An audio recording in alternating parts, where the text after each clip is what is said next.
Chapter 36. After Gustav picked an apartment, the agent, Mr. Carlu, took Gustav to where it was located. It was only a few blocks away. This was the edge of the city, so Gustav could see the outline of a sparse forest behind this residential area with a well-structured road in the middle that led to the city borders. They arrived in front of a 7-story building situated in the middle of the 3rd Street.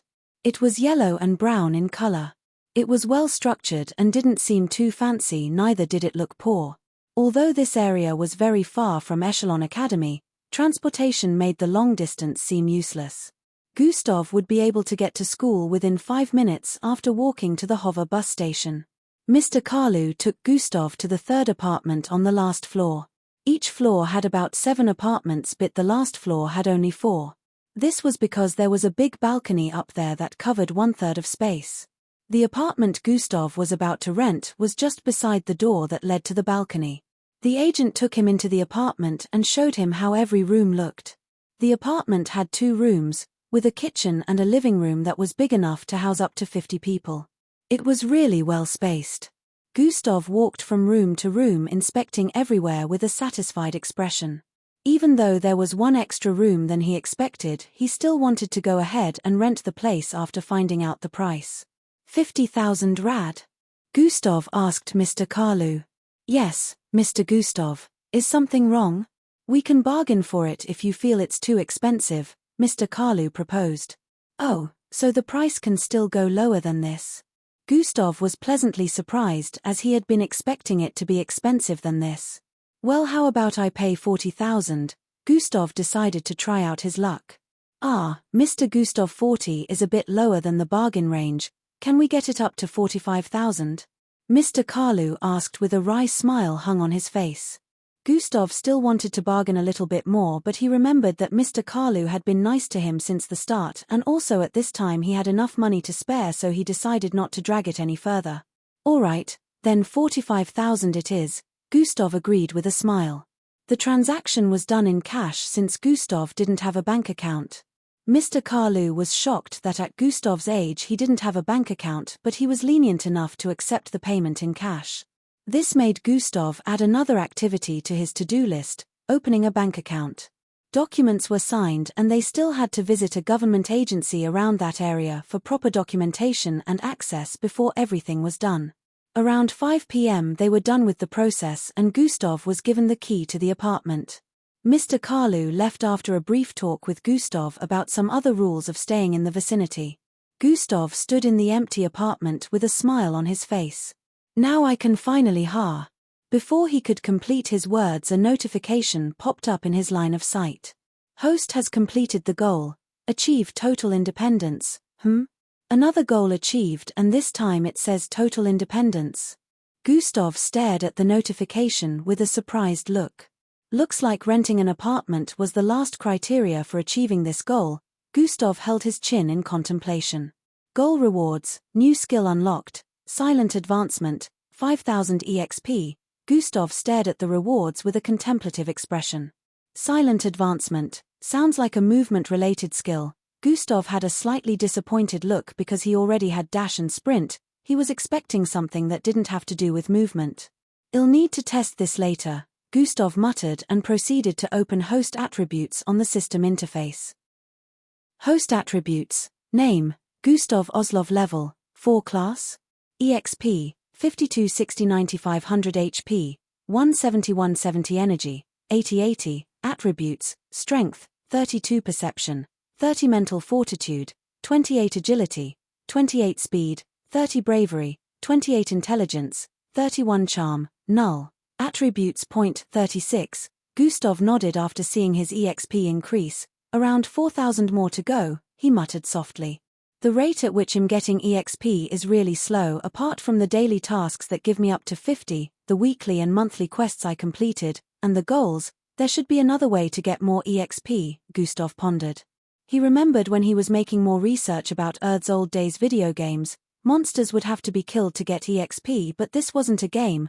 This was real life, and he had no idea where he would come across monsters that he could defeat to gain EXP. He looked at his level again. Only moving up 3 levels in 2 months is not a good pace. My stats are pretty much progressing well, but my increase in levels not so much. I'm like what those old gamers would call a noob. I need to find a way to farm more EXP, if not it will take a long time for me to unlock shop function, and that class thingy. I'm sure that also has to do with levels. Gustav closed the system interface after a long contemplation on solutions. He stared at the empty apartment. Time to go shopping for home materials. Gustav smiled and headed out. He was still new to this area, so when he got outside the building he had to ask around for the closest stores.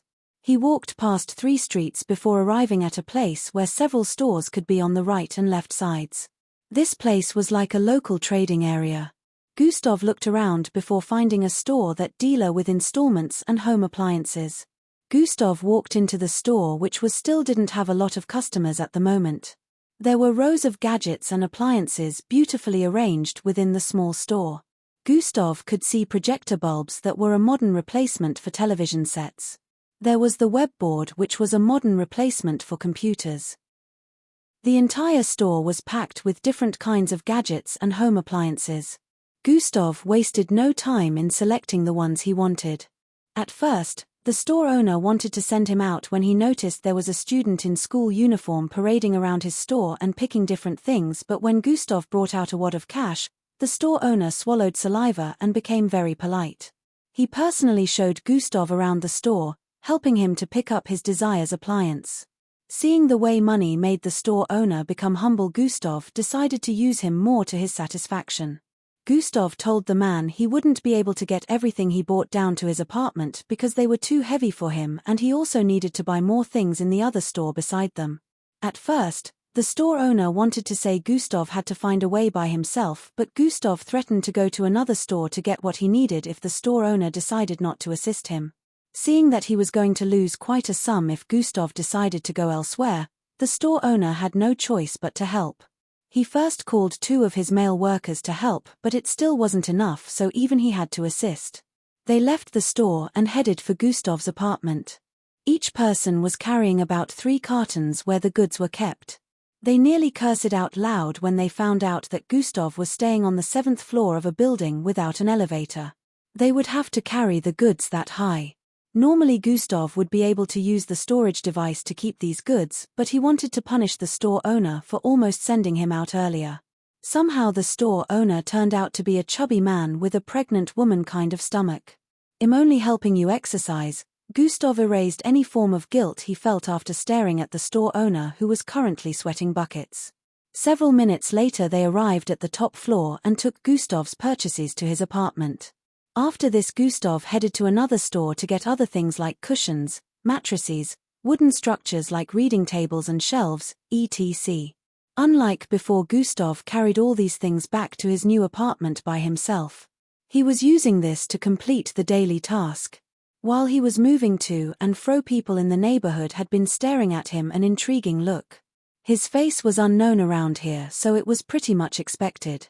He finally brought the last equipment he needed and was headed towards his apartment with a large box in his hand. He got to the front of the building and was about to head towards the stairs when someone called out to him from the side. "Hello, are you the new person who stays in apartment 48? It was a soft feminine voice. Gustav turned to the right to stare at who had just spoken. Chapter 37. Hello. Are you the new person who stays in apartment 48? It was a soft feminine voice. Gustav turned to the right to stare at the person who had just spoken. It was a teenage girl in a blue sweatshirt and green tight-fitted shorts. She looked athletic with her slim figure. Her hair was a touch of silver and pink, giving her a tender look with a soft smile on her face. Another thing that made her stand out was the 2 small horns protruding out of the sides of her forehead. The horns were about 3 centimeters in length, but they had a spiraling kind of look like that of a unicorn. She was coming towards Gustav from the alleyway. "Yes, can I help you?" Gustav questioned after analyzing the girl in an instant. "No, on the contrary, can I help you with that?" The teenage girl pointed at the box in Gustav's hand while speaking. "No thanks, I'm alright," Gustav replied while turning around to head towards the stairs. The girl was surprised at Gustav's uninterested and aloof look. Gustav started climbing the stairs. Surprisingly, the girl followed him. Hold on, I also live here, we're going to be neighbors so let me at least assist you, she called out to Gustav from behind. No assistance needed, Gustav replied without looking back. The girl, who was obviously a stubborn type, ran to Gustav's front and turned to face him while climbing the stairs in a backward motion.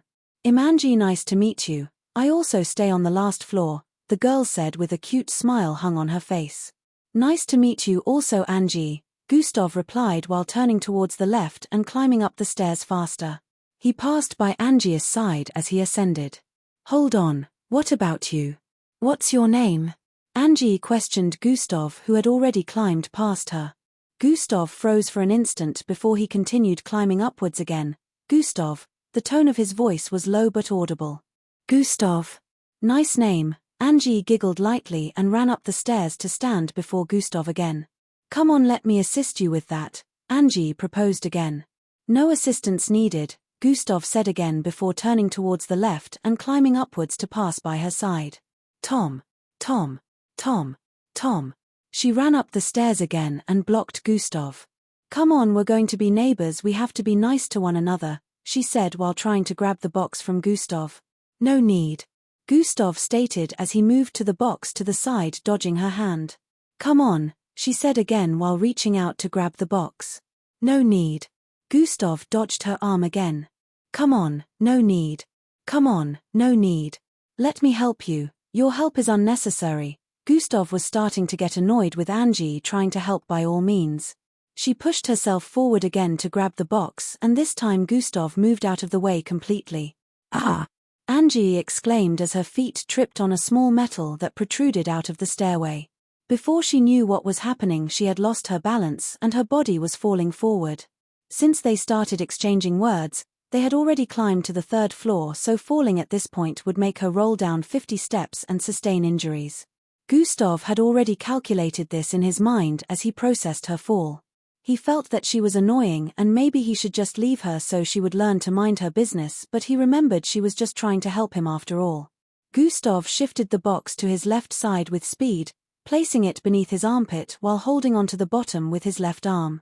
He quickly turned around and stretched out his right arm. Angie, who was currently falling towards the stairs with her eyes closed due to fear, suddenly felt an arm wrap around her tummy region, preventing her from falling. Ah! She exclaimed in surprise while opening her eyes to see her body a few feet away from colliding with the stairs. She turned her face to the side and stared at the owner of the arm, which happened to be Gustav. Watch where you're going, Gustav said in a low tone while pulling her up. At this moment Angie felt a wave of embarrassment welling up from within. Her cheeks became flushed as she stared at Gustav, who turned around and started climbing up the stairs again. She stood there staring at his back for several seconds before climbing up quickly to go meet him. Tom. Tom. Tom. Tom. Gustav was climbing the stairs at a moderate speed, so she was able to catch up to him easily. She shyly turned her face to the left to glance at Gustav, who kept climbing up the stairs with an aloof expression. Thank you, she spoke with a low tone before turning her face towards the side. No problem, Gustav replied. She noticed that Gustav was no longer carrying the box in 2 hands, instead, it was on his left side. Looks like he truly didn't need any help, she said internally with a surprised expression. At first glance, everyone would take Gustav as the typical weak-looking guy, even though he was already growing bigger and bigger each day. Seeing the big box in his hands, she had thought it wouldn't be easy for him to lift it to the top, so she decided to come help. Are you a mixed blood also? She asked with a curious look. Also, Gustav replied with a question. I'm a mixed blood, but you didn't look like one, so I thought you were a normal human, she explained as they climbed up the stairs. Are looks a criteria for being a mixed blood? Gustav questioned with a slightly dissatisfied expression. No, that wasn't what I meant, it's just that I've always wanted to help the weak with my strength as a mixed blood, and I noticed you. Sorry if I have upset you. She noticed that as she spoke more and more Gustav's face was turning sour, so she decided to stop and apologize. It's all right, Gustav replied. Her explanation was reminding him of his old self, which was why he had a sour expression earlier. The world doesn't deserve any heroes. Just try to survive first, because without enough power your life is not really in your hands, This was Gustav's thought process after remembering the situation with Hangzhou and the rest. His death would have been swept under the rug had they killed him there due to their powerful backgrounds, but him killing Paul and causing Hangzhou's current state stirred up a lot within the city. He would probably have been caught and killed if not for Miss Amy, which was why his current thought process was to climb to the pinnacle of power on this planet so no one would ever be able to control his fate or life again. I saw you on the bus earlier. You attend Echelon Academy, don't you? Angie broke the silence after a while.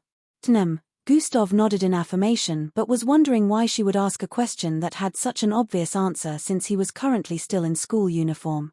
Ah, that's great. I attend Black Rock schools, Angie said with a smile. Gustav remembered Black Rock schools since it wasn't too far from Echelon Academy. Just like Echelon Academy, Black Rock schools also had mixed bloods, Slarkoffs and humans mixed within. The difference was Echelon Academy had more prestige.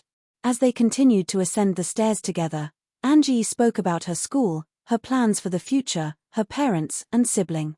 Gustav listened to her talks and inputted a few words till he arrived in front of his apartment. Angie was still speaking but he had to cut her off, saying he still had to arrange his apartment.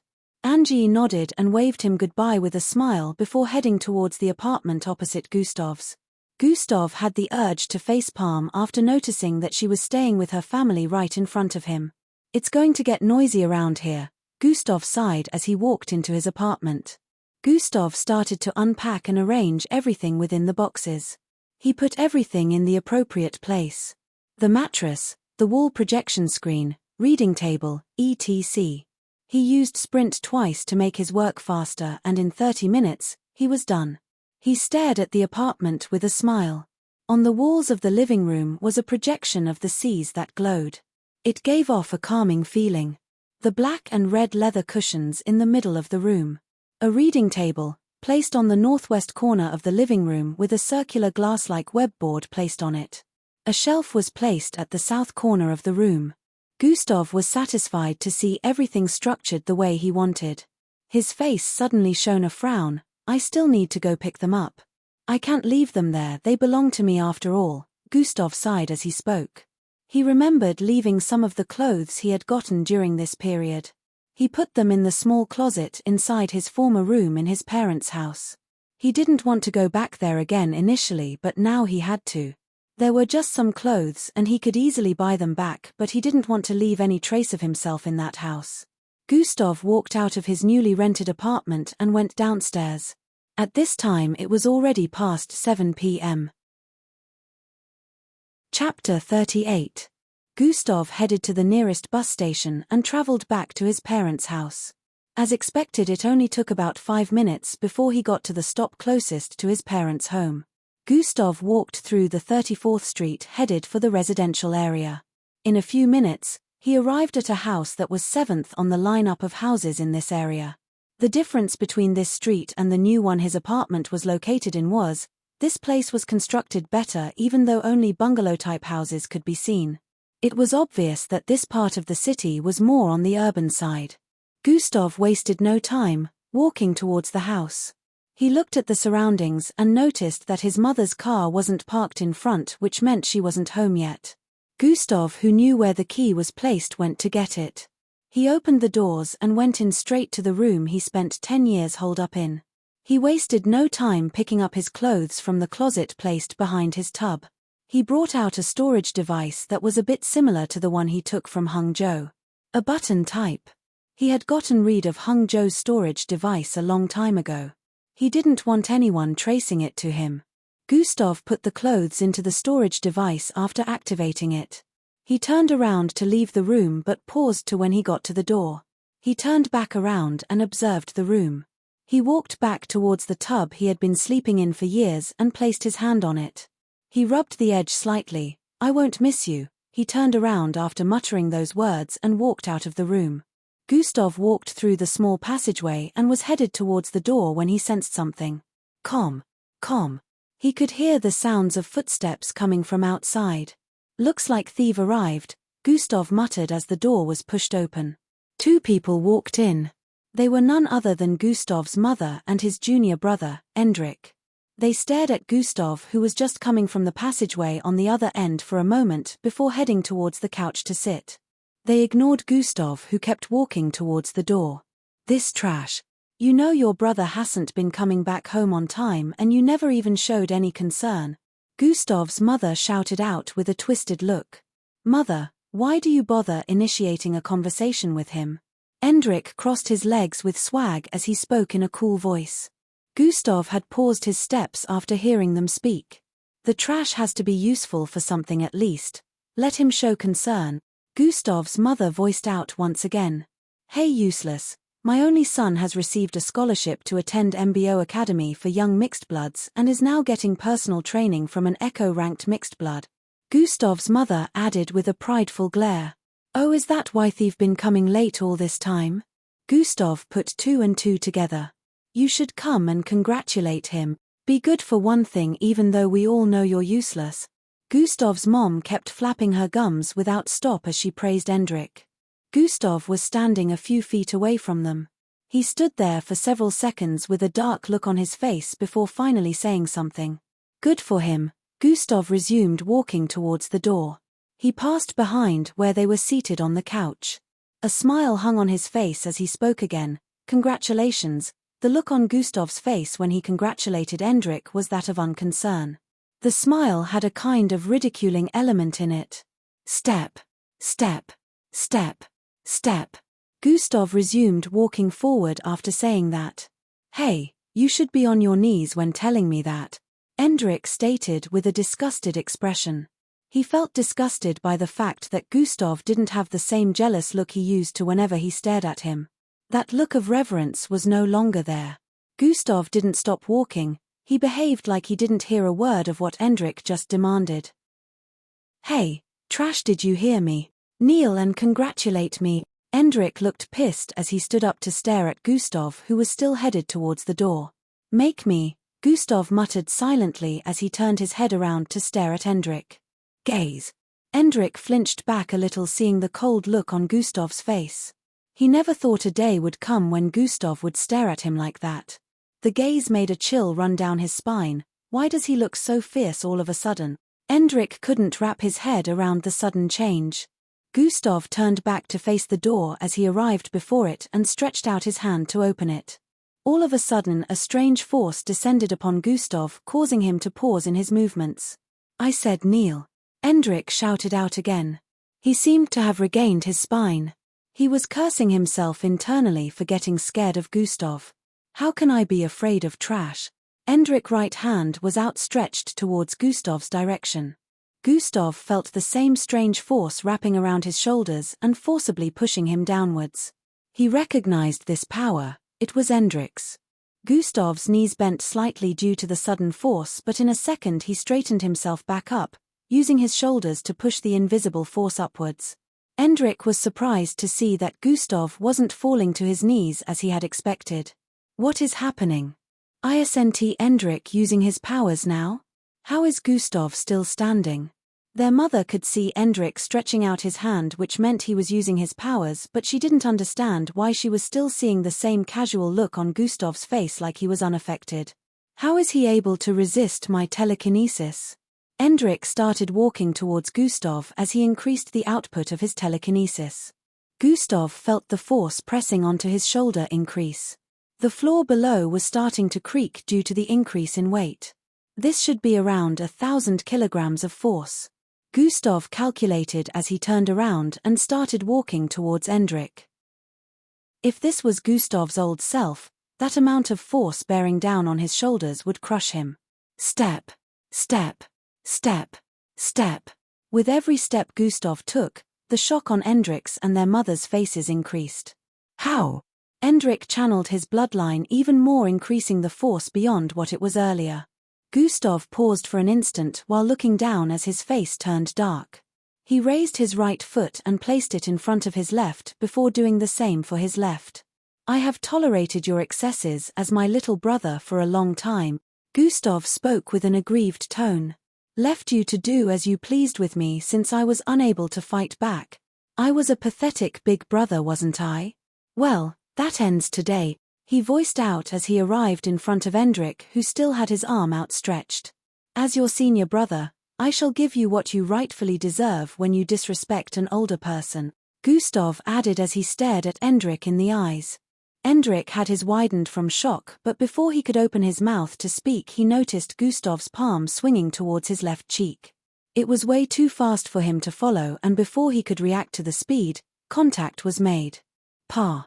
A loud slap resounded in the sitting room as Endrik was sent flying towards the far end of the living room. Bang! His back slammed into the wall on the other end as his mouth hung open with his back arched in. His body stayed in that position for a while as his face showed pain and confusion before his body slid towards the floor. "Since you want these useless parents so bad, you can have them for yourself," Gustav voiced out as he turned around. His mother was still seated on the sofa with her mouth wide open. It was as if a movie was playing out before her. He is able to resist Endrik's telekinesis? Where did he get the strength to perform such feats? Her mind couldn't comprehend what had just happened. She felt she had seen the most unbelievable thing just happen in front of her. How is this possible? Isn't this the same trash I gave birth to? She couldn't react properly to the incident and she kept staring at Gustav, wondering if he was another person in disguise. Gustav started walking towards the door once again. "As from today onwards, we are not family. If ever cross paths in the future, I will treat you people as I treat everyone else," Gustav said as he got to the door. "We share no tie or relationship and it will remain that way." Chapter 39. Endrik knelt on the floor with an expression of pain written all over his face. His vision was blurry and he could smell a metallic liquid running down his nostrils as he stared at the back of a person getting further and further away in his line of sight. "Ho we re did he gt such insane stringeth froem." Endrik felt drowsy from receiving a slap from Gustav. He could see about 3 Gustavs walking towards the door while issuing a warning that he couldn't hear properly due to the ringing in his left ear caused by the stinging slap.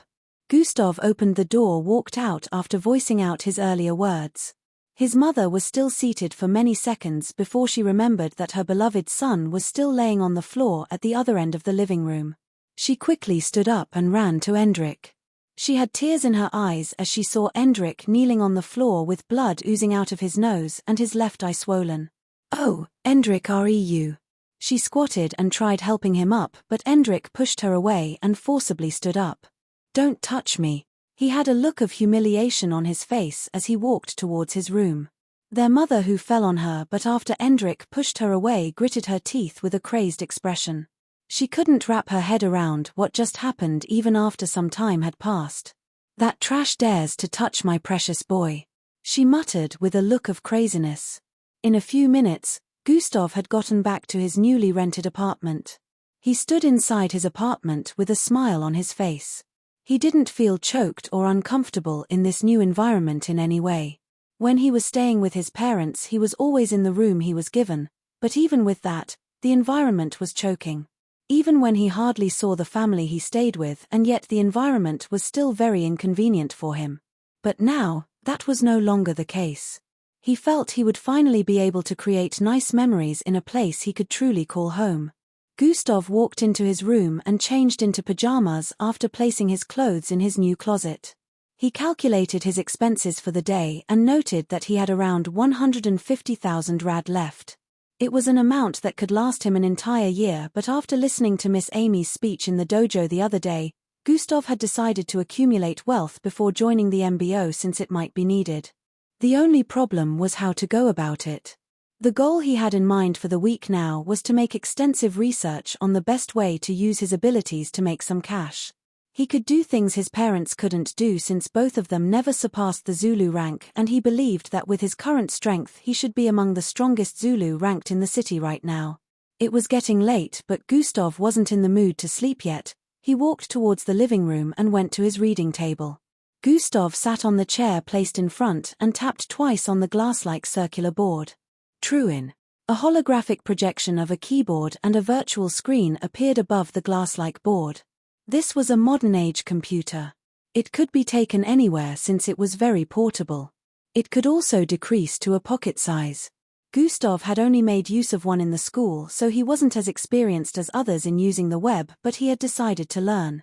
Connect to nearest hotspot, yes. Gustav muttered out these words before tapping his index finger on the yes button that appeared in the air. 3 days later, Gustav was starting to get used to living in this new environment. He had been heading to school with Angie for the past 3 days. He had met Angie's parents and they were the nice type, just as he expected since their daughter was the same. Her father was a pure Slarkov.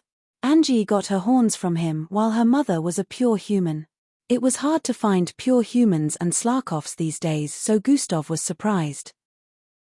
Angie's parents also happened to work in a laboratory close to the heart of Plankton City. She had a junior brother who was around the same age as Endrik. Surprisingly, he had the opposite of Endrik's character and was even a shy type. Gustav had met some other neighbors during this time. Most were pretty neutral with their attitude towards him. This made Gustav feel like he was in a different world entirely. Does this mean that poor people are the nicest? If that's the case, why are my parents the opposite? Gustav could never wrap his head around this, and sometimes when he thought about it he would develop a headache, so he just decided to stop thinking about how the world works and focus on his own. Gustav had continued his training with Miss Amy in Gami Dojo. Gustav's feet had already traveled across the 3 floors of the dojo. Whenever he bumped into any one of his age mates practicing there, they would have a look of reverence. More of them had approached him to be his friend, but Gustav still accepted no friendships. Internally, he felt this situation wasn't good.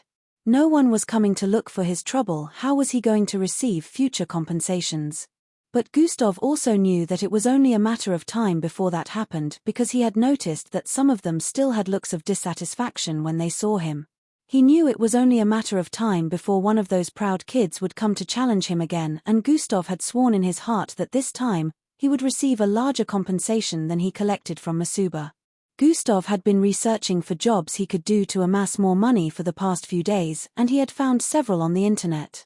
The only problem was, most of them were full-time works, and it was impossible for him to drop out of school right now. It was 8 p.m. right now. Gustav laid on his bed like a log of wood and sighed. Only the virtual reality combat looks plausible, but it would take a long time for me to build enough reputation for others to pay for a challenge, Gustav muttered. He truly felt he might remain a poor bastard and not get enough money before the MBO entrance test took place. At this time only a bit over 3 months were left. Gustav sighed again. Such short timing, I should have started this earlier, he lamented. While Gustav was still thinking of ways out, he suddenly felt the hair on his skin rise. Ah, what's th? Before he could complete his statement, a loud sound was heard. Bang! It sounded like a collapsing building. Kiara! A loud heart-wrenching scream rang out across the building, causing Gustav to immediately jump up from his bed. Swoove! Gustav immediately ran out of his room and straight outside his apartment. Chatter! Chatter! He wasn't the only one who heard the noise, the neighbors also heard. Several of them could be seen moving towards the source of the noise. Kaya! Another scream rang out again, causing the hair on Gustav's skin to rise again. What in the world is that? He wondered internally as he ran towards the stairs. Due to the number of people on the small spaced stairs, the movement was slow. He could see Angie climbing down at a fast pace from his location. They were about 6 to 7 people before him and her. Gustav turned back around and ran into the passageway. In a few seconds, he arrived at the door that led to the balcony. He wasted no time in pushing it open. Gustav walked in at a fast pace and moved toward the edge of the balcony, which was 20 feet away. He stood before the edge and looked down at the ground from this height. He could sense that the disturbance was coming from the ground floor because he could see people moving towards the apartment there. Gustav breathed in before jumping several feet forward. Chapter 40. He stood before the edge and looked down at the ground from this height. He could sense that the disturbance was coming from the ground floor because he could see people moving towards the apartment there. The height of this building was over 30 meters compared to the building where he fought Paul. This one was like a dwarf. Gustav breathed in before jumping several feet forward. Whoosh! As he descended, the wind blew into his sweater, causing it to inflate. His blonde hair was also afloat due to the wind. Gustav felt like he was flying and the freedom of falling through the air was out of this world, but it didn't last. Bam! Gustav landed on his feet with his knees slightly bent. The ground slightly quaked as his feet made contact with it, causing a small cloud of dust to form. The loud sound he made upon landing alerted everyone and they turned to stare at him with awe. Gustav was surprised since he didn't feel the recoil like he was supposed to, but right now he didn't take time to analyze that since the situation at hand took priority. Gustav turned around to face the building that housed his apartment. There was a huge hole on the wall in front. The insides of the apartment that happened to be situated here could be seen even though it was a bit dark. Since Gustav practically used a shortcut to get here, he was among the first people to arrive, which meant no one had gone in to check what was happening. For men were also approaching from behind. Gustav stared at the hole in the wall with a look of bewilderment. His perception was able to spread out more than 20 meters around him, so he could sense something moving within the apartment. That's not human. As Gustav perceived this, a man from behind ran past Gustav towards the hole. The man was only a few feet away from getting to the hole when he suddenly felt a pull from behind. He turned around to see a teenage boy with blonde hair holding onto his right arm. Before he could even react, he was lifted and pulled back with force. Gustav was the one who pulled the man back, which dumbfounded a lot of people around, but before they could say anything, bang! The hole in the wall blasted open wider than before. Debris was sent flying in all directions. Had Gustav not pulled the man back, some of the debris would have made contact with him. But right now everyone's eyes were focused on what came out of the hole. And what came out of it was something Gustav had never come across before since the time of his birth. Tom. Tom. Tom. The sound of the heavy footsteps resounded in everyone's ear while the visuals of what came out of the hole gave them a huge fright. It was a 2.5-meter tall creature with brown furs all over its body and dark red eyes. It stood like a human on 2 legs that were bent backward. 4 sharp claws dripping with blood could be seen on both its paws, and its body had a kind of robust physique. Its facial look was similar to a wolf while its body was a bit similar to a bear's due to its robustness. Thud. An arm that had been uprooted from a shoulder dropped from the mouth of the creature. It was dripping with fresh blood. Kia. Blood wolf mixed breed. Someone. Call the cops. The entire place became chaotic immediately after the source of the disturbance was revealed. People started running from place to place in fear. So this is how a mixed breed looks. Gustav had only read about them, but he had never seen how they looked. It didn't cross his mind to check it out on the web since he had been busy trying to find a job in the last 3 days. The mixed breed glared at people in the vicinity and started walking forward. About 20 people had gathered around here, but none of them were mixed bloods. They were mostly normal humans. Gustav and the mixed breed exchanged glances. Hate. The mixed breed growled with a fierce look as blood dripped from its fangs that were about 9 inches long. The men behind Gustav had looks of wariness and were slowly moving back as the blood wolf mixed breed stepped forward. Some people had gone to carry anything they could use as a weapon even though they knew it was futile when facing a mixed breed. Gustav observed the creature for a few more seconds. I can take it, he said internally, but before he could step forward someone ran to his front from behind. She stood in front of him. It was a beautiful teenage girl sporting silver and pink hair. Angie, what are you doing? Gustav exclaimed after noticing that it was Angie. I will take it on till the cops arrive. Please get the others to safety, Angie said with a fierce look. At this moment there was no smile on her face. She looked even more strong-willed than the men around. Before Gustav could reply to her, she had already dashed towards the blood wolf mixed breed. The blood wolf mixed breed also ran towards her after noticing that it had a challenger. Gustav wanted to stop Angie earlier on, but he noticed something. Swoosh. He noticed that Angie's speed was almost as fast as his. The people in the vicinity also didn't try to stop Angie, which was surprising to Gustav also. Emergency quest has been issued. Gustav suddenly saw a notification appear in his line of sight. Emergency quest. Protect the neighborhood. Emergency quest rewards. Hidden. Punishment for failing quest. Hidden. Gustav was surprised again to see this quest as he had never been given such a quest before. Wait. Protect the neighborhood. Gustav thought internally. That means the system wants me to defeat this mixed breed. Gustav came to this conclusion after seeing the quest. This was his plan initially, but Angie had already taken the initiative and wanted to drag out the fight till the cops got here because she knew she wouldn't be able to defeat it, and she thought no other person around here would be able to defeat it either. As Gustav was in his thoughts, a battle was already playing out in front. Angie was faster than the mixed breed from the first exchange observed, and one could see that she seemed pretty experienced. Slash. Slash. The blood wolf kept slashing at her, but its claws kept passing through the wind generated from her body movement. Angie jumped around the place, dodging the attacks of the mixed breed with ease, but she wasn't able to cause it any damage even if she tried. Why are the cops not here yet? Those bastards won't arrive until we're all dead. People lamenting from the background could be heard as the fight between Angie and the mixed breed continued. Angie's parents and her siblings watched from the background with worried expressions. They would have gone to stop the battle if it was possible, but they knew how stubborn their daughter was when it came to this kind of situation. Trying something like that now might even get her killed, so they kept calling the cops to arrive as fast as they could.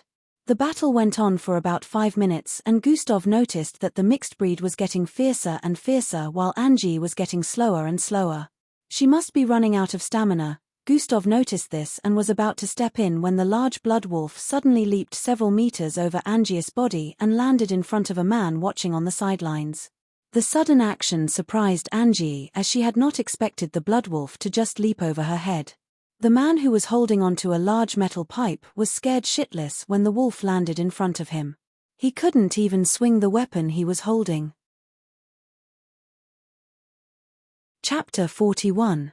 Angie turned around immediately. In her eyes was a look of dread. Swoosh. She dashed towards the blood wolf and the man, who were about 100 feet away from her position. But immediately she dashed out, the blood wolf had already raised its paws and was already slashing his claws down towards the body of the man. Even though Angie's speed was great, she could only cover about 40 feet in a second, which meant it would take her close to 3 seconds to cross 100 feet, but the blood wolf only needed a second for his attack to make contact with the man.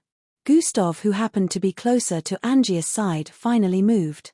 If he harms even one of them, it means I will fail the quest, Gustav said internally. Sprint has been activated. -20 EP, foo. Gustav sucked in air into his lungs as he slightly crouched. The entire scene had turned quiet again, and even with Angie's great speed, her movement was like a tortoise to Gustav right now. The claws of the blood wolf were slowly descending upon the man's head and were only a few inches away from making contact. The people in the neighborhood had their mouths opened in fright as their lips slowly circulated, proving that they were speaking but in slow motion. Swoosh. Gustav dashed towards the blood wolf. He passed Angie's side and arrived at the left side of the wolf, whose claws were already close to the neck of the man. Gustav was like a dwarf before the blood wolf.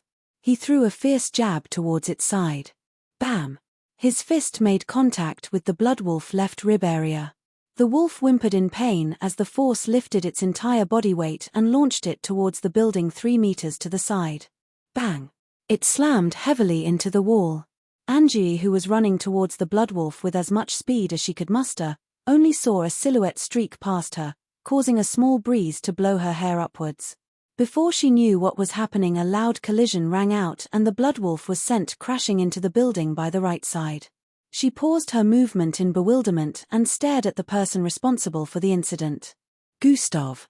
She exclaimed with a shocked look while staring at him standing with his right arm outstretched.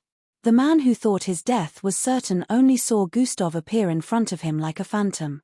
His eyes were still widened in shock. Oh my, isn't that our new neighbor? Yes, the one who attends Echelon Academy. Wow, he is a mixed blood like Angie-chan. But he seems stronger. The neighbors in the area were pleasantly surprised, not only at the revelation but at the fact that a single attack could blow the blood wolf away. The wolf's weight caused cracks across the wall. It stood up with a look of pain and anguish while staring at Gustav. Sprint has been deactivated. Gustav deactivated sprint immediately he landed the hit. He didn't want to use up his energy completely since he might still need it for emergencies that may arise. He was just being cautious. So it only got slightly injured even though the force of my punch was multiplied by 2, Gustav analyzed as he stared at the bloodwolf. He felt his fist didn't penetrate deep enough. It was like there was an elastic force on the body of the bloodwolf that absorbed a part of the force. The wolf dashed towards Gustav with a crazed look, slashing at him with rage. The neighbors were already started to have hope after seeing that another mixed blood was here, but Gustav's next action shocked them. He turned around and fled. Ah! Why is he running away? This was the question in everyone's mind. Angie, stay here with everyone, Gustav shouted out as he ran towards the end of the street with the wolf chasing after him. Angie couldn't even follow if she wanted to because not only was their speed fast, her stamina was also running out. Although she was worried about Gustav. Gustav's normal speed was faster than that of the bloodwolf, so he was able to lead it past the street repeatedly. Gustav had already attracted its aggro, so it wasn't ready to give up chase yet. Also, sometimes Gustav would slow down so the bloodwolf would think it was catching up, only for him to speed off again. This game of tag continued until they left the residential area and started transversing through the sparse forest behind. Swoosh! Swoosh! They dashed past several trees on the side. They got farther ahead to where the trees were starting to increase in number. After a few more seconds, Gustav suddenly stopped running. Due to the sudden pause, Gustav slid a few inches forward, but he used that to turn around. The bloodwolf also paused. In its mind, it wondered why its prey would suddenly stop running.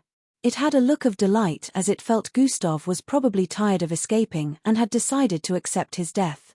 The bloodwolf licked its lips as it moved slowly towards Gustav. All of a sudden it saw Gustav smiling at it, which baffled it.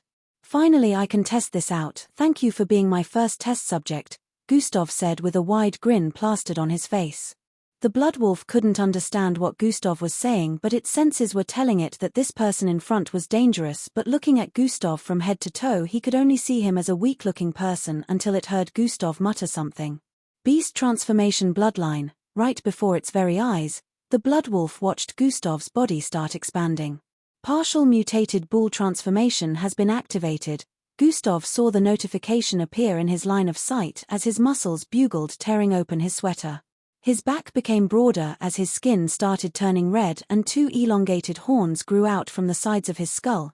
It only took about 3 seconds before he transformed completely. He was now close to 2 meters in height. His sweater had expanded to the point that some parts had torn apart. Bulging muscles. Broad chest like that of a gorilla. 7 inches tusk. 2 horns. Gustav looked extremely intimidating right now, even though he wasn't as tall as the bloodwolf. The bloodwolf stared at him with a wary look, but at the same time, it wasn't ready to back down. I've been wanting to couple this with my current strength and see how strong I would become. You're the perfect test subject, Gustav stated with a thick voice as he walked forward. Gustav knew that without the use of sprint or any speed-related ability it would be almost impossible to defeat the bloodwolf, so he decided to lead it to an empty place so he would finally be able to test out the beast transformation bloodline away from the eyes of others. Also, if he kept using sprint, his energy would be spent in 4 seconds. Awoo! The bloodwolf howled with unwillingness. The arrogant look in Gustav's eyes had angered it. Swoosh! Both of them dashed towards one another. Gustav could feel the increase of his strength and his speed, and he was enjoying it. He leaped 4 meters into the air and threw his fist out as he descended. The bloodwolf reacted by swinging its paws upwards to meet Gustav's blow. Gustav twisted his body sideways in mid-air, dodging the claws of the bloodwolf as his fist descended upon its head. Bam! The entire body of the bloodwolf slammed onto the ground. Gustav's fist was still resting on its head after descending, pinning its jaw to the ground. The bloodwolf grunted in pain as blood dripped down its face from the top of its head. It was feeling woozy after Gustav hit its head. Gustav pulled the head of the bloodwolf and lifted its body off the ground. Ooah! Gustav groaned as he carried the full body weight of the bloodwolf, which weighed more than 7,000 kilograms. Gustav flung its body towards a small tree on the right side. Bang! The body of the bloodwolf slammed into the tree, causing it to snap in half. Chapter 42. Bam! The weight of the blood wolf caused the tree to come crashing down. Gustav purposely attacked its head first because he knew the elasticity of its skin would make it harder to defeat the mixed-breed creature quickly. Gustav dashed towards the blood wolf again. The blood wolf eyes were still woozy from the attacks, but it quickly stood up before Gustav's next attack could arrive. Awoo! It howled again as it dashed towards Gustav. Slash! Slash! The blood wolf threw out several consecutive slashes towards Gustav. Gustav was able to dodge them with ease, but the wolf seemed to be protecting its head against Gustav so he wouldn't get the opportunity to attack it again. Gustav had to settle for attacking its body for the time being. Bam! Bam! Gustav slapped the right paw of the blood wolf to his left, causing it to spread its arm apart. Its right chest was opened for a split second. Gustav wasted no time in sending out his palm toward its chest after creating an opening. Palm strike activated. Bam! Gustav's palm slammed into the chest of the blood wolf, causing it to cave in as it was sent flying 3 meters backward. Bam! It slammed into another tree, causing the stem to blast into smithereens. Gustav only had 3 fingers due to the transformation, but it was enough to beat the crap out of the blood wolf. Gustav leaped out again. His body traveled in mid-air towards the position of the bull as his right foot stomped out. Bam! A small cloud of dust was formed as the blood wolf's head was stomped several inches into the ground with blood flying out of its face in all directions. Gustav lifted his blood-soaked foot from the head of the wolf who had its face smashed in. Gustav stared at it for a while. That should have done it, he thought internally. Surprisingly, the blood wolf suddenly jumped up and ran in the opposite direction. Its speed was so quick that it shocked even Gustav. Isn't it supposed to be dead? Gustav wondered as he chased from behind. The blood wolf's face that was bloody initially started to go back to normal as the blood smeared all over, retracted back into the injuries. It was healing up at a visible rate. Its left chest area that caved in due to Gustav's palm strike had regained its initial appearance. Gustav was catching up with it, but he had noticed that the blood wolf was regenerating. It can regenerate. He was surprised since he had no information whatsoever on mixed breeds. I can't let it get away. What if it affects my quest? Gustav increased his running speed while activated dash.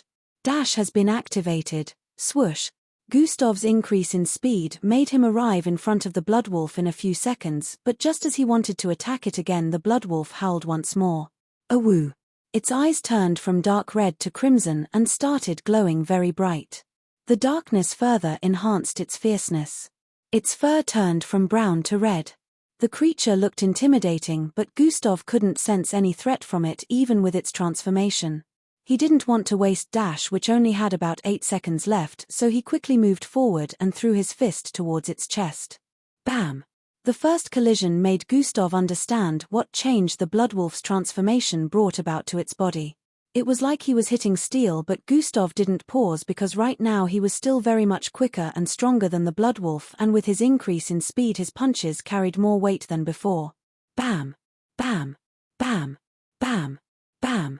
Gustav didn't hold on for even a second as his punches tossed the blood wolf around like a rag doll. Chest, face, abdomen, left rib area, right rib area, etc. Gustav's fist danced around the body of the blood wolf. 1 second, just as Dash got to 1 second, Gustav poured strength into his left arm and swung it out at full force. Bang! His fist slammed heavily into the face of the blood wolf, causing its fangs to break into 2 as it was sent flying backwards. A skull-cracking sound rang out as blood jetted out from a tiny hole on its head. Bam! Its body collapsed on the ground again, but this time Gustav didn't want to be fooled by it again. He dashed towards its body on the ground. Bang! Bang! Bang! Bang! Bang! Sounds of collision echoed in the dark of night. Back in the neighborhood, the cops had arrived and Angie was leading them towards the direction of the sparse forest behind the residential area. An ambulance had arrived and the people living inside that apartment had been rushed to the hospital. A married couple that stayed in that apartment. Both of them had their limbs and parts of their body bitten off by the blood wolf, but they were still alive. This was because they were mixed bloods, but it was obvious that they were on the weak side.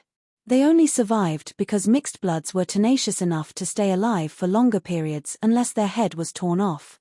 Normally they would just be given a healing pill to help regrow their limbs, but due to the late arrival of the health department, they had already lost too much blood and energy, so some health procedures needed to be put in place first before they could give them the pill. Luckily no one lost their life. The gathering of everyone outside of the apartment was what grabbed the attention of the Bloodwolf and caused it to come out. The cops were dressed in some black armored-looking suits, carrying some technological-looking weapons with them. The suit had blue lines all over the body that glowed in the dark of the night as they transversed towards the sparse forest region. They had a SCIFI-like helmet covering their heads.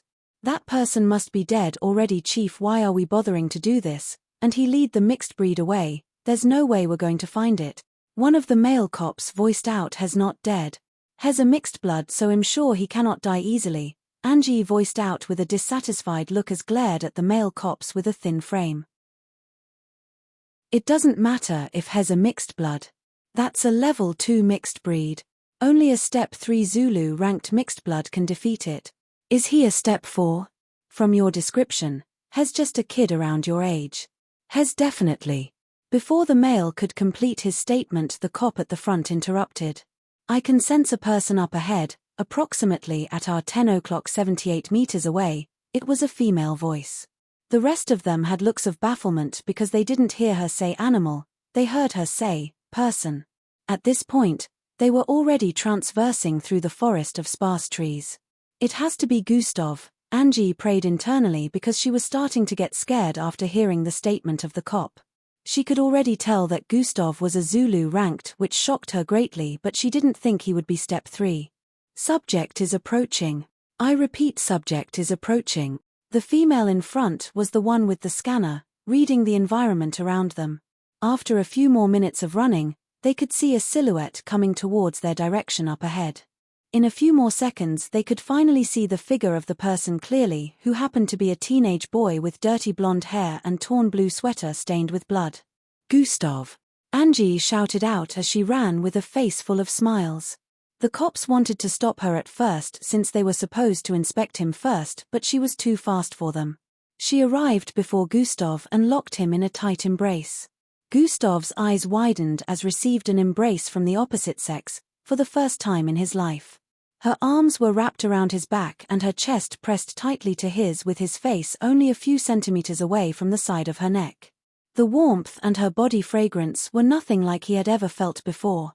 It was sending such electricity to his brains that he forgot to return the embrace, and for that short moment his mind was disconnected from the world.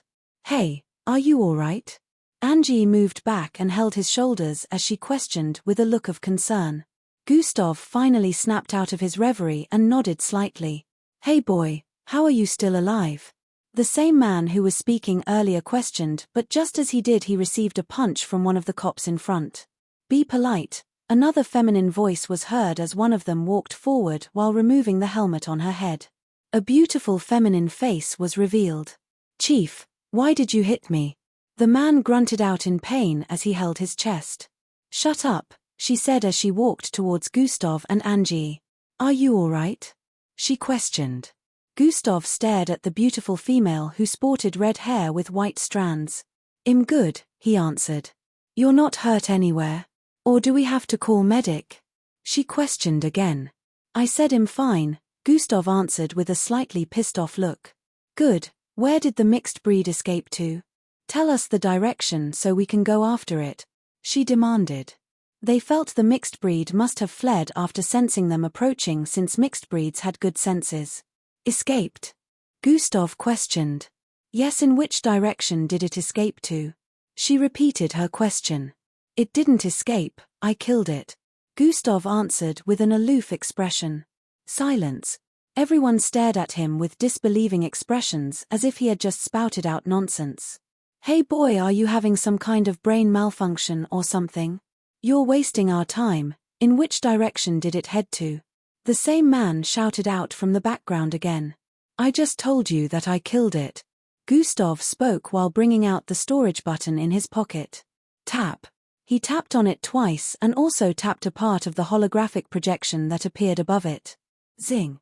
The battered corpse of the Bloodwolf appeared with a flash of blue light. "What?" Everyone stared at the body of the bloodwolf with a look of bewilderment. Chapter 43. Zing. The battered corpse of the bloodwolf appeared with a flash of blue light. What? Everyone stared at the body of the bloodwolf with looks of bewilderment. The head of the bloodwolf was only hanging to its neck by a small thread-like red tissue. Holes the size of a fist could be seen all over its body and fresh blood still dripped out of them. Its face was extremely sunken. It was obvious that the bloodwolf had taken one hell of a beating before its death. Everyone still stared at Gustav with surprise. He must be a Step 3 Zulu ranked or maybe a Step 4, they had come to this conclusion after seeing the body of the bloodwolf. The cop who was speaking beforehand became dead silent after seeing the proof appear before them.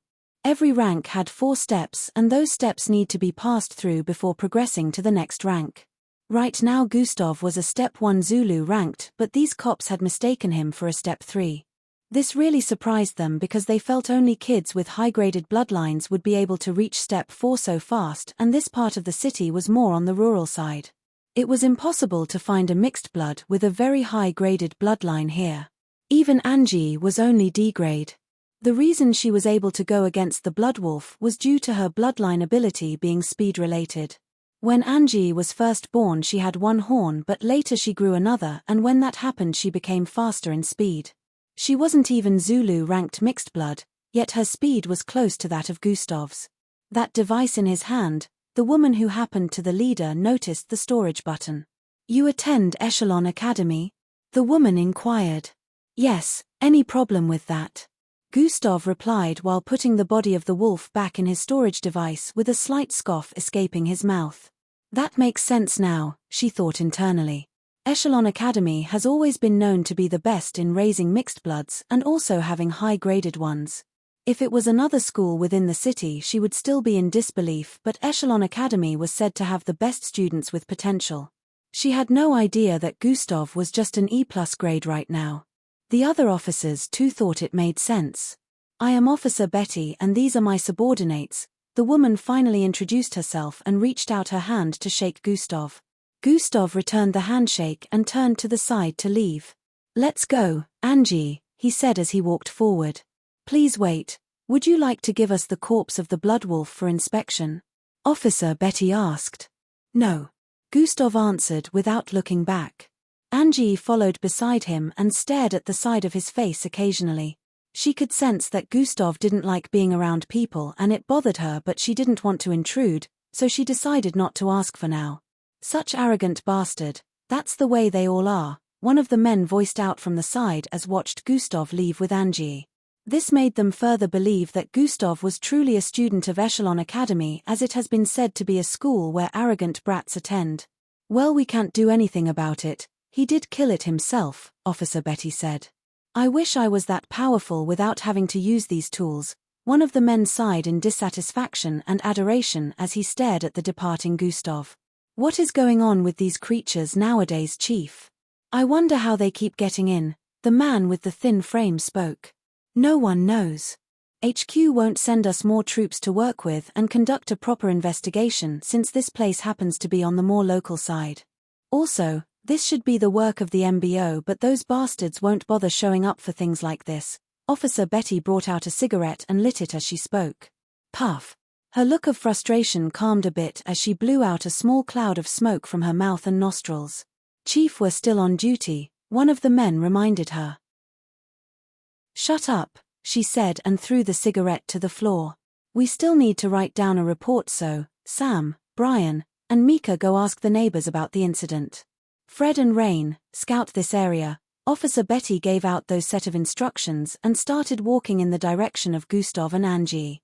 The police force was different from the MBO. They had different duties. MBO dealt with anything related to bloodline while the police force was equipped to deal with normal crimes.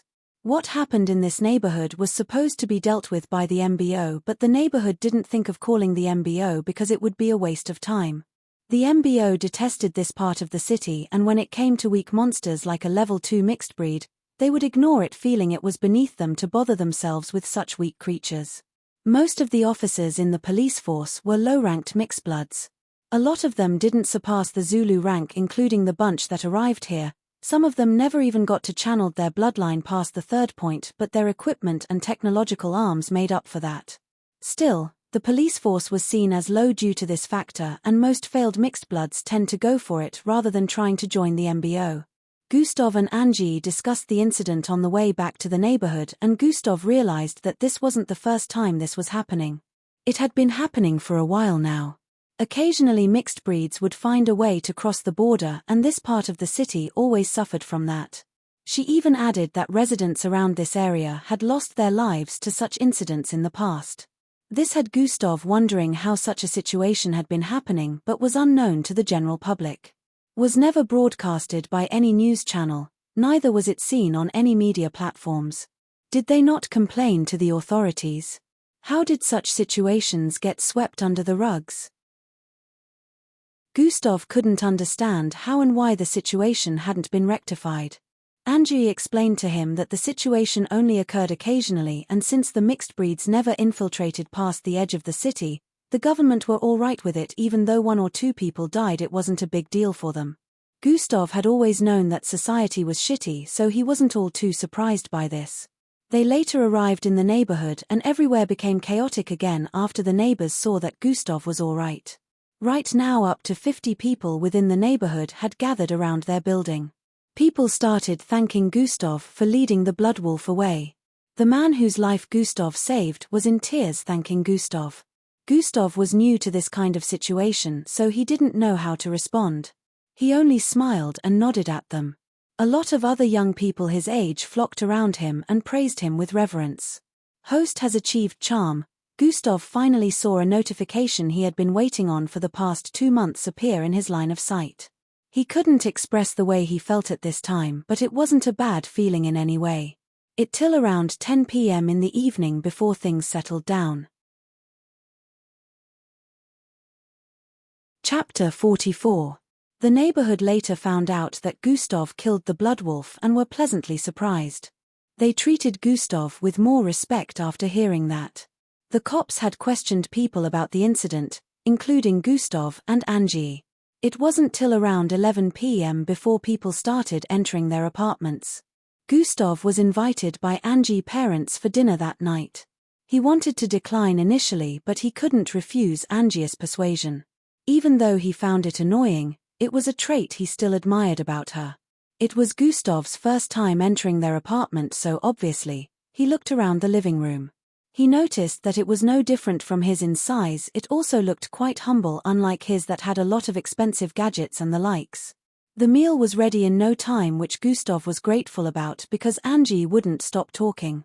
They proceeded to the dining and started feasting on the meal after a small family prayer was done. All this was still very new to Gustav. He never even knew that family prayer was said before a meal, since he couldn't remember the last time he had one of those. Seeing everyone around him dig in, Angie, her mother, father, and brother, gave Gustav a kind of weird feeling, but not in a bad way. He also joined in. "Gustav, what about your parents? Why do you live alone?" Their father, who happened to be a very outspoken person, was the first to ask this question while they were having dinner. "I don't have parents," Gustav answered and proceeded to place another spoonful of food in his mouth. The dining area became silent for a while, but Gustav didn't seem bothered as he was still eating his food without a look of worry. "Sorry about that," Angie's father said with a look of concern. They all wondered how he was living alone, how he was able to afford an apartment and living expenses, but they felt they might intrude on his privacy even more, so no further questions were asked. "There's no need for apologies," Gustav waved his hand to dismiss the weird atmosphere. "He really isn't bothered." Angie stared at Gustav's face for a while before looking down to focus on her food. She didn't know why, but she felt Gustav seemed quite pitiful. In a few minutes dinner ended, but Angie's father still wanted to talk to Gustav about something. Gustav later went back to his apartment around midnight. The last night's event opened his eyes more to the nature of the world. He wondered if he would have truly tried to save people if the system hadn't given him the quest, or if he was powerful enough. After joining the MBO, would he also ignore such things happening? He knew for sure that he would have helped Angie, but what of the others? Gustav felt his state of mind had been kind of messed up since he killed Paul. The conscience and human emotions he used to feel towards people were slowly becoming distant. There were only two people he mostly showed his warm side to, which were Miss Amy and Boss Danzo. Also, he was slowly starting to warm up to Angie. He didn't know if it would continue like this or not, but he had decided not to overthink. He would figure everything out with time. His main goal right now was to become powerful enough so no one would control his fate or how his life is supposed to be. He wanted his life to go in the direction he willed. If someone was going to piss him off, he didn't want to have to hide anymore. The sufferings he had gone through in the past, he had promised to never let it happen again. The next morning Gustav and Angie went to school together again. Angie has memorized the exact time he left the house and made sure to bump into him every morning so they would leave together. Angie noticed that Gustav seemed to look more attractive to her than yesterday, but she just couldn't figure out why. What she didn't know was, she wasn't the only one who had such thoughts. Even when they were walking through the streets, anyone who noticed Gustav could not stop staring at him. Even if they took their face away, they would still secretly stare in his direction after he had passed. Gustav was starting to enjoy Angie's company, even he still found her annoying since she always went out of her way to help others. There was a time he got to school late because she decided to chase a pickpocket who stole from a grandma. She always wanted to help even when it wasn't needed. Gustav's daily activities resumed as usual. The kitchen was the first place he visited as expected. After that were classes. The classes today seemed to lack life since none of them were that of Miss Amy's. Gustav had lost interest in normal classes except for science. He still found science interesting, especially since he's been having some thoughts lately. He's been thinking of turning the second empty room into a kind of small science lab. Last night when he killed the blood wolf, that was where he placed the body. He couldn't help but smile after remembering the bountiful rewards he received as his mind went back to yesterday's events.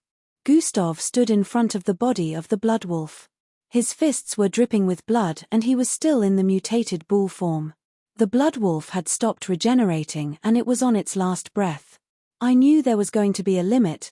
Gustav was studying the regeneration of the blood wolf since he also had regeneration. He had cut himself before to test out his regeneration and noticed that based on his energy points, he could regenerate infinitely.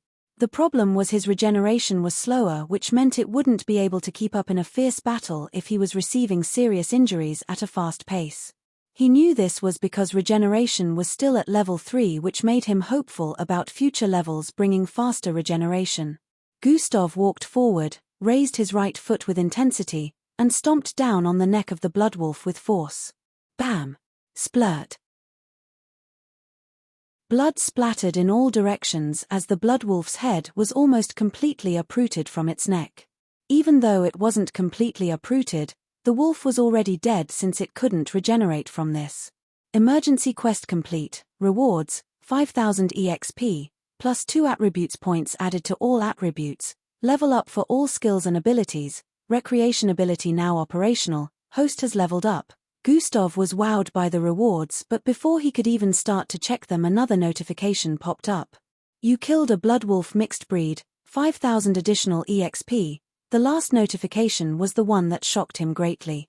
Another beast transformation bloodline found. Does host wish to add mutated bloodwolf transformation to beast transformation bloodline? Yes, no. Gustav noticed his foot was still on the blood and gory mess. The bloodwolf's neck had turned to. He lifted his foot and the last system notifications disappeared. When he placed his foot back there, the system notification appeared again. This means I can also add mixed breeds to the beast bloodline I collected from Paul. Gustav was very excited when he figured this out at that time. Yes, he quickly called out in his mind. Extracting mutated bloodwolf, extraction process, 1%, extraction process, 50%. Gustav watched as the bar went up till it got to 100%. Mutated bloodwolf has been successfully added to beast transformation bloodline. After the completion, he put the bloodwolf's corpse in his storage device and started heading back. Finding out about being able to add mixed breeds to his beast transformation bloodline made Gustav feel a rush of excitement run through his body. He had done extensive research on mixed breeds the night before and now he had another goal in mind. This neighborhood might actually be a blessing in disguise, Gustav thought with a wide grin on his face. Chapter 45. This neighborhood might actually be a blessing in disguise, Gustav thought with a wide grin on his face. At the end of the day, Gustav was walking towards Miss Amy's office as usual. On his way, he received a lot of glares from different students as usual, but this time, it was a different kind of gaze. The females glanced at him with subconscious desire while the males glanced at him with a slight look of envy. Everyone couldn't help but wonder, why does he look so attractive today? What Gustav didn't know was, his method of walking, the way he stared with a look of focus, the aloof expression, everything action performed by him had improved into an attractive kind of way that made others notice him even if they didn't want to. His style of walking now was very graceful. His dirty blonde hair had a certain glow to it. Its silkiness stood out. It was smoothly packed to the back with some strands falling in front of his face. Gustav's blonde hair was previously the falling type, that almost reached his shoulder. He woke up this morning and decided to style it this way instead. Gustav passed by the side of a female in smooth black long hair. Her face was so beautiful that it could be mistaken for a doll. Her skin was pale white and her face was the heart-shaped type with a pointed nose. Her looks were not short of perfect. She was about 54 and her body seemed to have matured completely at first glance due to the massive peaks in front of her chests. Ah!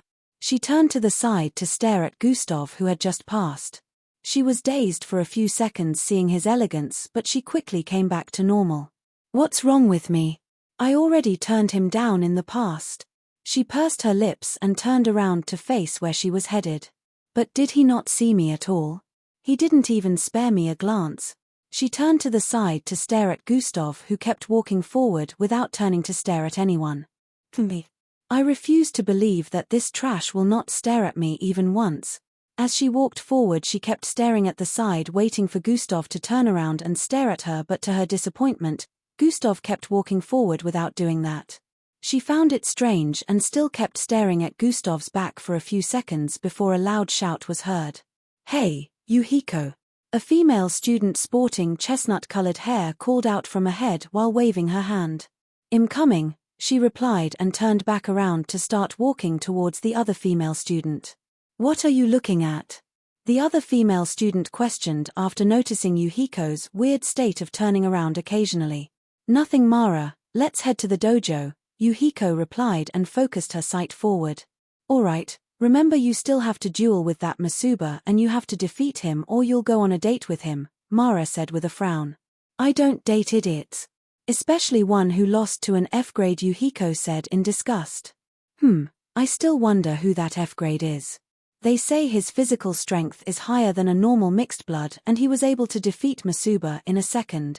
The only problem is he is always on the last floor and doesn't like to associate with anyone, so there is no way to figure out whether this is true or not, Mara analyzed with an intrigued look. It doesn't matter because it doesn't change the fact that a B-grade lost to an F-grade. Do you think I would also lose to whoever that person is? Yuhiko had an intense look as she questioned Mara. Of course not, whether he has an insane physical strength or not, battling is not all about strength, after all, I'm sure you would win, Mara said with a smile. Me. That Masuba is a disgrace yet still flaunts and has the guts to ask me on a date. I will make sure I crush him today, Yuhiko said with a look of disgust. Gustav got to Miss Amy's office after a few minutes. On his way, he had been thinking of how to use atomic manipulation bloodline in a battle, so he wasn't so focused on his environment. He knew he passed by the side of Yuhiko, who was hailed as the most beautiful girl in the entire school. Also, the same girl who crushed him 3 years back, but he was too busy with his thoughts to even care about glancing at her. Yuhiko was surprised since there had never been a time when Gustav saw her that he wouldn't stare at her with adoration. His eyes would be full of praise until she was out of sight. She found it a bit bothersome, but she enjoyed being worshipped, so inwardly she would smile while totally ignoring Gustav. She had expected this to happen again today. Miss Amy and Gustav headed to the dojo afterward. 2 hours after getting to the dojo, Gustav was about to finish training for the day. He had already sparred with Miss Amy, which of course ended in his loss. Miss Amy was always merciless when training Gustav, and Gustav's speed didn't come close to hers in any way. Even if he was to use sprint, he still wouldn't be able to touch Miss Amy. He would receive barrages of kicks and punches that always made him feel like he was hit by a moving train. Miss Amy would say after defeating him, "I'm not even using up to 20% of my full strength, you weakling." Gustav was always amazed by her strength.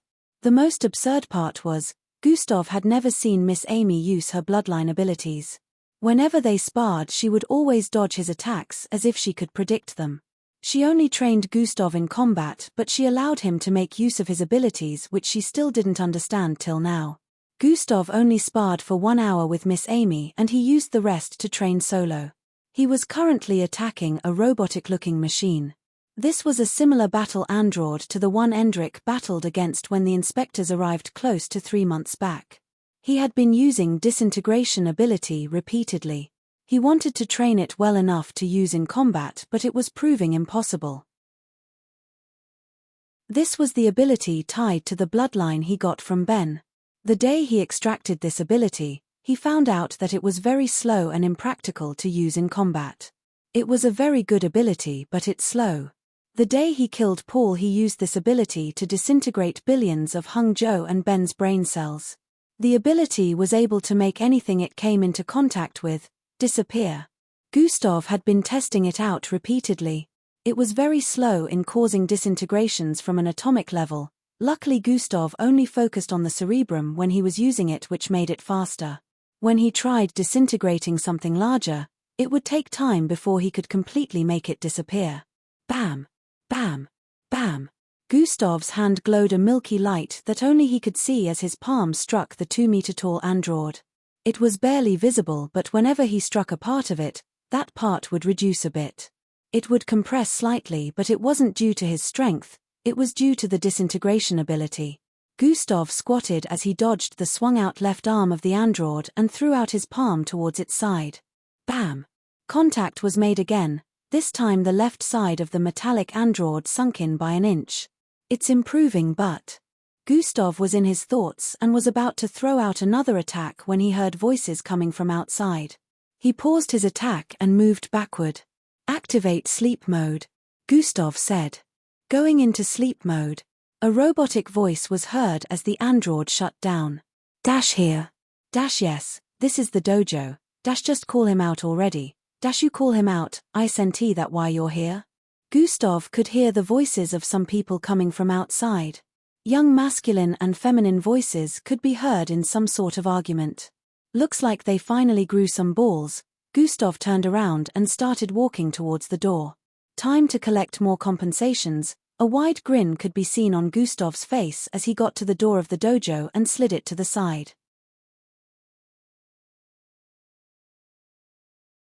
Chapter 46. Looks like they finally grew some balls.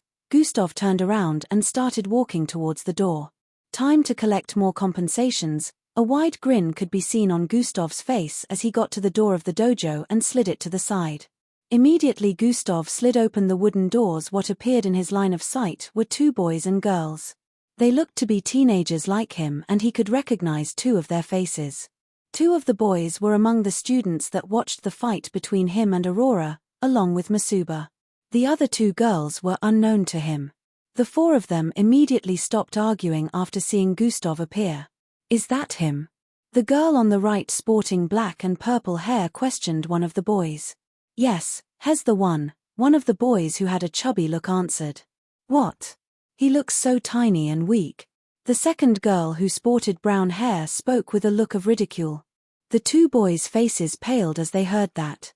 "I thought it was going to be someone more intimidating." The girl with black and purple hair spoke again. "He looks like a pretty boy. How could Masuba lose to this feathered-looking person?" The other girl sporting brown hair spoke again. The both of them spoke like Gustav wasn't standing in front of them. The faces of the boys paled again upon hearing the conversation of the girls. They stared in Gustav's direction with a frightful look. Surprisingly, Gustav didn't even look bothered. He just stared at the girls like they were some clowns performing a circus act. "He's right here, you know?" The chubby boy couldn't bear it anymore and finally spoke since he was afraid of Gustav misunderstanding the situation. He didn't want Gustav to think he was also among those insulting him. "What's this? You're scared of him?" The female sporting brown hair questioned with a look of disgust. If you don't have anything tangible to say, I will return to my training. I have better things to spend my time on than wasting it on watching a circus act play out in front of me. You two should get your circus monkeys out or here, Gustav said to the two boys and turned around to enter the dojo once again. Hiss, did he just call us? How dare this?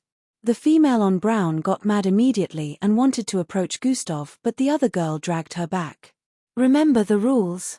The girl sporting purple and black hair questioned with a reminding tone. When the girl on brown heard that, she calmed down. One of the rules forbids fighting within the premises of the dojo. Fighting was only allowed through duels, and failure to comply would result in a permanent ban. Don't worry, Senior Yuhiko will take care of him for us, the girl sporting purple hair whispered in the ears of the other girl as she smiled. Gustav's ears caught what they said even though he was already about to close the door. Perception had increased his 5 senses so he would hear even the tiniest of whispers so long as they were within the range of detection. Please wait. The boys were the first to call out to Gustav before he could close the doors. What is it? Gustav asked while turning his head to the side. Masuba would like to invite you to watch his duel with Yuhiko on the 2nd floor, the chubby boy answered. Yuhiko would also like to invite you to watch the duel, the girl sporting purple and black hair spoke. Is that why you all are here? Gustav asked. Yes, the group of 4 nodded. Not interested, Gustav turned around after answering. What? The 2 girls were surprised that Gustav would turn them down even after hearing the name of the person who was inviting him. No one in the dojo could claim they hadn't heard of the most beautiful and powerful girl in the dojo. The boys weren't surprised as they were already used to this cold attitude since Gustav had turned down their friendship several times.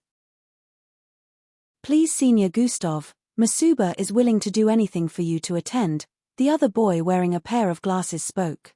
Oh, Gustav looked interested after hearing that. Is that so? He came out of the dojo again as he questioned. The boys nodded in affirmation.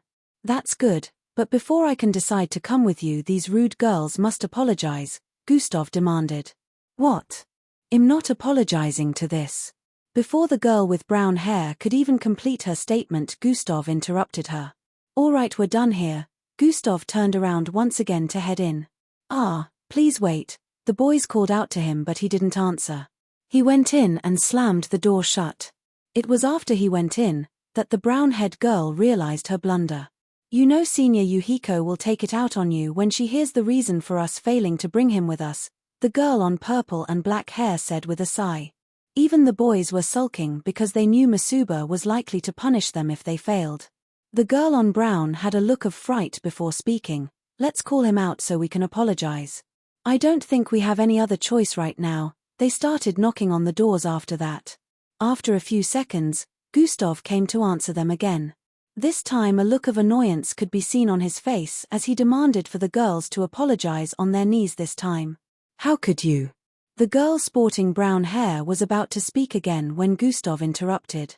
I'm going back in then. He turned around to leave once again, but this time the girl sporting purple hair quickly reacted by kneeling and dragging the one with brown hair down with her as they begged for forgiveness even though looks of unwillingness were written all over their faces.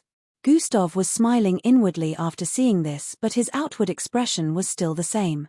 Let's go then. On the 2nd to the last floor, a small stage that was similar to the one Gustav and Aurora had their first duel was placed in the northwest corner of this floor. A group of young boys and girls could be seen gathered around this stage.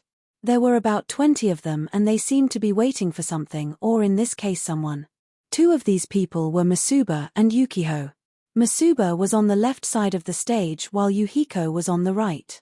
The same inspectors that played as referees for Gustav's and Aurora's fight were also present and they were all waiting for the same person before the duel commenced. Yukiho had a look of annoyance on her face. What's taking so long? I can't stand this idiot staring at me in this kind of way. I want to stomp on his face as quickly as I can, she thought in her mind as she stared at Masuba, who was also exchanging glances with her. Masuba was staring at Yuhiko with a longing gaze. He stared at her like she was a holy being, a deity that wasn't supposed to exist on the earth, and truly Yuhiko looked the part. She was unrealistically beautiful. Just look at this idiot, He practically has drool leaking out the side of his mouth. No different from how that guy used to look at me. An image came to her head, but she looked quite disturbed as another image interloped with the one she first pictured. Just what was? She didn't get to complete her thought when loud voices were heard in the vicinity. Dash has here. Dash is that him? Dash wow, he looks quite weak. Dash how could Masuba have lost to him?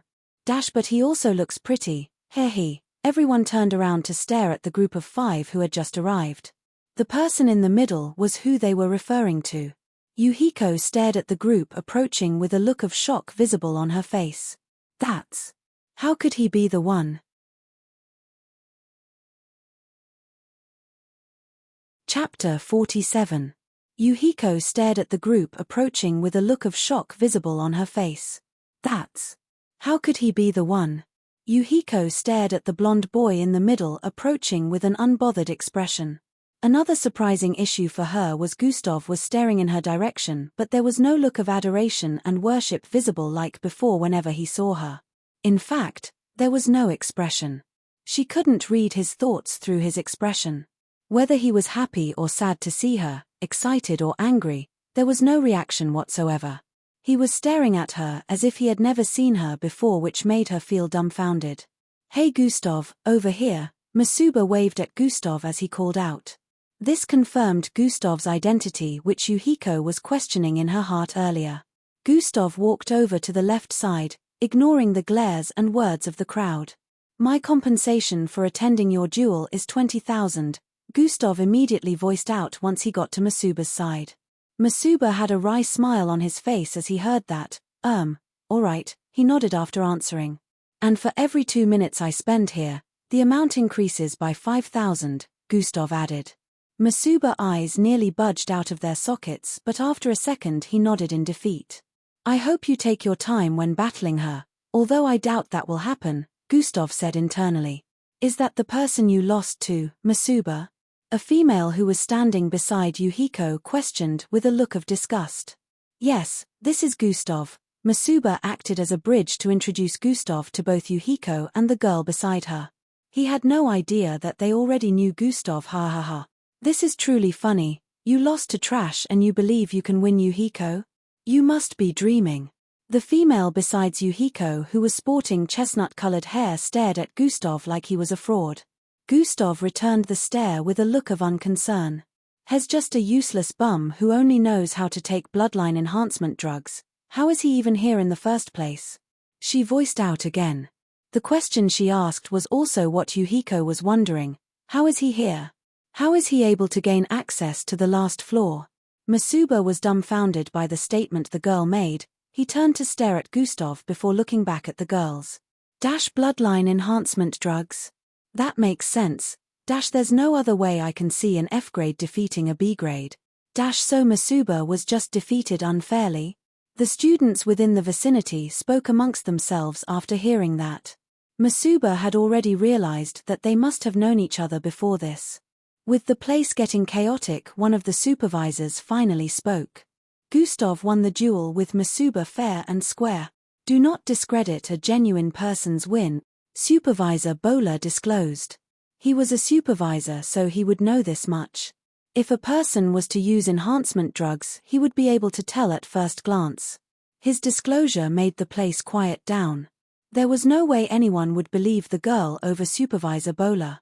Some of them even started giving her weird looks, wondering what she was aiming at.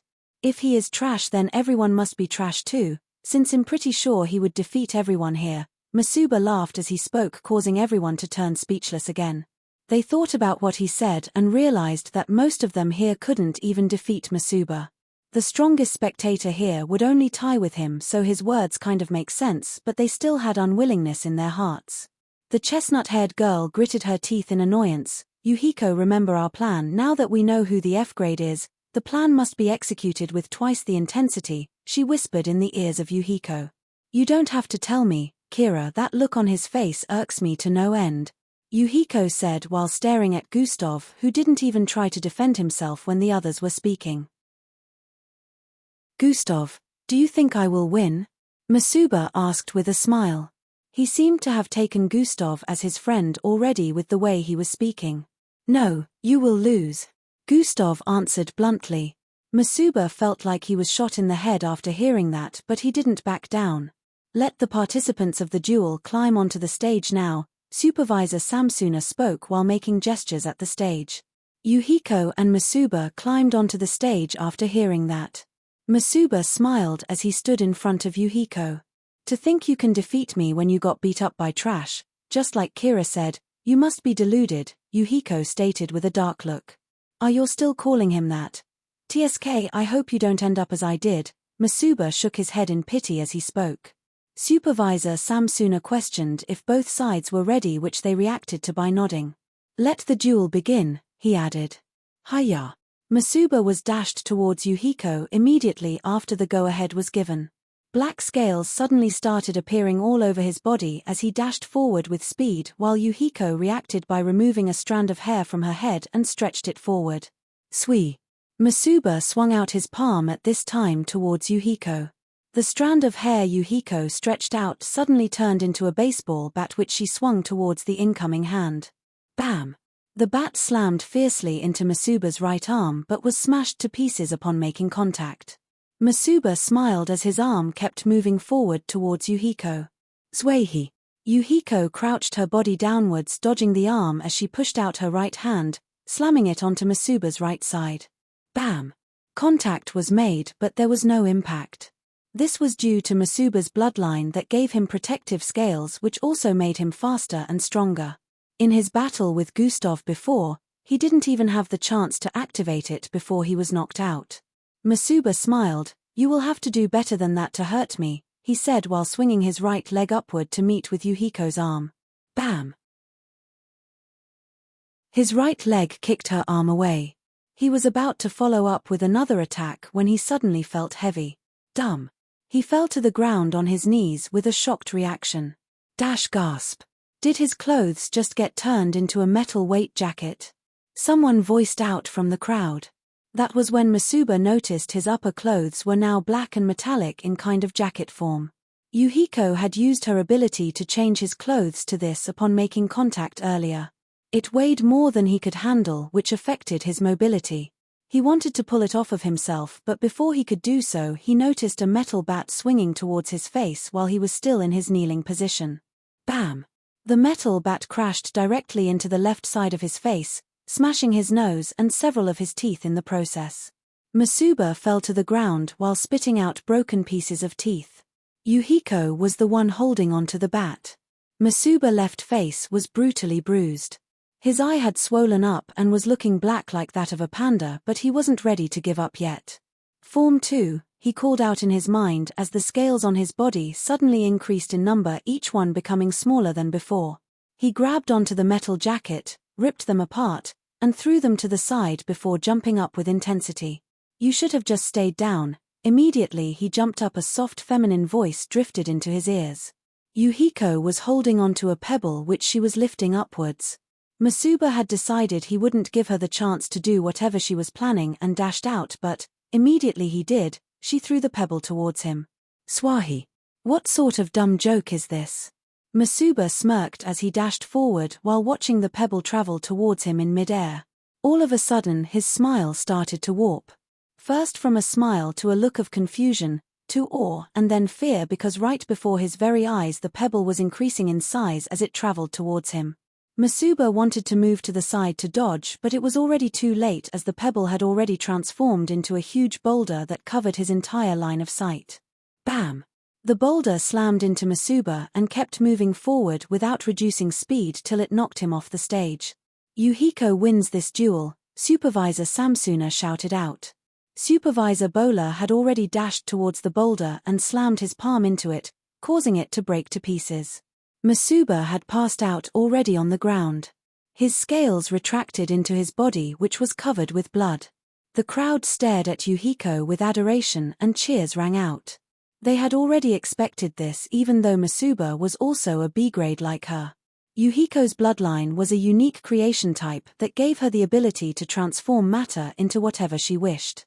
So even the air could be morphed into what she wanted if the right requirements were met. Supervisor Bowler had placed a healing pill in Masuba's mouth and he started healing up at a visible rate. Yuhiko did not leave the stage after winning. She stood there staring at a person in front. Everyone followed her line of sight and noticed she was staring in Gustav's direction.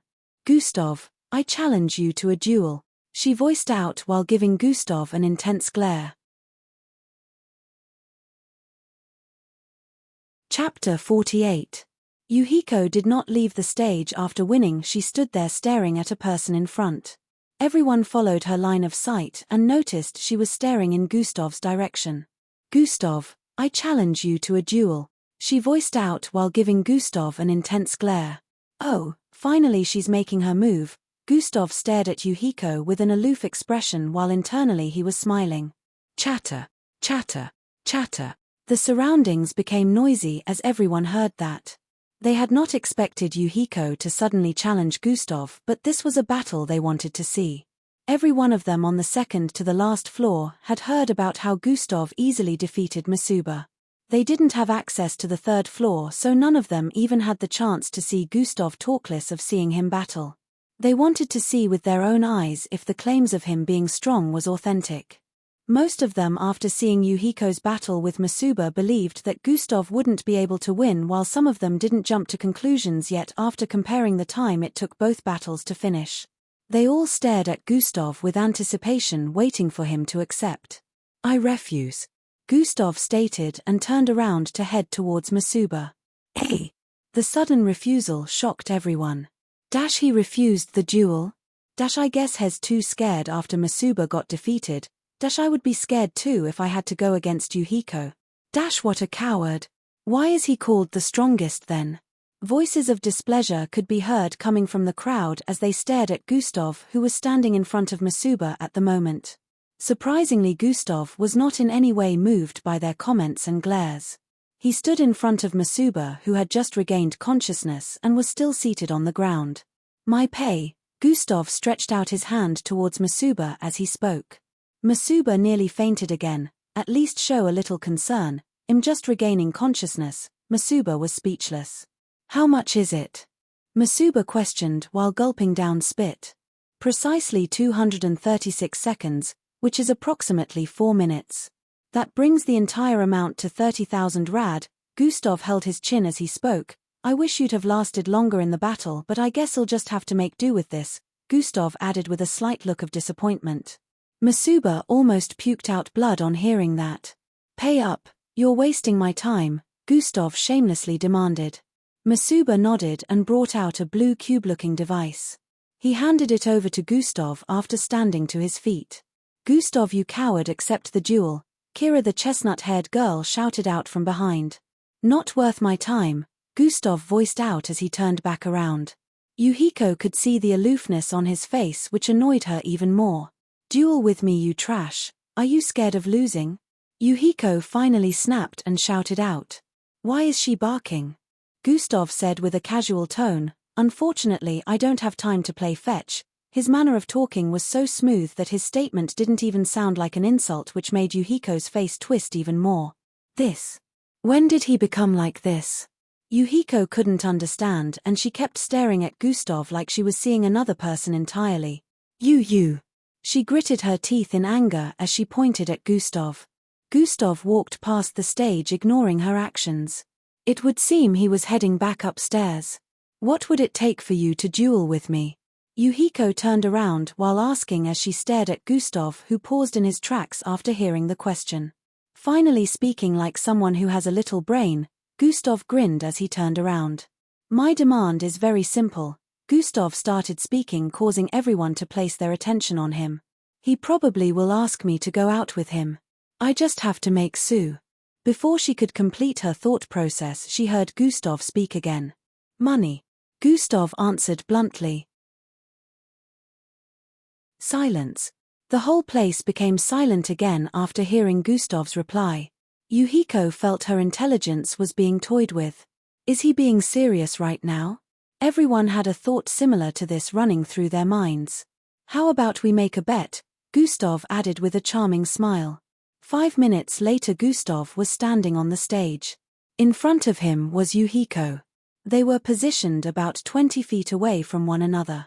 Yuhiko glared at Gustav intensely while Gustav returned her glare with a calm stare. Supervisor Bowler asked if both of them were ready, which they reacted to by nodding.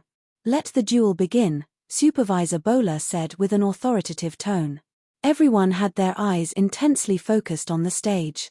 "I won't waste time in crushing you." Yuhiko, who seemed to still be greatly mad at Gustav, had a pebble in her hand from before the duel even started. Immediately the go-ahead was given. She threw out the pebble with speed towards Gustav. Shui.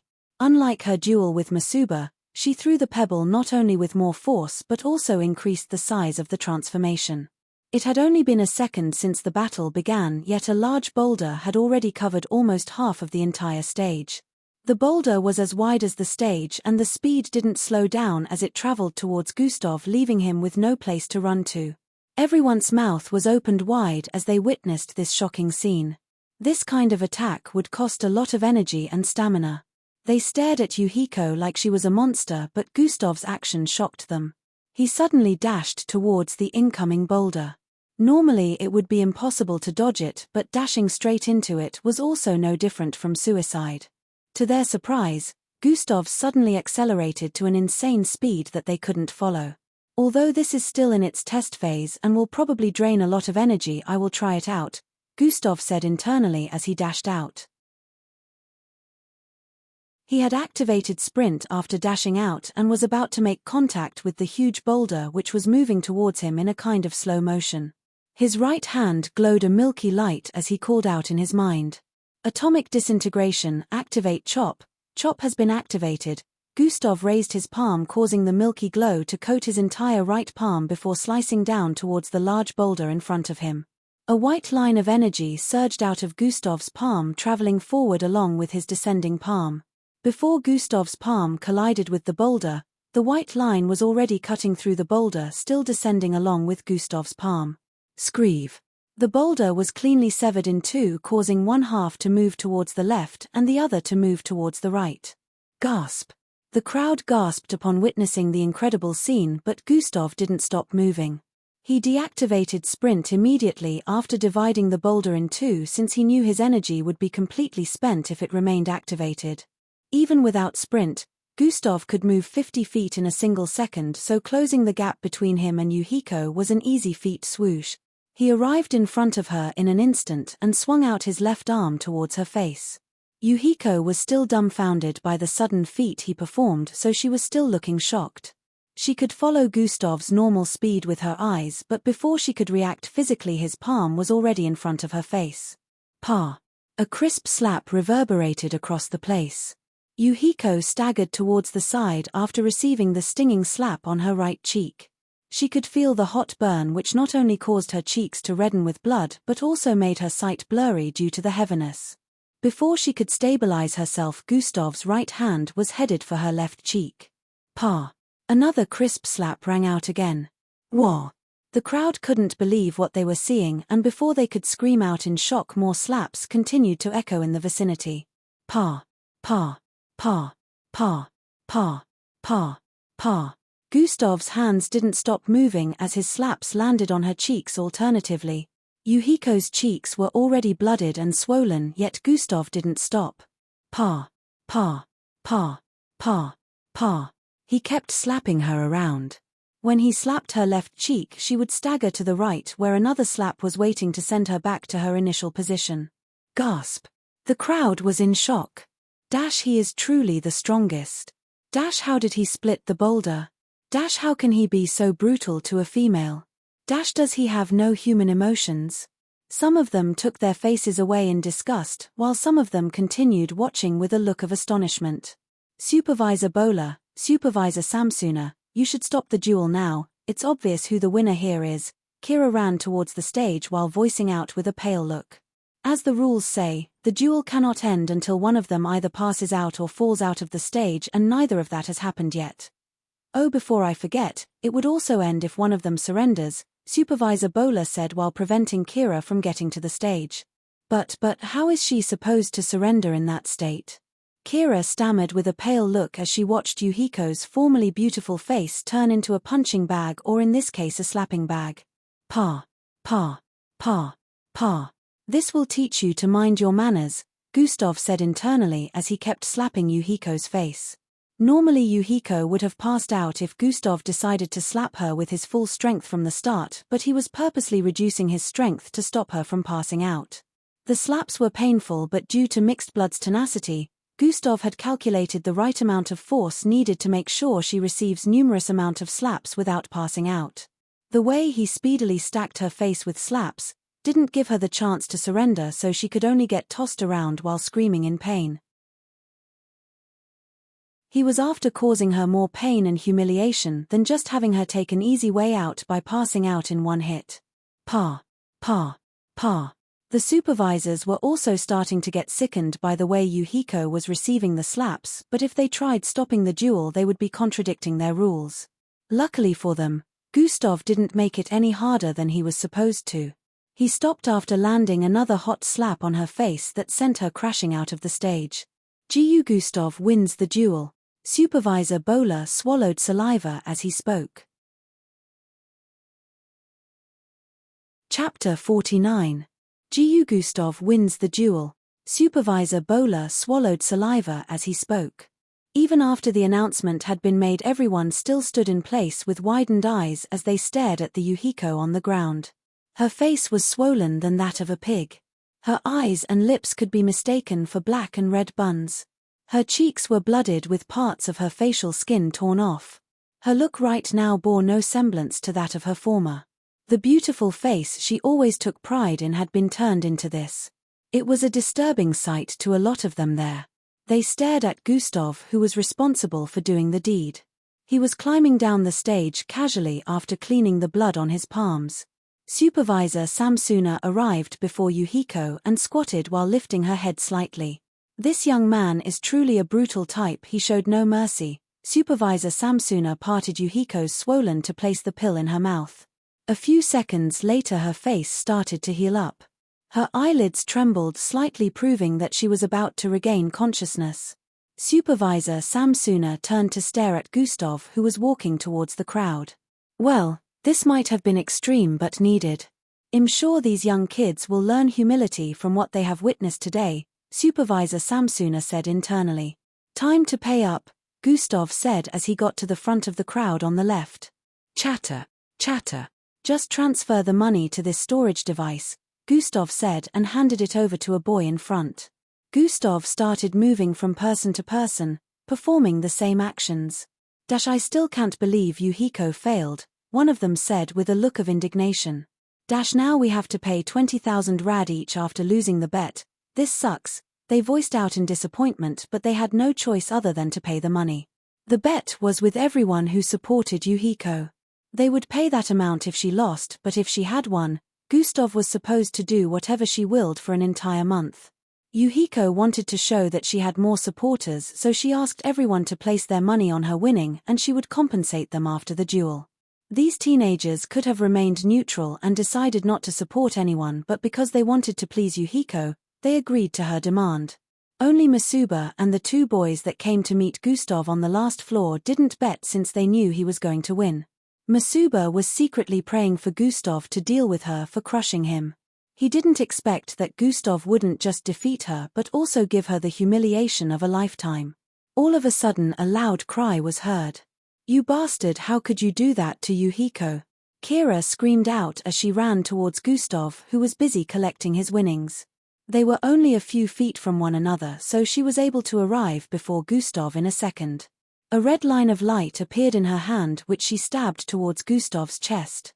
"Well, birds of the same feathers always flock together. Since the both of you are so similar, I guess you should receive the same punishment," Gustav said internally as he swerved to the left to dodge the attack while raising his right hand and bringing it down with force. Kira watched as the palm descended upon her face, unable to react to the speed on time. Grab. Just before Gustav's palm could collide with her face, it was grabbed by Supervisor Samsuna. Kira, who had nearly tripped due to Gustav dodging, paused in her tracks. "Fights are not tolerated, a duel must be scheduled before the both of you can go at each other," Supervisor Samsuna said. "I couldn't even sense his approach with my perception," Gustav analyzed as he withdrew his hand. "I was only trying to defend myself," Gustav stated with a straight look. There's no need for explanation, Supervisor Samsuna replied. For attacking a person out of the blue, Kira will have to pay twice the amount of the said bet, he added. Gasp. That's 40,000 rad. My entire allowance for a year, Kira stuttered as she spoke. There's no way I will be able to collect any money from father till the year runs out. Either you pay the fee or leave this premises at once. Such attitude will not be tolerated, Supervisor Samsuna said once again. Kira had a crestfallen look on her face when she saw Gustav stand in front of her again. Pay up, he stretched out his hand while speaking. In a few minutes, Gustav had collected money from everyone except Yuhiko. Yuhiko had regained consciousness some minutes ago. She had healed up and her face had gone back to looking beautiful, but the humiliation she felt now made her feel like covering up her face for life so no one would be able to recognize her. My payment. Gustav arrived in front of her and stretched out his hand. Yuhiko's face twisted with a crazy look. Giardi. I will have my. I don't care about that. Pay up. Gustav didn't let her complete her sentence. Yuhiko gritted her teeth and reached for her storage device with a look of unwillingness. About 30 minutes later, Gustav was on Miss Amy's hoverbike. Miss Amy was driving him home today. You did good today, Miss Amy said as they streaked through the road. Hee, Miss Amy missed out on all the fun. Gustav laughed lightly while holding onto Miss Amy's waist from behind. I really would have liked to witness it myself, Miss Amy replied. Don't worry, Miss Amy, next time I'll inform you, Gustav said with a smile. Next time? Oh, there's going to be a next time? Miss Amy asked with a bewildered expression. The world is still full of idiots after all, Gustav answered with a look of anticipation. Just be careful and don't get too conceited, Miss Amy advised. H&M, I won't, Gustav nodded in reply. In a few minutes, they arrived in front of the building where Gustav's apartment was located. Gustav got down from the hoverbike. Have you considered their request? Miss Amy questioned. I'm still thinking about it. In the meantime, I'm doing more research, so if I do accept, it will be when I have gathered enough knowledge, Gustav answered. It's all right. It's up to you after all. If you find yourself in a situation beyond your control, you know how to contact me, Miss Amy stated and proceeded to speed off with her bike. Sweet. Gustav waved and turned around to head for his apartment. The neighbors outside had smiles all over their faces as they greeted him with a welcoming look. Gustav got to his apartment and settled down on his reading chair. The first thing he did was to bring out his storage device. Tap. After tapping twice on it, 3 small projections were displayed. Gustav tapped on the third one. Zing. Rows and stacks of paper bills appeared in front of him. Gustav smiled as he stared at the money. A total of 480,000 rad. He muttered with a delighted tone. He reckoned that the total amount of money with him right now should be around 630,000 rad. He was now halfway to becoming a millionaire. This would have been impossible if he wasn't dealing with rich kids. A lot of workers couldn't boast of having 500,000 after working for several years, yet he had gotten that in a little over 2 months. Gustav's goal was to accumulate at least 1 million before the MBO entrance test took place. He called for the system interface to open up. Host attributes, he called out in his mind. Host attributes, name, Gustav level, 5 class. EXP, 6250 25,000 HP, 32320 energy, 12150, attributes, strength, 33 perception, 31 mental fortitude, 30 agility, 30 speed, 30 bravery, 30 intelligence, 32 charm, 31, attributes point 14. Gustav stared at it for a while. He had already distributed today's point earlier and his charm points had also caught up with the others. Things were progressing as planned, but he was still left wondering about the class information up there. Also he noticed that there was no longer Oslov behind his name. What is this about? Gustav wondered. He recalled something at this moment. The system said something about the recreation ability being operational. He remembered that this was one of the rewards he received after killing the Bloodwolf. He had been wanting to know about the recreation ability for the past 2 months now, but unlike the rest, No information popped up beneath it even if he stared at it for a very long time. He had even tried activating it the same way he activated skills like dash or sprint, but the result was the same. Now he understood that it wasn't operational all this time. Skills and abilities, Gustav called out internally. Skills and abilities. Dash, level 4 sprint, level 3 regeneration, level 3 morph, level 3 joint movement, level 3 toxin immunity, level 3 recreation, level 3 bloodline acquisition, level 3 chop, level 6 palm strike, level 4 frying. Level 8 inch. I can't believe it has been leveling up all this time without even being operational, Gustav said while checking out his skills and abilities. Since he had tried to use it several times to no avail, he ignored it so he didn't notice that it had been leveling up like the rest. Gustav focused his eyes on the skills, waiting for information to pop up beneath them so he could check out the information on recreation. In 3 seconds information appeared under every skill and ability explaining their usage. Gustav had seen the rest before so his eyes traveled down the list to where recreation was positioned. What? Gustav's eyes widened in shock as he read the information beneath recreation internally. Chapter 50. Gustav focused his eyes on the skills, waiting for information to pop up beneath them so he could check out the information on recreation. In 3 seconds, information appeared under every skill and ability explaining their usage. Gustav had seen the rest before so his eyes traveled down the list to where recreation was positioned. What? Gustav's eyes widened in shock as he read the information beneath recreation internally. Skills and abilities, dash level 4, ability to increase current speed by 25 for 20 seconds, sprint level 3, multiplies current speed by 2, regeneration level 3, recover from injuries 20 times faster than normal, morph level 3, bloodline ability, change hair color, skin tone and shift facial muscles, joint movement level 3, bloodline ability, move joints in reverse, toxin immunity level 3, protection against slightly lethal toxins, recreation level 3, ability to combine bloodlines to create a fused bloodline that will generate a new ability entirely. Based on the compatibility of both bloodlines, the fused bloodline could range from C, a grade, bloodline acquisition level 3, ability to extract bloodlines and pair them with host if the right requirements are met.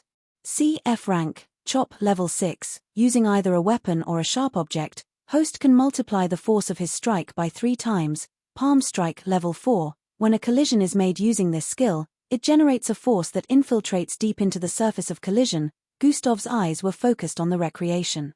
He couldn't believe that such a skill existed all this time and the system prevented him from using it. The possibilities of what he could achieve with this made him shiver from excitement internally. Oh wait, now that I think about it, I wouldn't be able to make use of this ability if I didn't have more than one bloodline. Gustav realized this and understood that even if the system gave him access, he wouldn't be able to use it. But now he could try it out since he currently has 3 bloodlines in total. But what would happen to the original bloodlines after I fuse them? Would I still be able to use them singularly or would they become one entity that I won't be able to use separately? Gustav thought hard about this. He had wanted to test it out, but when these thoughts popped up he felt he should look into it properly before thinking of using the skill. I can't try this with beast transformation or any of the 3 I currently have. I will need to steal more bloodlines and perform experiments on those first, Gustav concluded, but now the issue was how he was going to steal more bloodlines. He couldn't steal bloodlines out in the open because he would have to make contact with the blood located in the neck area of a person before he could get the system notification for bloodline extraction. He would need to be in a secluded environment before he could think of doing that. Gustav started to hatch a plan in his mind. He had decided he was going to move his plans for revenge forward with this situation at hand. He didn't even notice that he could now steal C-grade bloodlines until a notification rang in his head. A new monthly quest has been issued. Gustav stared at the notification with a look of anticipation. Quest: acquire a C-grade bloodline in 30 days or less. Rewards: hidden, punishment for failure, hidden, I need to acquire a C-graded bloodline. This was when Gustav's happened to notice on the system interface that he could now extract C-grade bloodline. Gustav couldn't help but smile at this since it came at a time when he was thinking of acquiring more bloodlines. He knew scheming would be necessary before he could get the opportunity to steal a bloodline without drawing any suspicions, yet he was glad because this meant he could finally steal bloodlines from some of the students who gave him trouble back in the past, since some of them were C-graded. Gustav brought his eyes down to the rewards and punishment section. What the heck? Everything is hidden? Gustav voiced out with a look of discomfort. This was the first time the system was hiding both the rewards and the punishment. The punishment was mostly hidden, but he had never seen both of them hidden at the same time when a quest was issued. Just what is it playing at? Gustav sighed internally in defeat. He just couldn't understand the system at times.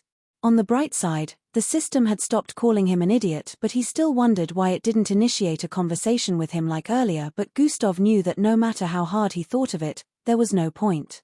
It wasn't up to 3 months since he got the system, so he knew finding out the secrets it held would take a lot of time.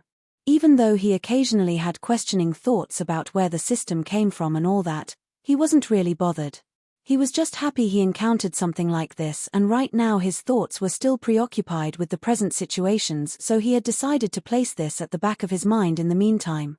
Gustav closed the system interface and tapped on the web board in front of him. A holographic projection appeared in front of him after that. Time to continue my research, Gustav muttered. In a flash, 2 days had gone by. During these 2 days, Gustav's and Yuhiko's duel had been a hot topic in the dojo. Everyone on the 3rd to the last floor heard about it also. The 2nd floor only had 12 students that attended Echelon Academy, and they happened to be simping for Yuhiko in one way or the other, so they never mentioned the fight in school. It was said in school that she lost to an grade mixed blood instead of an F grade. The 3rd floor of the dojo had lots of students from Echelon Academy there, but because they weren't there when the battle happened, they couldn't confirm that she was defeated by an F grade. In school, the matter of her losing to someone in the dojo quickly died down after the students heard it was an grade, but in the dojo, it was a very hot topic.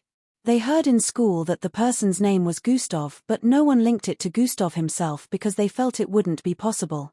No one expected that Gustav, who was known as Trash, was the same person who had defeated her. Yuhiko didn't appear in the dojo since that day. She couldn't bear the humiliation.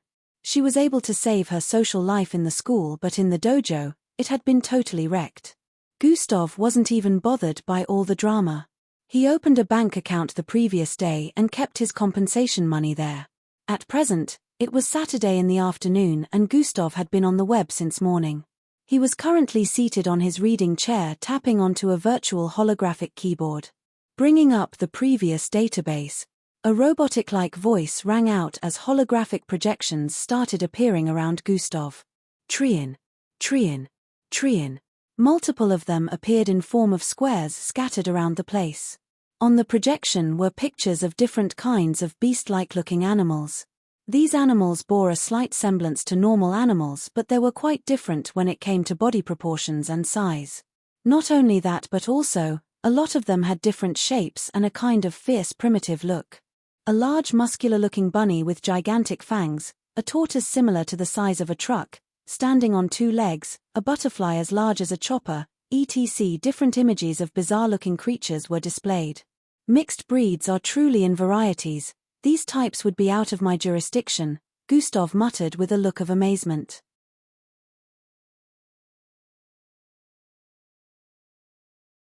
Chapter 51. He had been researching on mixed breeds since the night before. He still wondered how such creatures existed on Earth, and he was only coming across one after 16 years of his life. He had found out that the mixed breed he defeated was a level 2 mixed breed, which was comparable to a step 3 Zulu rank. Gustav had figured out that not all mixed breeds were the mindless type that attacked human civilizations. He also discovered that some mixed breeds were mixed bloods whose bloodlines went AWOL when awakening them, turning them into beasts. Some mixed breeds looked entirely different from any animal that used to exist on Earth, while others looked similar but quite monstrous. Wait, it's possible to exchange the bodies of mixed breeds for money? Gustav was currently staring at an article on the web that displayed this information. It read that the body of mixed breeds could be exchanged for money in laboratories. Laboratories made a lot of research in that aspect. Depending on the type of mixed breeds and their level, it could sell for good money. Gustav carried on with his research, glancing from projection to projection before a knock was heard on his door. Com. Gustav stood up and went to check it out. To his surprise, it was Angie. She was clad in a short green gown. The gown had blue floral patterns, making her look especially cute. Her beautiful silver-colored pupils with a shade of pink added a kind of uniqueness to her looks, especially with the warm smile on her face. "Hello, Gustav," Angie waved immediately after Gustav opened the door. "Hey, do you need something?" Gustav asked immediately after noticing she was the one. He didn't want to waste time so he could go back to his research. "Well, my mom asked me to invite you to dinner," Angie said while using her right index finger to twirl her hair with an obvious shy expression. "Dinner?" Gustav had a look of confusion on his face before slamming the door on Angie while entering his apartment. "Angie?" She was confused as to why Gustav would suddenly slam the door shut in her face. "I guess it's a no then," Angie muttered with a dejected expression while turning around to leave. Inside his apartment, Gustav checked the time and was surprised to find out that it was 9:30 p.m. at night already. "Damn, I haven't completed today's task," Gustav exclaimed. He had lost himself in researching mixed breeds, so he didn't notice that it was already late in the night. He quickly picked up his red hoodie jacket and wore it before dashing out of his apartment. By the time he arrived at the corridor, Angie had gone back to her apartment, but Gustav didn't even take notice of this. His mind was currently preoccupied with completing today's task before the time ran out. He opened the system interface to check. Quests, daily today's task, 1/3. Travel 140 kilometers, status, 0, 0 to 120 kilometer. Climb to a height of 900 meters, status, 0 900 m. Carry a total of 2,750 kilograms, status, 02750 kilogram. He had been cooped up in his apartment all day, so he hadn't completed a single task. He analyzed the task and noticed that the only tasking one among them would be lifting the required amount of weight. He could easily lift this amount of weight, but the problem was getting a particular item that weighed enough to be counted by the system. Right now the system only calculated the weight of items he carried in hundreds of kilograms. If the item wasn't up to 100 kilograms, the system wouldn't count it. In his apartment, there was not a single item that weighed up to 100 kilograms. Gustav only thought about it for a few seconds before he came up with an alternative. As for the traveling and climbing, he could easily get these two done. For traveling, he could board a hover bus to take him anywhere, while for the climbing, he could use the stairways repeatedly. Gustav dashed down the stairway and reached the bottom of the building in a few seconds. There were still people in the neighborhood, so Gustav decided to activate silent advancement along with dash to increase his speed and also make his ascent as silent as possible. Dash has been activated, silent advancement has been activated, swoosh. Gustav immediately dashed up the stairs once again. No tapping sounds were made when he ran up the stairs, even with that amount of speed. The small waves of wind he used to generate were now mild and almost completely silent. This was the first time Gustav was using silent advancement, but he was liking the ability. Not even a single person noticed him in the environment, and he bet he could sneak up on someone like this without their knowledge. He got to the top and descended once again before running back up. He repeated this severally before finally seeing a notification appear in his line of sight. Daily task completed, 1/3 climb to a height of 900 meters square root. Gustav descended again after seeing this notification. He used dash once and completed this in less than 20 seconds. Gustav didn't waste time before heading towards the nearest bus stop and boarding a hover bus. He calculated on the city map the closest place he could travel to, for the traveling task to be completed. He decided to head towards a particular part of the city that was close to Echelon Academy but still some miles away. In about 5 minutes he received the notification for completing the traveling quest, but now he had gotten to the destination he picked, so he had to get down from the bus. If he wanted to head back, he would have to pick another. Immediately he got down from the bus, the familiar area appeared in his line of sight. The area between the residential and business class buildings. He walked a bit further ahead and noticed an uncompleted building in the distance. To be precise, they were 5 uncompleted buildings, but the one in the middle particularly stood out. Bolin construction site 7, Gustav said inwardly as memories of that day began flooding into his mind again. He walked closer and closer to the place, staring at the building in the middle where his first bloodline stealing adventure began. He remembered almost dying at Paul's hand here. This was also the same place he decided to stop being a wimp and where he first took a person's life. That was something he never thought he would do. Help! A scream brought him back to reality.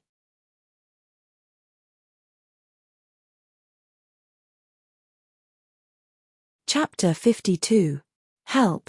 A scream brought him back to reality.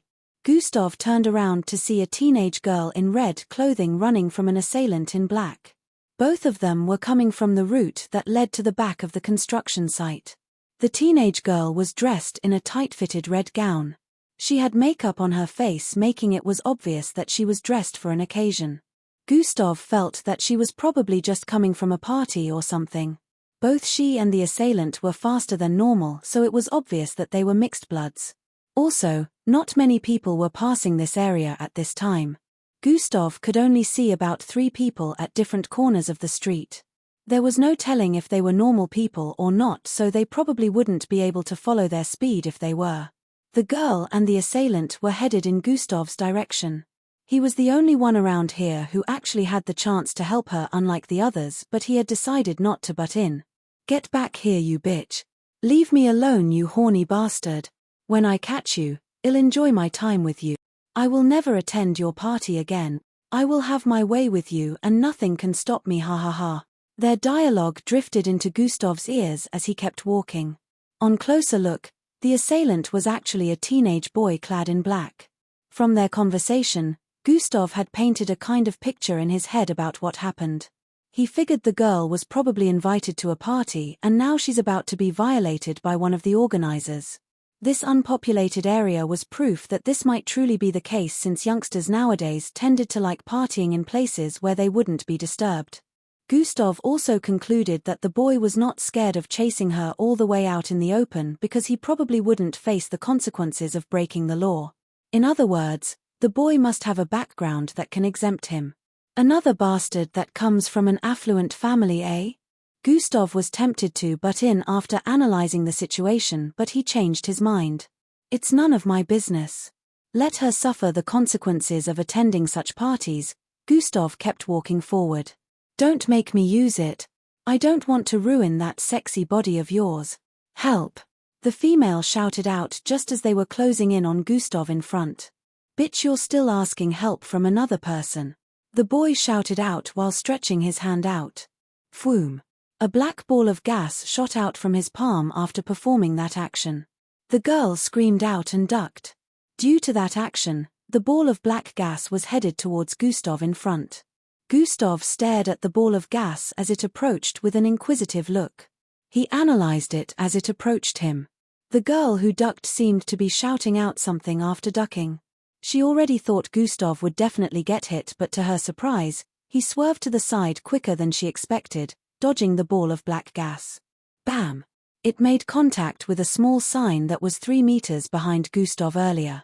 SSSS. A sizzling sound rang out as the sign started melting. The teenage boy was able to catch up to the girl after this. He grabbed her and lifted her from the ground with a smile on his face. You gave me so much trouble. I will take my time with you, the boy said while licking her earlobes. The girl shivered in fright as the boy's left palm traveled towards her chest. He grabbed her breasts through her clothes and started fondling them. Ah, what a great feeling, he muttered with a look of delight. Letmego, she struggled to free herself, but he was obviously stronger than her. Hey, you almost hit me. The boy paused his hands and stared at Gustav, who had just spoken ahead. His eyes traveled from top to bottom and from bottom to top before sneering. Who is this rat? Watch where you're going next time then, idiot, ha ha ha. Gustav looked down and smiled when he heard that. I really wanted to mind my business, but now. Gustav started walking forward slowly as he spoke. When he was only 3 feet away from them, he looked up to stare into the eyes of the boy. You just made it my business. Immediately Gustav muttered these words. He grew to the height of over 6 feet and he stretched out his palm to grab the boy's hand. He held onto the hand the boy was using to fondle the girl's breasts and tightened his grip around it. Clench. Crack. Kaya. The boy screamed out as the bones in his wrist area were broken in two. He let go of the girl immediately that happened and fell to the ground, crying while holding onto his right arm. The girl fell to her butt and stared at Gustav with an astonished look. Gustav raised his leg and swung it forward towards the boy's chest. Bam! The kick sent the boy flying back by 5 meters as his chest collapsed from the impact. The boy still slid a few inches backward before his body came to a pause. The girl's eyes widened as she stared at the boy ahead. She turned her head around to stare at Gustav with a look of appreciation. Thank you, the girl said while smiling at Gustav. I didn't do it for you, Gustav said and activated dash before running forward. Swoosh. In a few seconds, he was out of sight.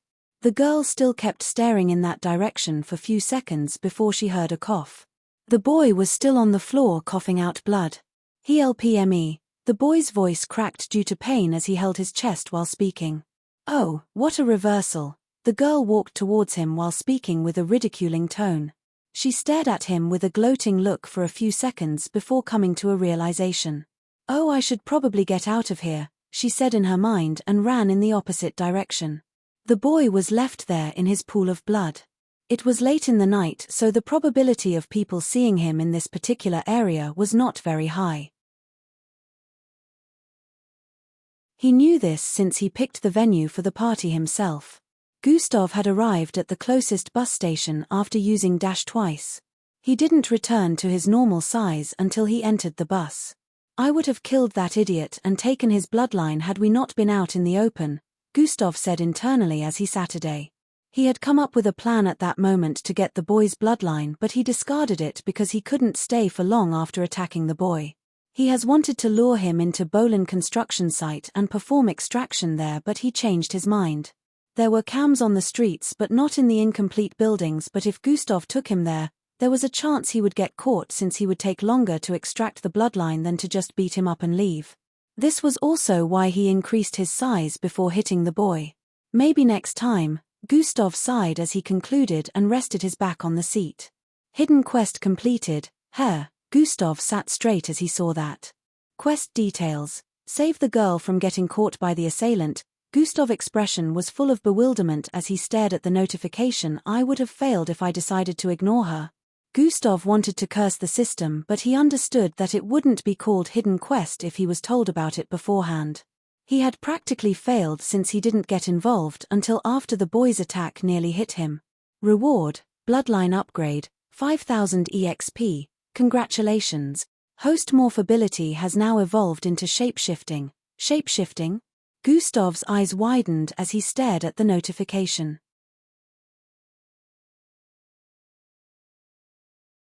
Chapter 53. A few minutes later Gustav had arrived back in his neighborhood. Only one daily task was left for him to complete at the moment. The time was already 10 p.m., which meant he still had 2 hours before the day ended. Gustav sighed in relief. His plan for completing the last task required him to head towards the forest area. He activated dash again and ran towards the forest area. Zwoosh. In a few seconds, his silhouette streaked past the last apartment in this residential area and headed for the sparse forest up ahead. When Dash ran out, he had arrived in front of a tree in the middle of the sparse forest region. The tree was about 9 meters tall with green and blue shades. The width of the tree was comparable to that of 4 people placed together. Gustav stood in front of the tree and stretched out his hand to touch it. This one is good, he muttered after feeling the tree up with his palm. Gustav clenched his fist, drew his arm backward, and punched out. Bam! His fist collided with the tree, causing a loud blast to ring out. A 4 inches deep hole was formed within the tree and Gustav's fist was buried inside. Gustav pulled his arm out of the hole and placed his fingers on his chin. With my normal strength, I can only do this much. Let me put my back into it, Gustav said internally as he got into a battle stance. Phoo, he breathed out and arched his arm back to the limit before throwing out another fist. Bang! Crack. Upon collision, this time, Gustav's fist blasted a 10 inches deep hole into the body of the tree. Cracks spread from that point to the other parts of the tree, but it was still far from falling. I guess this is as much as I can do with my normal strength. Gustav realized that his strength was still pretty low, and his win against the Bloodwolf came from combining his strength with that of beast transformation. He had no idea that his normal strength was rivaling third-step Zulu ranks. Partial mutated beast transformation, Gustav activated the beast transformation bloodline and started to grow in size. His body bloated and almost tore apart his sweater. If not for the elasticity of this one surpassing the former, it would have torn already. In this state, Gustav was over 8 feet tall. He clenched his fist again. "Let's try that again," he muttered with a deep voice. Bang! He punched the tree again, causing splinters to fly everywhere as his fist penetrated deep into the middle of the tree. The trees was still standing, but only slightly. Gustav dragged the right arm back while throwing out his left one. Bang! Crack! His left fist collided with the tree and it finally gave way. The tree, which was standing proudly earlier, split apart from the bottom area. Crack! The wood at the stem area could no longer support its weight as it came crashing down. Bang! It slammed to the ground on Gustav's left. Gustav didn't transform back into his normal form. Instead, he walked towards the fallen tree. Since it had been broken down, it was now about 7 meters tall. Gustav crouched and placed his palm on the tree before gripping it. "Ooh," he grunted while lifting the tree above his head. Just once was enough for him to hear the system notification ringing in his ear. Daily task completed, 3/3 carry a total of 2,750 kilograms. Gustav crouched down and dropped the tree gently. He slowly transformed back into human form. Just as he had expected, this tree weighed more than enough for him to complete his daily task. There were smaller trees in the area, but he decided to use them to make sure he completed the task in one go. Done. "I need to start putting my daily tasks first before doing anything else for the day," Gustav said with a contemplative gaze. He has been researching mixed breeds since the night before. Since he could get EXP from killing mixed breeds and also selling their body parts, it would be a 2x win for him if he decided to start hunting them. The problem was where to look without getting himself killed, since there were mixed breeds that were more powerful than he was currently. Gustav sat down on the tree and opened the system interface. When it appeared in his line of sight, he called for Skills and Abilities panel to be displayed. Skills and Abilities.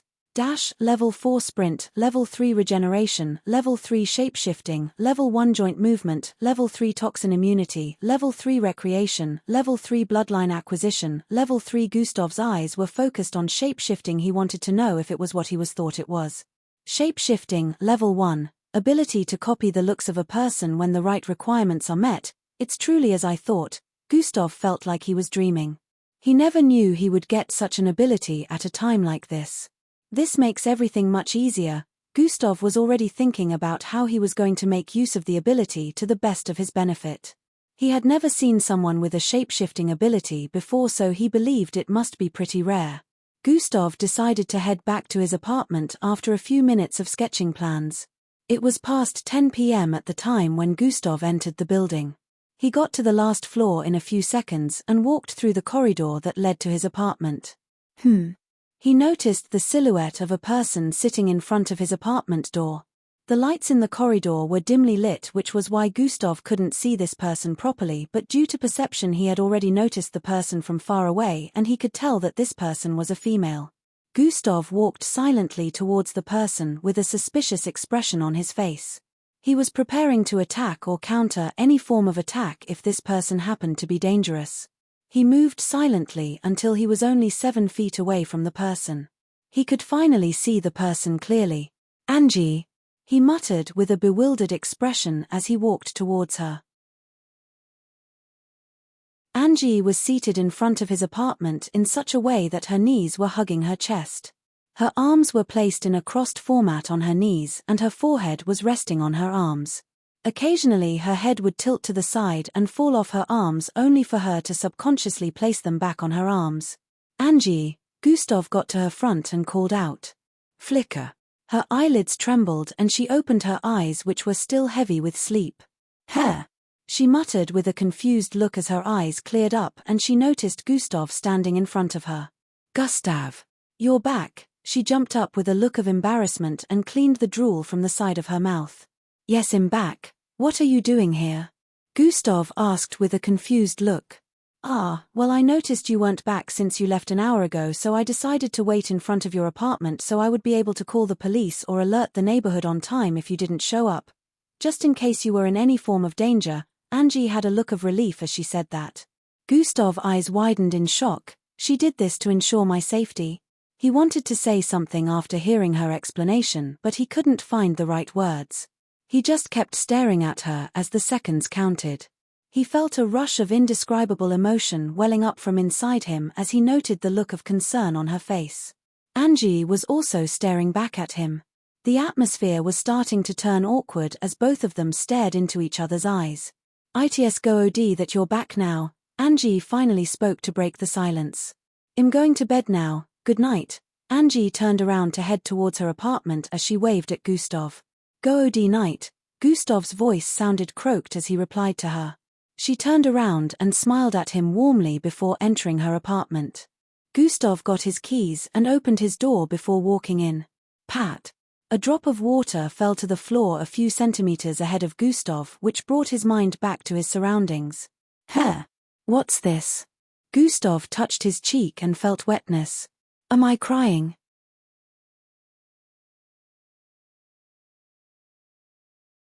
Chapter 54. What's this? Gustav touched his cheek and felt wetness. "Am I crying?" He had a look of disbelief when he touched his cheek and realized that a line of tears was running down his left eye. "What is this about?" Gustav laughed lightly and cleaned his cheeks before walking towards his reading chair. He didn't want to think about the reason even though he practically knew why. But he had made a new decision regarding Angie. The next morning Gustav was up very early. He hadn't forgotten about how he decided his daily task would be his first activity, so he decided to do that when he woke up. It was still 5 am at this time. Gustav was already used to being up this early, so it was a normal thing for him. He went out of his apartment to begin his daily task. Gustav used the same method as yesterday to finish the lifting and traveling task, but for the climbing task, he visited the dojo. Miss Amy had asked him to come there to assist her with something earlier on. It was a Sunday, but Gustav didn't attend a church because right from time, his parents were never churchgoers. A lot of people of this age weren't. In this age, people believed more in technology and alien life forms than a higher existence like gods. People have even claimed to be a higher existence themselves since the era of mixed blood started. Some earthlings are seen as God themselves in this age. Angie's family was one of the people who still believed in the Christian God, so they went to church while Gustav went to the dojo after finishing his daily tasks. Around past 10 in the morning Gustav was done in the dojo and was climbing down the stairs to the lower floors where he could get an elevator. On the third to the last floor, he ran into someone, or to be precise, some people. This third floor to the last floor was the first floor of the dojo and also the cheapest. It was the cheapest, but a lot of people couldn't afford it except for high-class families. Gustav happened to bump into his mother and brother when he got to the first floor of the dojo. They were coming from the elevator stand with a man in a black suit following them. They seemed to be immersed in a conversation as his mom could be seen laughing and smiling while the man kept tapping his junior brother's shoulder with a look of admiration. They paused when they noticed Gustav coming from the other end. "Gustav." The mother's eyes widened upon seeing him here. Her mind went back to the last time they met, causing her to freeze. The man wondered why they stopped moving at first, but once he heard the name his face shone with understanding. Endrik stared at Gustav with contempt. He was practically snarling like an angry animal upon seeing his face. Gustav didn't even bother sparing them another glance after taking a look at them once. He continued on his way after that and kept moving towards the elevator. As he got to their position and was about to pass by their side, a large palm grabbed onto his shoulder. Gustav paused his footsteps and stared at his left shoulder to see the man in a black suit gripping his shoulder tightly. "Young man, you lack courtesy." The man spoke with a deep voice. Gustav's sight traveled from the hand of the man up to his face. The man had slightly tanned skin with thick beards and a mustache. His build was gigantic, making him look similar to a gorilla. Every part of him was bulky, including his large palms grabbing onto Gustav's shoulder. Gustav could feel more than 1,000 pounds of weight resting on his shoulder. "What do you mean by that?" Gustav said while trying to free his shoulder from this man's grasp. "You didn't even pay respects to your mother, neither did you apologize to your brother for beating him up. What kind of kid are you?" The man brought his face down closer to Gustav's face as he spoke. "The kind that doesn't have a mother or brother. I will not apologize to dead people," Gustav said while brazenly pushing the man's hand off his shoulder. "You." Endrik pointed at Gustav with an angered expression. Their mother stared at Gustav like she was seeing another person. "Oh, you have the guts to talk back to an echo-ranked MBO colonel? What a brave young lad." The man spoke with a threatening tone as he placed his palm back on Gustav's shoulder. This time he clenched Gustav's shoulder even harder than before, to the extent that Gustav's shoulder blade was starting to make bone-creaking sounds. "What does that have to do with anything? I told you I don't apologize to the dead." Gustav stood his ground even though he was starting to feel pain in his shoulder. "You will apologize, and you will do so while kneeling," the man voiced out again while increasing the force on Gustav's shoulder. He intended to make him kneel. Gustav gritted his teeth as his knees began to give way. The people in the environment that wanted to interfere earlier scattered like rats upon hearing that the man was an echo-ranked mixed blood from the MBO. Gustav could tell that the man was only using a low portion of his strength, yet he could barely fight against it. The man smiled as he clamped on Gustav's shoulder tighter, pressing him down even more. Gustav grabbed onto the man's hand with both his palms and pushed up with as much strength as he could muster, but it was still of no use. His legs were trembling due to the intense weight and slowly bending towards the ground. Endrik watched from the side with a crazed smile. "Yes, Master JK. Make him pay for touching me." This man happened to be Endrik's tutor from the MBO, and he was referred to as JK IWILL. Gustav's face was extremely fierce at this moment. His muscles had bulged intensely and his legs had caused slight cracks on the ground due to his pushing up. Still, everything was futile as his knees kept bending and bending. His knees were only a few centimeters from the ground at this point, but he still wasn't ready to give in. "Oh, wasn't this lad supposed to be weak? Even Endrik cannot handle this. How is he able to resist with an F-grade bloodline?" Master JK wondered. Although he was only using a small portion of his strength, just like Gustav thought earlier, this amount of strength was powerful enough to bring any Zulu-ranked mixed blood to their knees.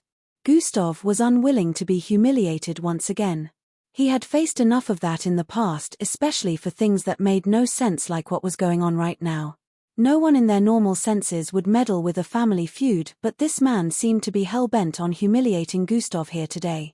"That look of unwillingness on your face makes me want to humiliate you even more. How dare you touch my student?"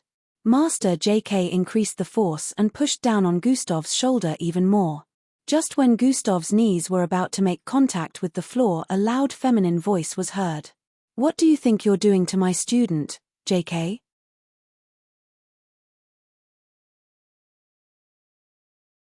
Chapter 55. What are you doing to my student, JK? The feminine voice was laced with such sharpness that it caused the man to tremble slightly upon hearing it. This voice, no way, it can't be her. Master JK's shoulders turned stiff as he slowly turned around to stare at the person that had just spoken. Immediately he saw her, his heart nearly jumped out of his chest. It was a young lady with grey long hair. She had a slim and beautiful figure with a height that was almost 57. She was clad in a green short tight-fitted gown with a brown coat draped around her shoulders. Young Miss Amy, the man looked very surprised to see her. Miss Amy strode towards them with light and graceful steps. In 2 seconds she was already standing before them. "I said, what are you doing to my student?" Miss Amy asked with a threatening tone. "You're your student."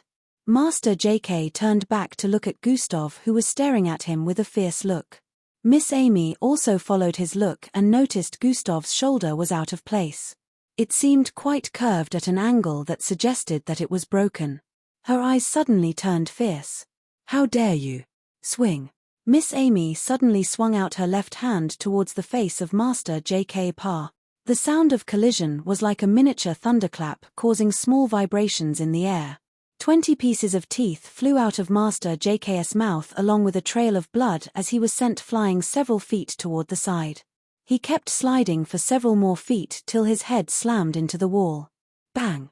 Everyone within the vicinity had their mouths wide open except for those who already knew Miss Amy beforehand. Did she just blow an echo-ranked mixed blood from the MBO away with one slap? Everyone had thoughts similar to this in their minds. Endrick and his mother were particularly surprised the most as the looks on their faces suggested that. Who is this woman? Why did she say she's Gustav's teacher? Endrick was not familiar with Miss Amy since he was still in middle school, while their mother never attended the parent-teachers meeting whenever there was one in high school, so she never knew any one of Gustav's teachers. Both of them couldn't recognize her. "Are you all right?" Miss Amy turned to stare at Gustav while asking. Gustav nodded in affirmation. Although his shoulder was slightly injured from the intense grip, it had healed back due to his regeneration ability. "JK." Miss Amy called out again. JK was still lying on the floor while spitting out more pieces of his broken teeth and blood. When he heard Miss Amy call out to him again, he crawled towards her with a terror-stricken face. "Why are you ing Mrs. I am so sorry." Master JK held Miss Amy's feet while begging.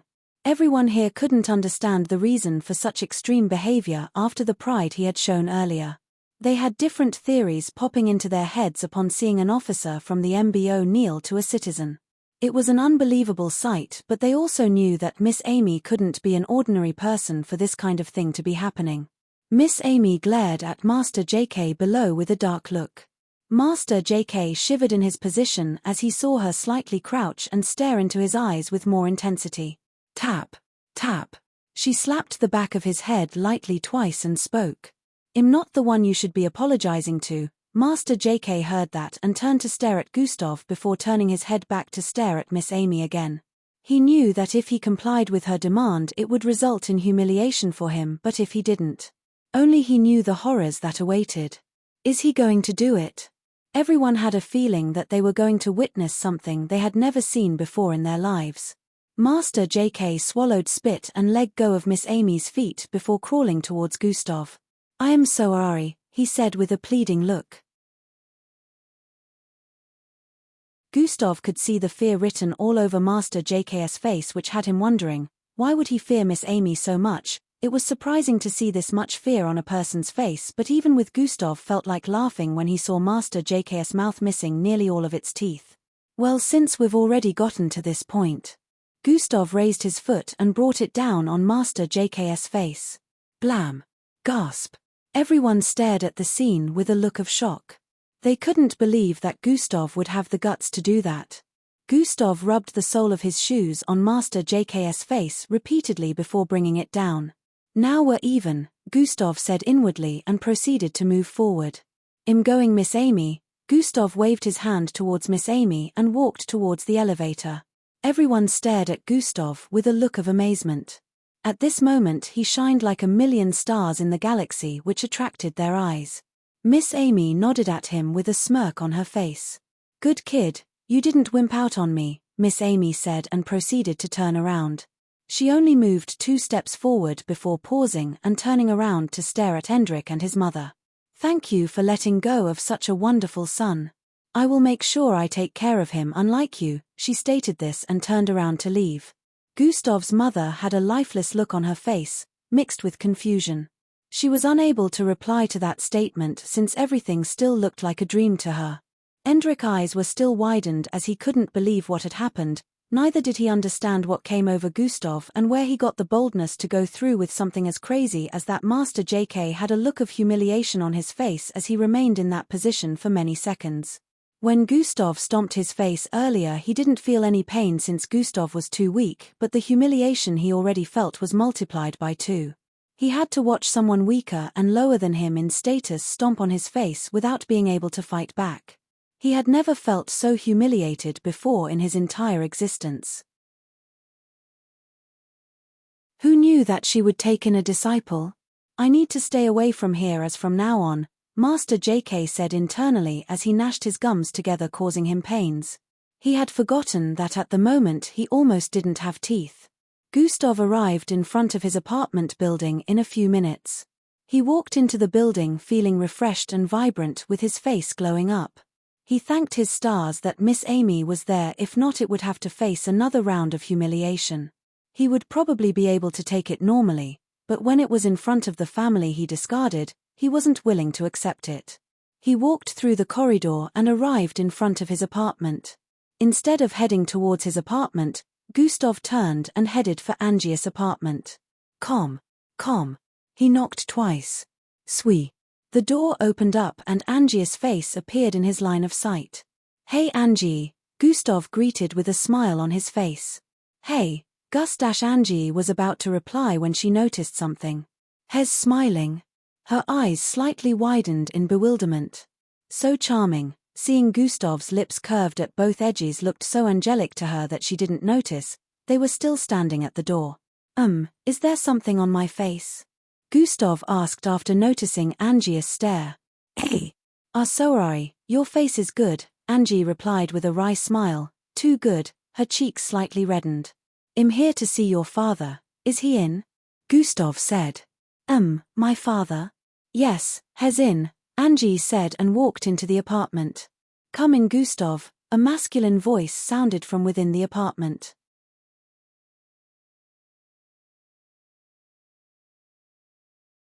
Chapter 56. I'm here to see your father, is he in? Gustav said. My father? Yes, he's in, Angie said and walked into the apartment. Come in Gustav, a masculine voice sounded from within the apartment. Gustav followed Angie in after hearing that. Angie's father was seated on the blue sofa located on Gustav's right side. Gustav walked towards the one opposite his and Saturday. This was the first time Gustav was seeing Angie's father during the day. He had only seen him during night times since he always came late from work and Gustav hardly came out of his apartment. On closer look, Gustav noticed that Angie's father's skin was whitish than normal and lines were extending from the horn in the middle of his head towards his nose and down to his lips. I guess he's one of those pureblood Slarkovs with more physical differences to that of humans, Gustav noted this. Yes, Gustav, to what do I owe this visit? Angie's father said with a solemn face. Angie stood at the dining area side to listen to their conversation. She was also wondering why Gustav will come to see her father. I've decided to accept the offer for that position, Gustav replied. Angie's father's eyes widened slightly in delight. You mean, you will accept to do it? He asked. Gustav nodded in affirmation. Hey, do what? What are Gustav and my father planning? Angie's mind was full of questions. Can we negotiate the price now or we have to put some other procedures in place first? Gustav inquired. Let me inform the others first. Angie's father stood up and walked towards the passageway on the left. Angie stared at Gustav's face from the dining area with a suspicious look. Gustav just kept staring forward like he was thinking about something. There was no other expression on his face. I should mind my business so I don't end up like the last time, Angie said internally after remembering the stairs incident. She was still embarrassed about it till now. Angie kept staring at Gustav's face from the side. Her curiosity rose as the seconds passed, especially when her father still hadn't come back to the living room. After some more seconds passed, she walked towards Gustav. Gustav, what are you and my father planning? Angie asked while twirling her hair. Millimeter? Nothing special, Gustav replied with a dismissive look. Tell me, she demanded. Why are you interested? Gustav questioned while squinting his eyes. Well. Angie kept using her fingers to twirl her hair with a look of embarrassment. Gustav were heading to Darge coffee shop. Angie's father's voice came from the other end, cutting their conversation short.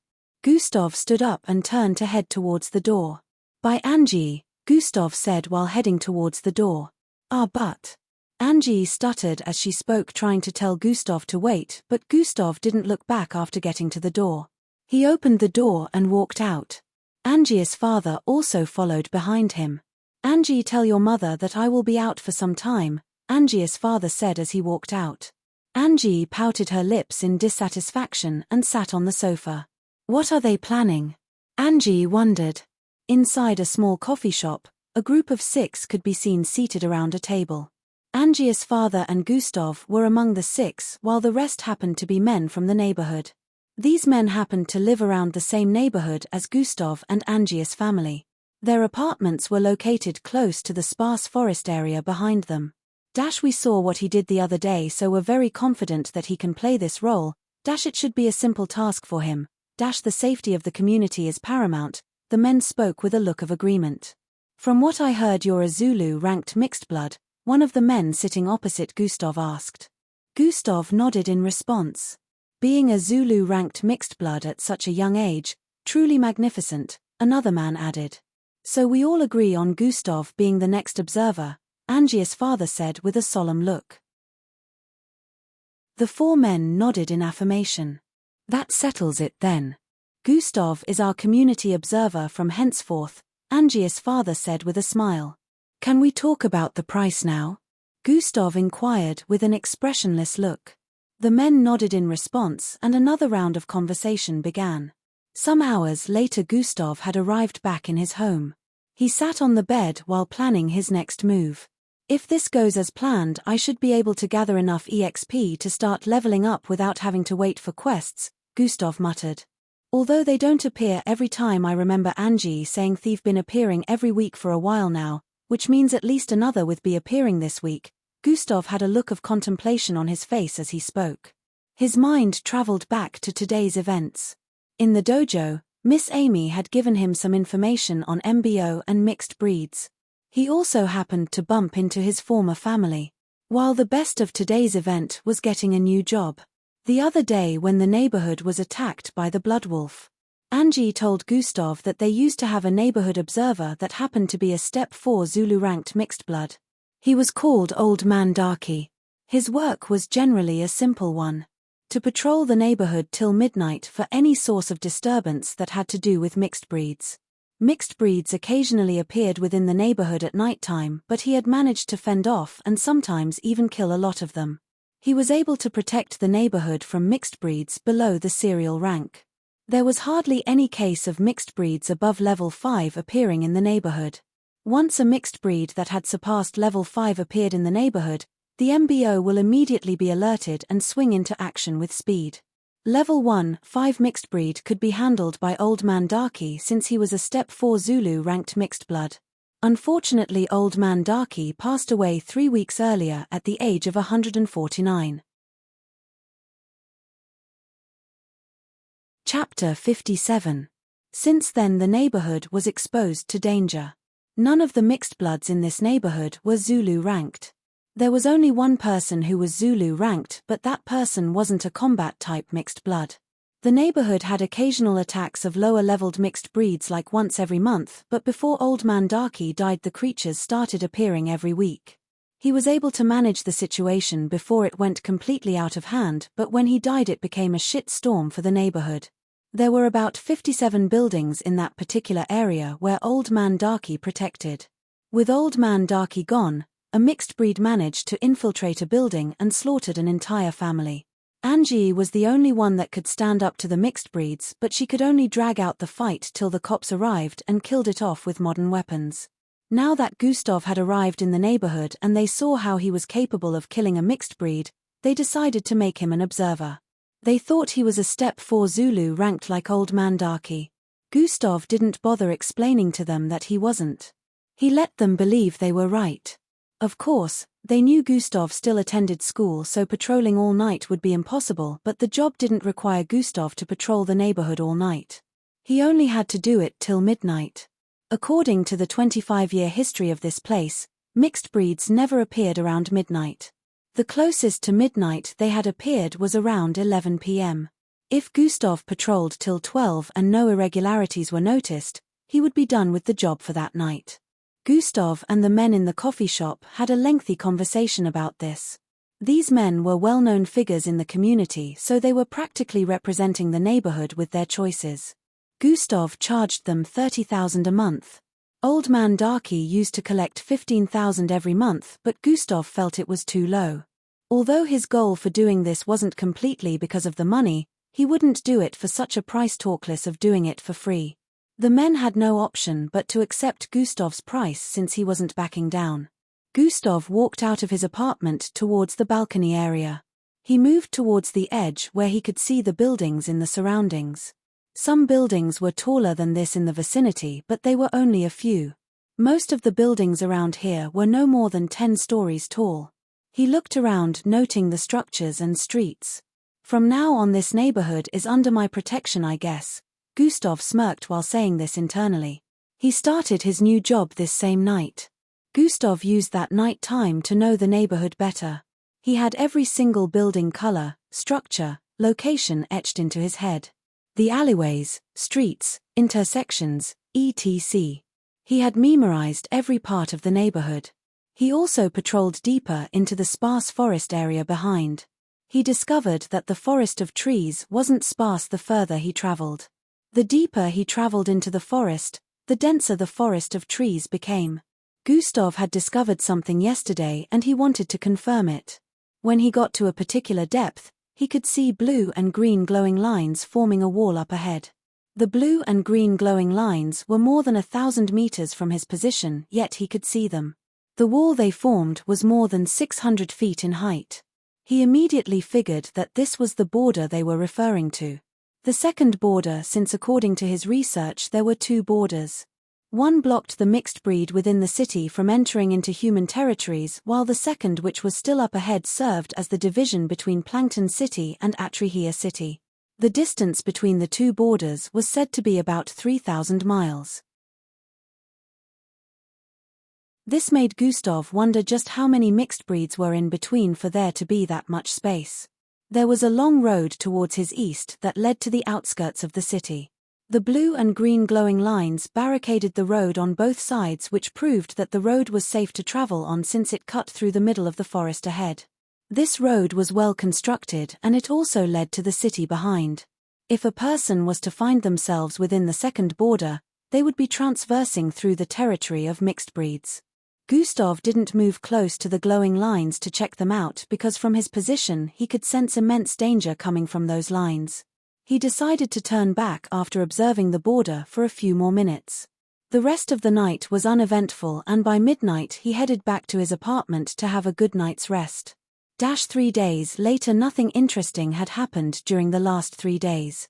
Gustav had been doing his job as expected, but nothing had happened recently. He still researched about the borders in his free time and had learned more about them in these past 3 days. Gustav was now interested in traveling through the second border after everything he discovered. The only issue was he couldn't leave the city right now. He wasn't chanced due to all his activities. The next morning Gustav was up again around 5 am as usual. Today was a Thursday, which made it another school day. Gustav wasted no time in getting ready for school and in about 10 minutes he was done. When he came out of his apartment, Angie was at the door waiting for him. He wondered why she would decide to go to school this early just so she could follow him, but he couldn't find the answer. He just felt she was pretty weird. They headed for school together and went their separate ways after taking a bus to the nearest stop to both their schools. Gustav headed for his favorite kitchen to go do his morning job. Today was a pretty boring day in school again. Gustav was starting to get bored with schoolwork. He couldn't wait for the MBO entrance test to take place, but that was still 3 months away. Miss Amy told him not to slack in channeling his bloodline because Zulu rank may be the threshold for taking part in the test, but that didn't mean only Zulu-ranked mixed bloods would be participating. When Gustav heard that, he suddenly felt a rush of excitement. He had been focusing more on the system than channeling his bloodline because he didn't want to become way stronger than the participants of the test. He didn't want to arouse intense suspicion, so he was channeling his bloodline slowly, especially after he found out that with every increase in rank came about a substantial multiplication of strength. He wanted to get enlisted into the MBO camp before he would go full force on increasing his bloodline strength and coupling it with the system altogether. Now that Miss Amy had said this, he decided to reach the next rank before the entrance test took place. The serial rank. School ended today with exciting announcements. There will be a 3 days exchange event between high schools holding in Atrihia City High School, 1 month from now. Echelon Academy has been invited to participate. Class 3 students will be attending this exchange event. The principal of the school sounded this announcement in the ears of the students within the school hall. Gustav, who was seated far behind, had a smile on his face as he heard the announcement. Just the chance I have been waiting for to cross the border.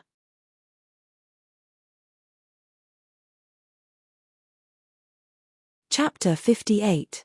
There will be a 3 days exchange event between high schools holding in Atrihia City High School, 1 month from now.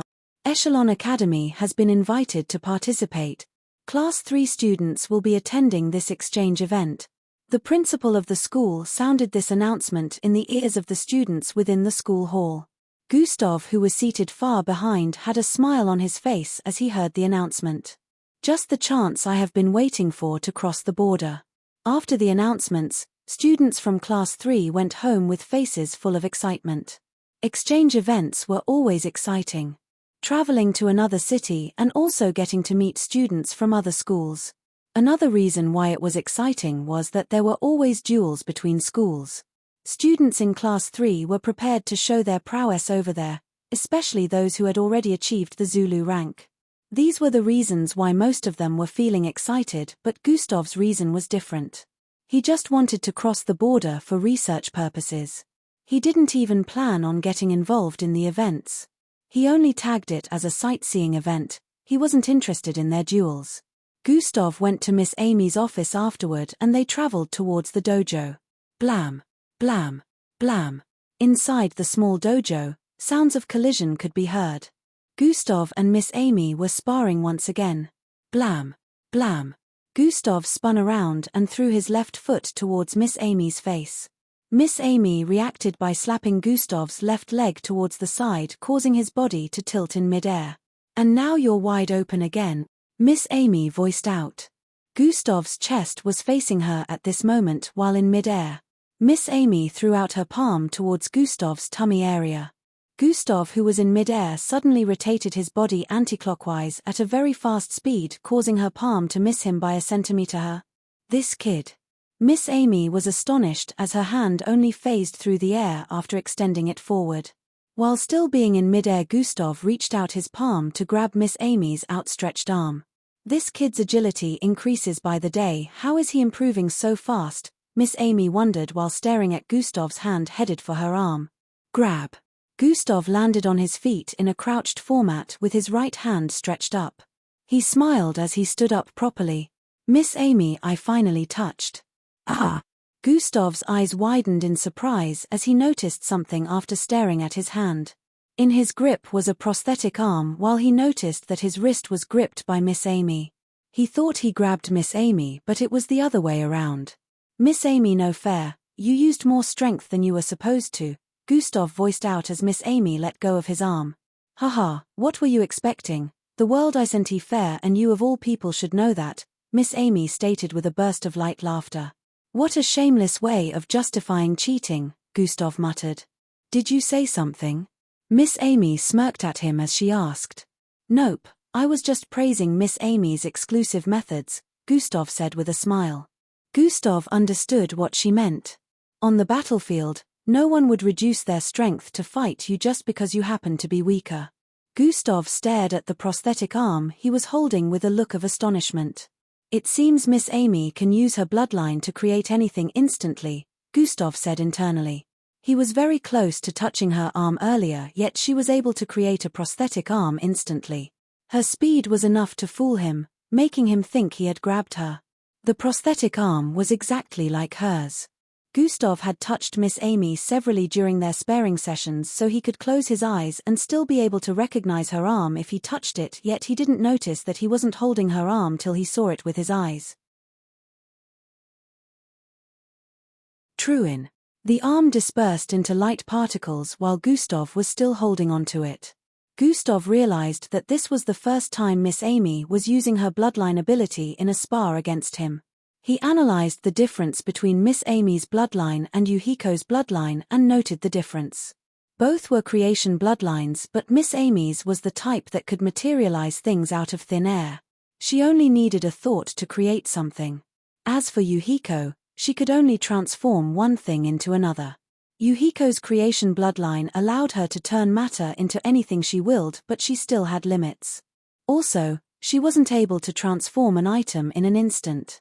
If she wanted to convert the air around her into something else, it would take more time. The bigger the object she had in hand, the faster and better she could convert the item. Miss Amy didn't have that limitation, but she also couldn't convert an item into something else. So their bloodlines were similar but also different. If any one of them could read Gustav's mind, they would find his analysis very scary because it was true. Gustav noted everything about their bloodline abilities down to the details in his mind. He had been analyzing Yuhiko's years back since she was his crush. As for Miss Amy, he only analyzed hers at this moment. Now he only needed to see a person use their bloodline ability once for him to be able to analyze it. Gustav, what will you do in the exchange event? Miss Amy leaned with her back against the wall as she inquired. Nothing, I'm only coming along with them to sightsee, Gustav answered.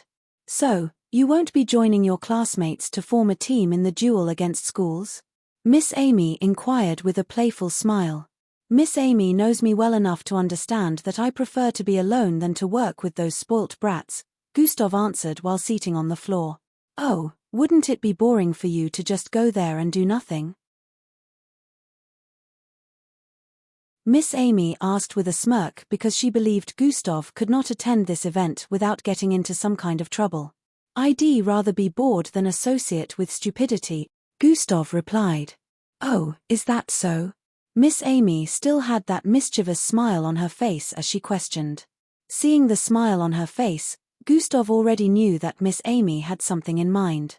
Miss Amy wasn't the smiling type, she only ever did this around Gustav. Yes, I'm 100% sure that I won't participate in this event in any way, Gustav answered. I doubt that, Miss Amy answered. Gustav stared at her with a look of seriousness. Since you like bets so much, let's make a bet, Miss Amy suggested. Gustav's face shone confusion as he exclaimed. Some hours later Gustav had arrived in front of his apartment building. His mind was on today's announcement in school. The exchange even was 1 month from now. The only problem Gustav had now was, how would he make it work since he already started this night job?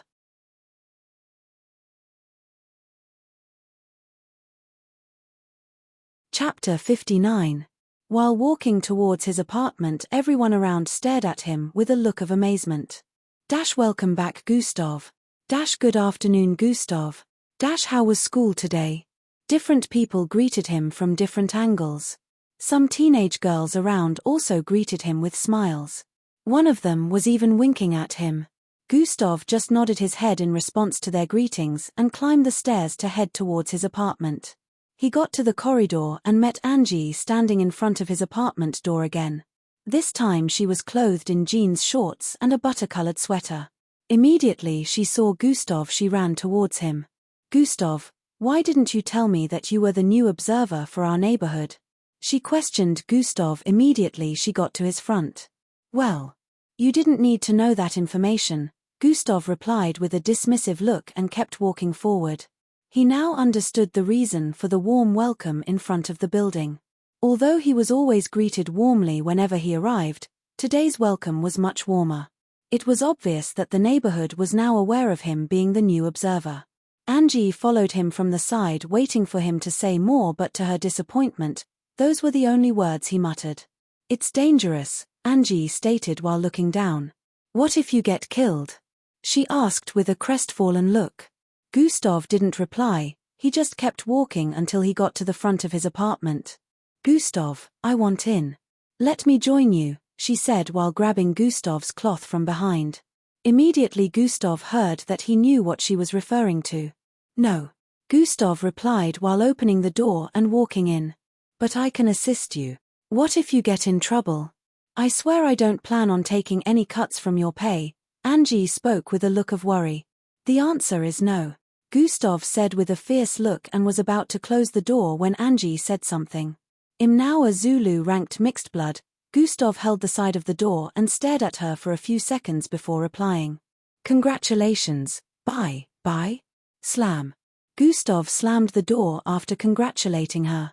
Angie pouted her lips after the door was slammed in her face for the second time. So mean, she hugged her chest after muttering those words. Inside his apartment, Gustav had a frown on his face. She's definitely going to come and bother me again, he muttered with a sigh. Gustav understood Angie's character and he knew she wouldn't want to back down, but he also couldn't back down on this since he had to keep his abilities a secret.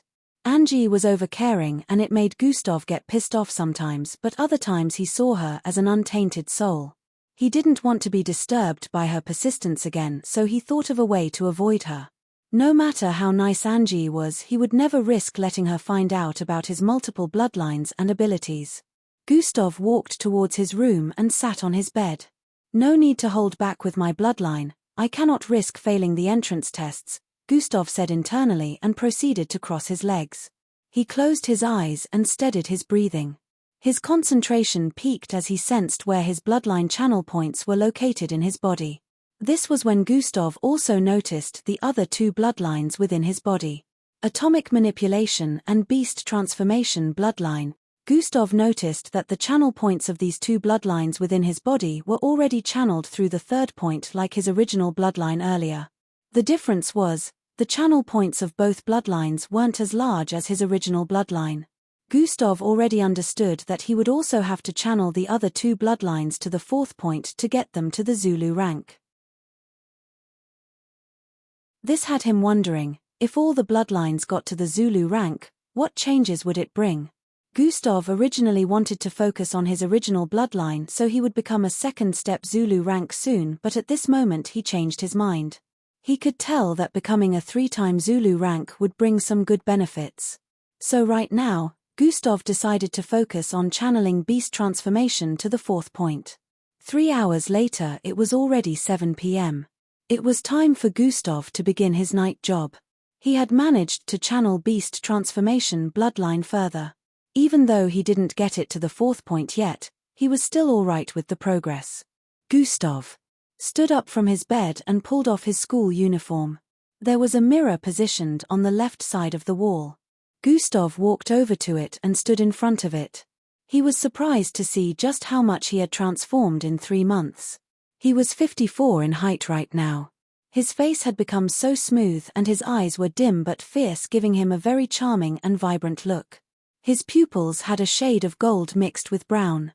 His chin was long and slanted on both sides, looking like a V. Whenever Gustav went out, people always mistook him for the son of a billionaire due to his unique looks and fierce expression. None of them knew he was very far from being a billionaire's son. Gustav walked towards his wardrobe and picked up black jeans pants and a black sweatshirt. His former closet used to be empty, but this one was full of clothes. In no time Gustav had worn his clothes and was ready to leave. His reason for being on all black was to blend into the environment. Although the streets were always brightly lit even during the nights, the same couldn't be said for the forest area behind the neighborhood. Gustav moved towards the right side of the room and tapped the surface of the wall thrice. Tap, tap, tap. A small part of the wall slid upwards, revealing the view of the streets and the structures on this side of the building. This opening was actually a window that had been there since Gustav rented the place, but he only found out about it 2 days ago. The window was as wide as a door, placed in a landscape format. Gustav placed his right hand on the edge of the window and looked downwards. Luckily, this part of the street was not usually populated.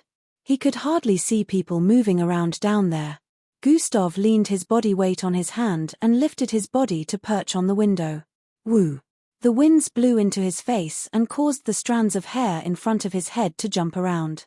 A normal person would be scared seeing the distance from here to the ground, but Gustav was no longer a normal person. Swee! Gustav jumped forward and his body started descending with speed towards the ground. Phoom! Blam! In a few seconds, he landed on the ground, causing a small thudding sound to ring out. Unlike before when he jumped off this building and made a loud sound, this time there was hardly any sound. Dash has been activated. Gustav activated Dash and speed off towards the sparse forest behind the neighborhood. Swoosh! He had breezed through the street in a few seconds, causing mild winds to scatter across the place. Just as Gustav had predicted, A certain teenage girl was waiting outside his apartment. She stood in front of his door and repeatedly checked the watch in her hand. Why is he taking so long?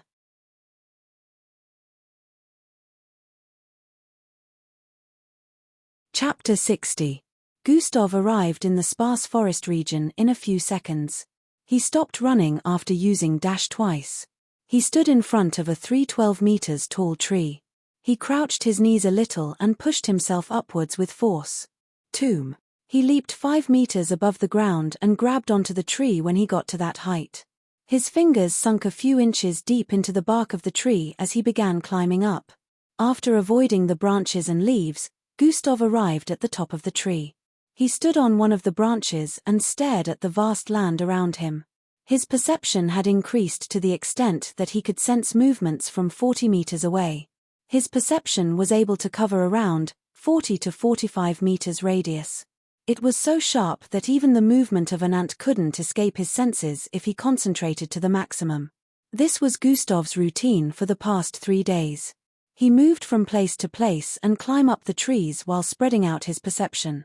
He would also go back to the neighborhood areas to observe a particular area for the night before heading towards the sparse forest area again.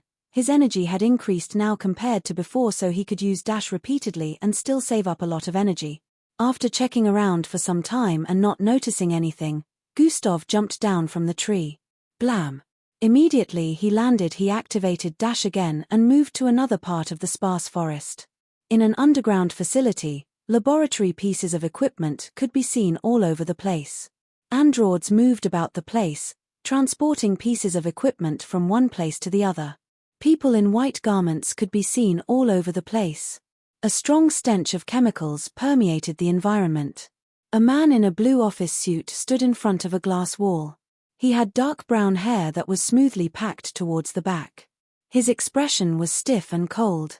Unlike Miss Amy, who had a nonchalant expression, and Gustav, who was cultivating something similar, this man was more of the uncaring type.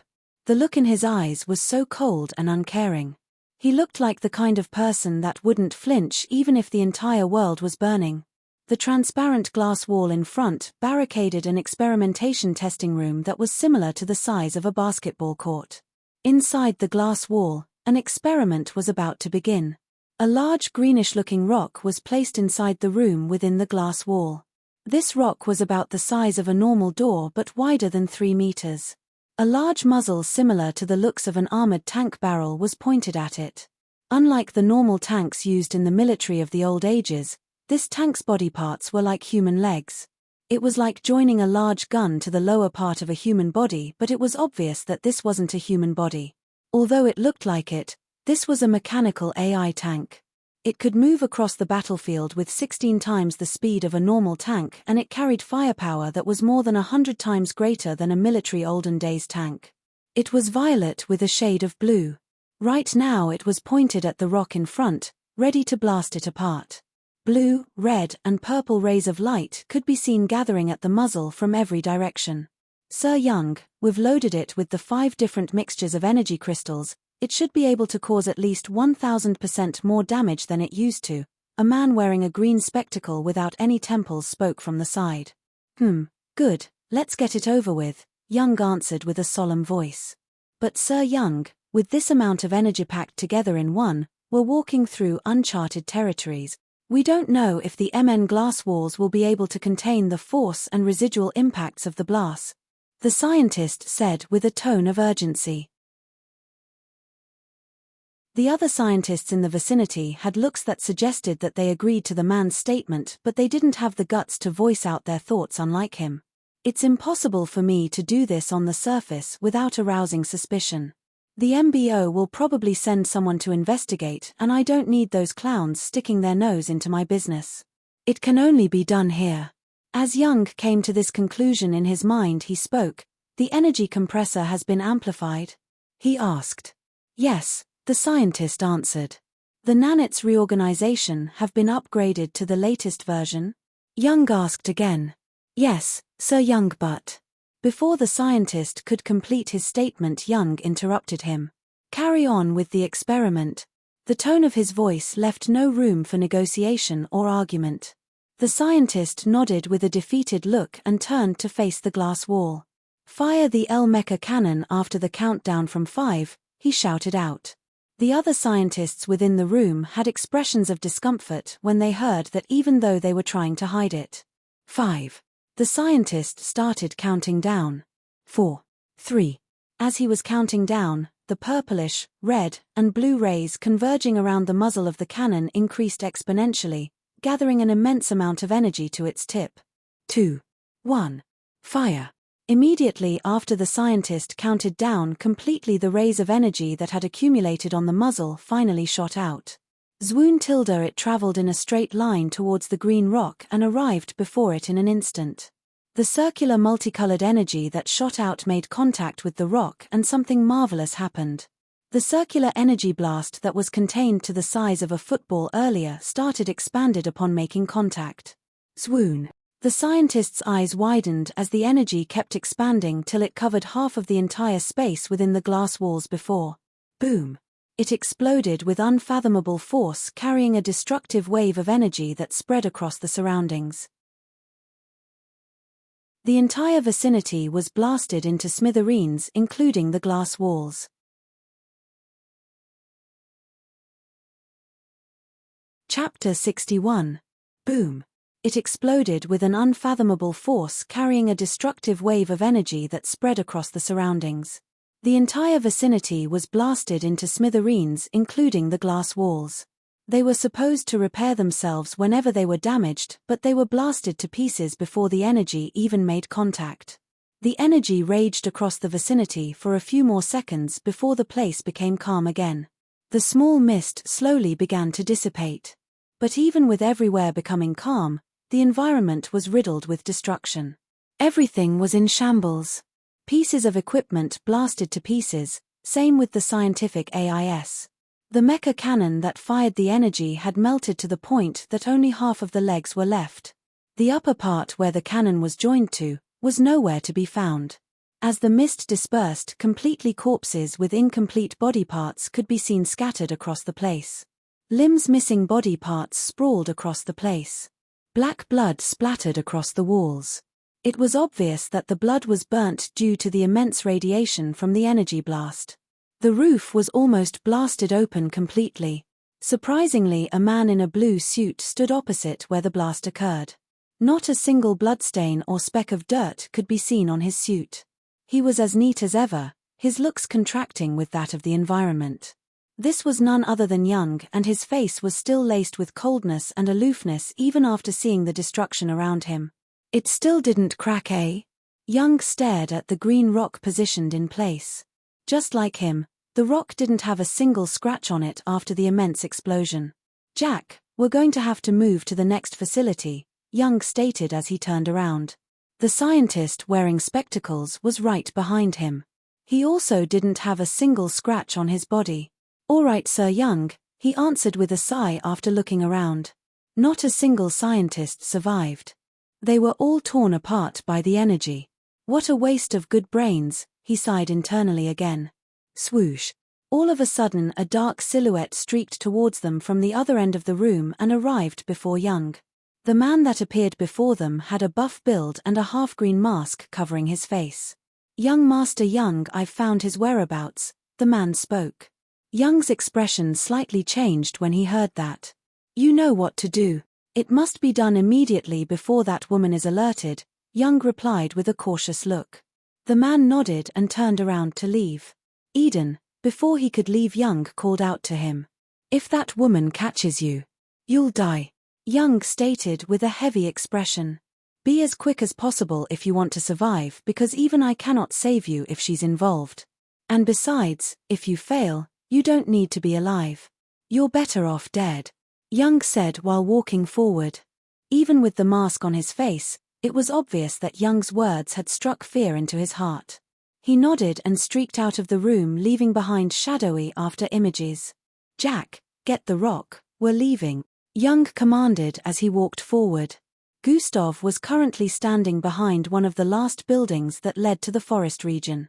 He stared at the wall behind the building with a smile hung on his face. "You've kept me waiting for too long." Finally, Gustav muttered with a look of excitement.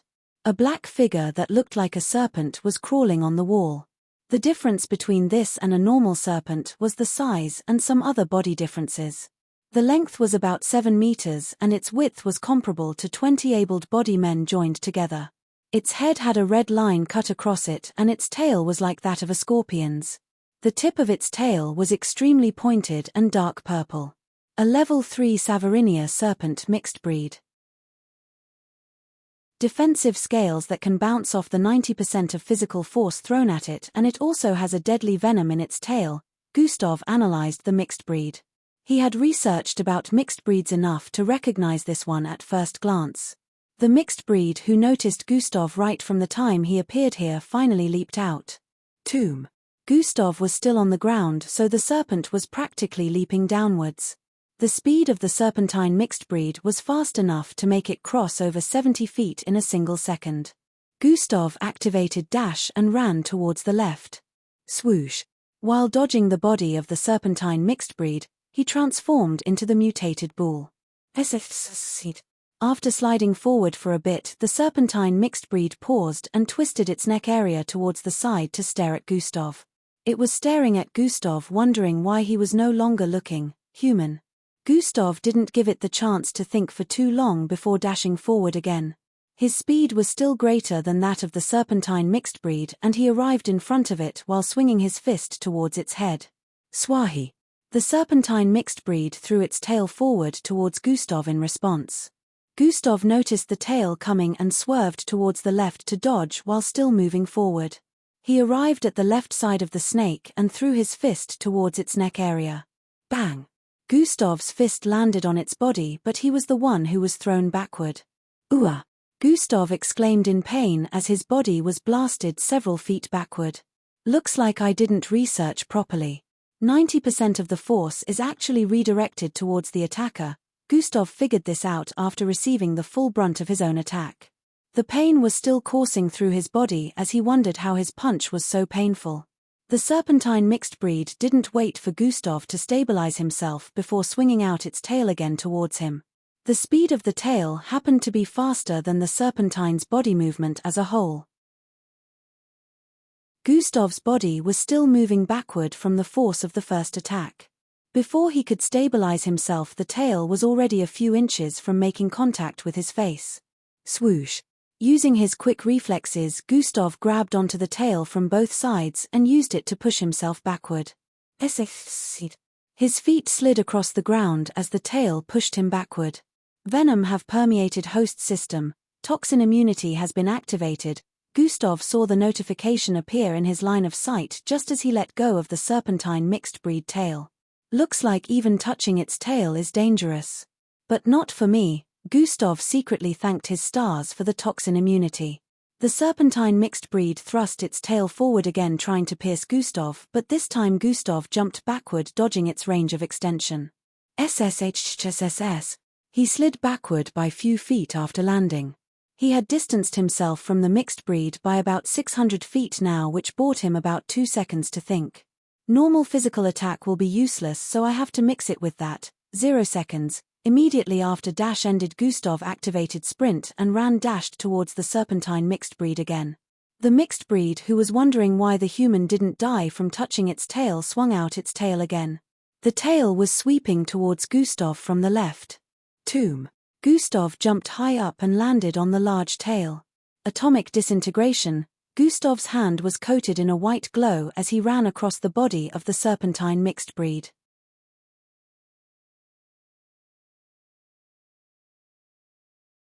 Chapter 62.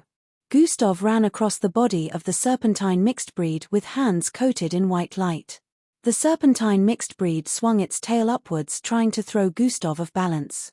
Instead of losing his balance, Gustav used the force to propel himself forward. He leaped more than 5 meters across the air. His body descended with his glowing white fist outstretched. Bang! Gustav's fist landed on the head of the serpentine mixed breed. The large creature's head shook slightly. Unlike before, Gustav was only thrown back a little by the force because the white light annihilated most of the force that was supposed to be sent back to him. Gustav landed back on his feet after making a low grunt. The atomic disintegration was only powerful enough to disintegrate part of the force, which meant he would still receive damage from any successful attack against the serpentine mixed blood. The serpentine mixed breed only received 10% damage. In fact, it hardly received any damage at all because apart from sending back physical force, it still had hard scales that would protect it normally. Gustav dashed towards the side again and punched towards the left eye of the serpentine mixed breed. Gustav was almost twice as fast as the creature, so it didn't notice the fist until it was about 10 inches away from its eyes. The serpentine mixed breed opened its mouth wide. As Gustav's fist was about to make contact with its eyes, he suddenly felt danger. Tomb. He immediately leaped upwards as a pillar of purplish light shot out of the serpentine mixed breed's mouth. It missed Gustav's feet by an inch. The creature didn't wait for Gustav to descend from the air before raising its head to face upwards and fired the beam again. Gustav looked down while being in mid-air and noticed the beam headed for him. He twisted his body towards the left, dodging the beam as he controlled his body to descend faster. The beam passed by his side, but the intense amount of heat it carried slightly burnt a hole in his cloth around Gustav's left rib area. The creature noticed it missed Gustav and shot out the beam again severally. Thwee. Thwee. Thwee. Thwee. It looked as if Gustav could fly with the way he kept twisting his body in mid-air to dodge the beams as he descended. He dodged every single one of them. Sprint has been deactivated, dash has been activated, blam. He landed on the ground and dashed towards the left again, dodging the purplish beam. Although his speed wasn't as great as before when using dash, it was still a bit faster than the attacks of the serpentine mixed breed. Thwee. Thwee. Swee. Swee. It shot out beams while also sending its tail towards Gustav. Gustav was able to dodge every single beam and its tail sweep, but he couldn't find a way to attack the creature. He could only attack its body if the tail swept towards him, but it was useless since 90% of the attack would be redirected back towards him. From Gustav's observation, the places that could be attacked on the creature's body were its eyes, but Gustav couldn't get close to its face. Gustav thought about the best way to deal with the creature without having to harm himself while dodging the attacks. After dodging for a few more seconds, his eyes widened as he realized something. Don't I just need to penetrate it? Immediately this thought came to his mind. Gustav turned around and distanced himself from the creature. Dash has been deactivated. Gustav was now more than 500 feet away from the creature. His body reduced in size as he transformed back into human form. The serpentine mixed breed slithered towards him violently. Mutated Bloodwolf transformation has been activated. Gustav's body transformed rapidly. Brown furs grew out of his body as his eyes turned dark red, glowing with viciousness. He grew to over 2 meters tall with a robust figure similar to that of a bear. 4 sharp claws about 9 inches long protruded from both of his paws. Gustav didn't know where it was coming from, but he suddenly felt the will to shred the serpentine mixed breed to pieces. His eyes were fierce and he felt a wave of bloodlust trying to take over his sense of reasoning. This time his sweatshirt couldn't take his buff build and started tearing apart. Only his pants were left in a better state. The serpentine creature headed for him earlier paused and stared at him for a while. It was just like when Gustav was transformed into the mutated bull when fighting the Bloodwolf. The serpentine mixed breed also had a look of confusion, wondering why the human would be able to transform not just once but twice. Gustav calmed his raging bloodlust as he recalled what needed to be done. Grrrr. He raised his right paw before dashing out. His speed was still generally the same when using bull transformation, but he was more flexible in this state. Dash has been activated. Gustav activated dash again, boosting his current speed by a lot. Thwee. Thwee. Thwee. The serpentine mixed breed started shooting out those purplish beams again. The danger he felt from it was just as much as before, so he still dodged. He was already running out of energy after activating dash and sprint severally, so he quickly headed for the body of the snake since he couldn't move towards its head. Swee. The serpentine mixed breed swung its tail out towards Gustav again. This time Gustav didn't even try to dodge the long tail headed for him. Atomic disintegration has been activated. Gustav raised his right paw up as the tail headed for him. His 4 claws were coated in whitish light. He gathered power into his right arm before swinging it down, towards the incoming tail. The intensity at which his claws descended upon the tail of the serpentine mixed breed causing a ripping sound to echo across the place. Sheeing nubber. His claws made contact with the tail and smoothly severed it from the body of the serpentine mixed breed. Bam!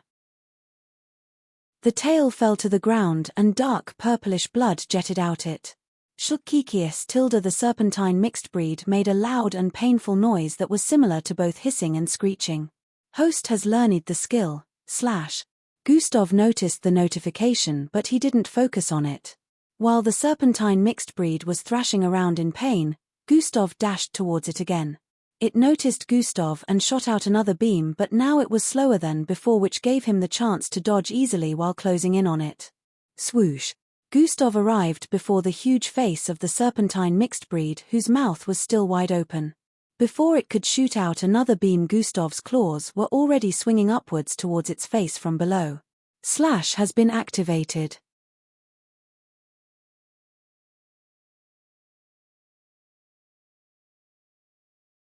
Chapter 63. / has been activated. Gustav's claws tore 4 deep gashes across the jaw area of the serpentine mixed breed causing its head to tilt upwards as it screeched in pain. Blood kept jetting out but Gustav didn't stop there. As his left arm was already swinging from the side with a follow-up attack. Slash. Gustav's claws furiously slashed across the neck and face of the serpentine mixed breed. Dark purplish blood splattered across the place as he kept slashing non-stop. Cuts that were deeper than 30 inches could be seen all over its upper body. Claws mark that made the internal part of its head visible. Gustav suddenly jumped up while raising both arms before swinging them down with full force. His claws from both paws formed a white visible arc of light as it came down upon the head of the serpentine mixed breed. The head of the serpentine mixed breed was cleanly severed in two. Plop! Half of its head fell to the ground as purplish blood jetted out from its incomplete head like a fountain. Gustav's body was already bathed in purplish blood but he wasn't bothered. Grich. He growled again and grabbed the body of the serpentine mixed breed. He lifted it by the neck and brought it towards his face before taking a bite. Crunch! Gustav bit the rest of its head off causing more showers of blood. You killed a Savarinia serpent mixed breed, 7000 EXP. The notification brought him back to reality as he stopped himself before taking another bite of the Savarinia serpent mixed breed. Another beast transformation bloodline found. Does host wish to add Savarinia serpent transformation to beast transformation bloodline? Yes, no. Gustav stared at the notification for many seconds while still holding onto the neck of the serpentine mixed breed. He could taste the blood of the creature in his mouth and surprisingly it tasted good. He already guessed that this was because of the bloodwolf transformation. He felt disgusted by the fact that he would look like that if he transformed to the Savarinia serpent mixed breed, but upon thinking about it for a few more seconds he concluded. Its scales are capable of reflecting and sending back 90% of any physical attacks. It can shoot out a deathly toxic beam from its mouth. Its only flaw is its appearance, Gustav analyzed. He was only able to cut the scales open with the power of the bloodwolf and atomic disintegration combined. It didn't work for the bull transformation because he was using fists. The compounded force was easier to bounce off even when he coupled it with atomic disintegration, while for the bloodwolf, his claws were able to cut fast and deep enough with the help of atomic disintegration to penetrate the scales. The scales were responsible for bouncing off physical attacks, but when it was cut through, its ability to perform that function was discarded. Gustav had already analyzed all these after his first exchange with the serpentine mixed breed. No matter how disgusting, power is still power, Gustav concluded. He never knew when such power would come in handy, so decided to go accept it. Yes, Gustav called out in his mind. Extracting Savarinia serpent, extraction process, 1%. Around midnight Gustav got back to his apartment. He immediately went to the washroom to take a bath after removing his pants. SSSS. The sound of dripping water could be heard inside the bathroom. Gustav stood underneath the shower as he analyzed the previous battle. The water falling on his head gave him a cool and refreshing feeling which made him take note of some things that he didn't think of earlier. To think it would still take me that long to defeat a level 3 mixed breed even after I have increased in strength, Gustav said internally. Now he understood that not everything was all about being high-leveled, because originally he should be able to defeat this mixed breed with ease, yet it took him time and he would have even been defeated if he didn't know what to do. He now understood that different kinds of bloodlines' abilities could really give boons to the owner. A level 4 mixed breed might not be able to defeat the Savarinia serpent mixed breed due to its attributes. He had decided not to be careless when facing any creature with a bloodline because there were a lot of bloodlines out there. There might be some that gave the owner ridiculous boons which could help them in defeating creatures higher ranked than them. Gustav finished taking his bath and went back to the living room. He moved towards his reading chair after putting on pajamas. My webboard is about 3 inches away from where it used to be. Gustav stared at the circular webboard on his reading table with a contemplative look. I'm pretty sure it was 3 inches towards the left before. Gustav was able to notice this minor detail. He suddenly became cautious and started checking around his apartment. He checked every part of his room, bathroom, toilet, kitchen, etc. After checking everywhere and seeing nothing else looking suspicious, Gustav moved back to his living room. Maybe I'm just imagining it. Gustav held his chin as his suspicion eased up a bit. The security measures of this area is pretty bad, so maybe I should put personal security measures in place. The next day Gustav woke up by his usual time. He finished preparing and headed for school with Angie. Of course, Angie kept questioning him about the night before and whether he even left his apartment. She knocked severally and stood in front of his apartment till around 11 in the night before her mother called her to come back to the apartment. Gustav only told her he left for his work earlier and she didn't need to bother about it. Gustav didn't even mention anything about killing another mixed breed. He decided it was better kept under the wraps, but he also figured Angie's father should receive a report. Angie kept staring at him weirdly inside the bus, thinking he was telling a lie, but after seeing the serious expression on his face, she didn't know what to believe.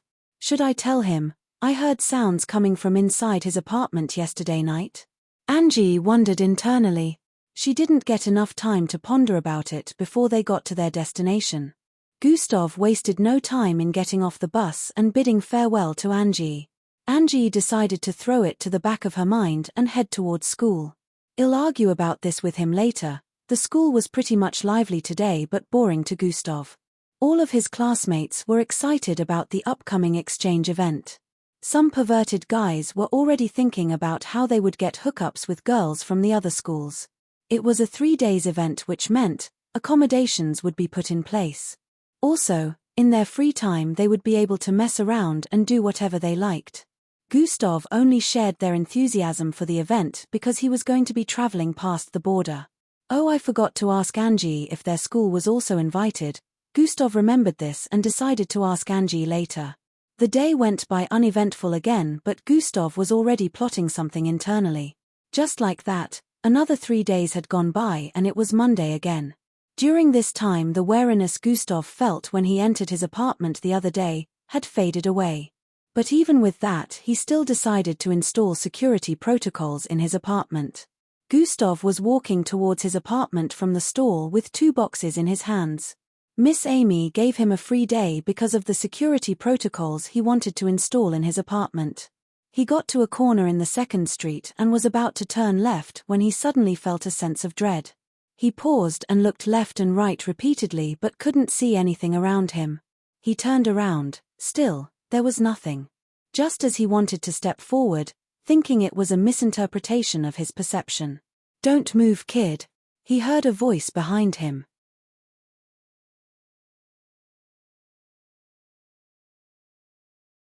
Chapter 64. The voice sounded really familiar to him. The person had appeared behind him almost in an instant. Gustav's face darkened. "I didn't even sense his approach, even though he's within my range of perception. For your own good you shouldn't move," the person spoke again. "This is the same guy from the forest," Gustav recalled. Now that Gustav wasn't as weak as he used to be, he could sense how dangerous this person was. He now understood that if the system didn't teleport him home, there was no way he would have managed to escape. Sprint has been activated. Gustav wasted no time in activating Sprint. He didn't have to think twice about it. All his senses were telling him right now was, run. Gustav crossed over 150 feet in one movement after taking a step forward. Wind blew fiercely as his figure streaked across the street. Instead of running towards the neighborhood, he was running towards where he was coming from. Gustav turned his neck around to look back as he crossed the 200 feet. Ah! Immediately after turning around he saw a palm covering his entire line of sight. This time I won't mess around with you. The voice sounded out again as Gustav's vision was blocked completely. Grab. It was way too fast for him. Even though he was currently using Sprint, this person was like 10 times faster. Before Gustav could even react to the grip, his body was lifted in the air. Don't blame me for doing this. You're a disobedient kid. Those words drifted into his ears before he suddenly felt his body descend with speed. Bang! His head slammed into a very hard surface, causing him to pass out immediately. The person who had done the deed grabbed Gustav by the head and lifted him. On the street, a man in a tight-fitted black bodysuit and a half-green mask could be seen lifting a boy off the ground.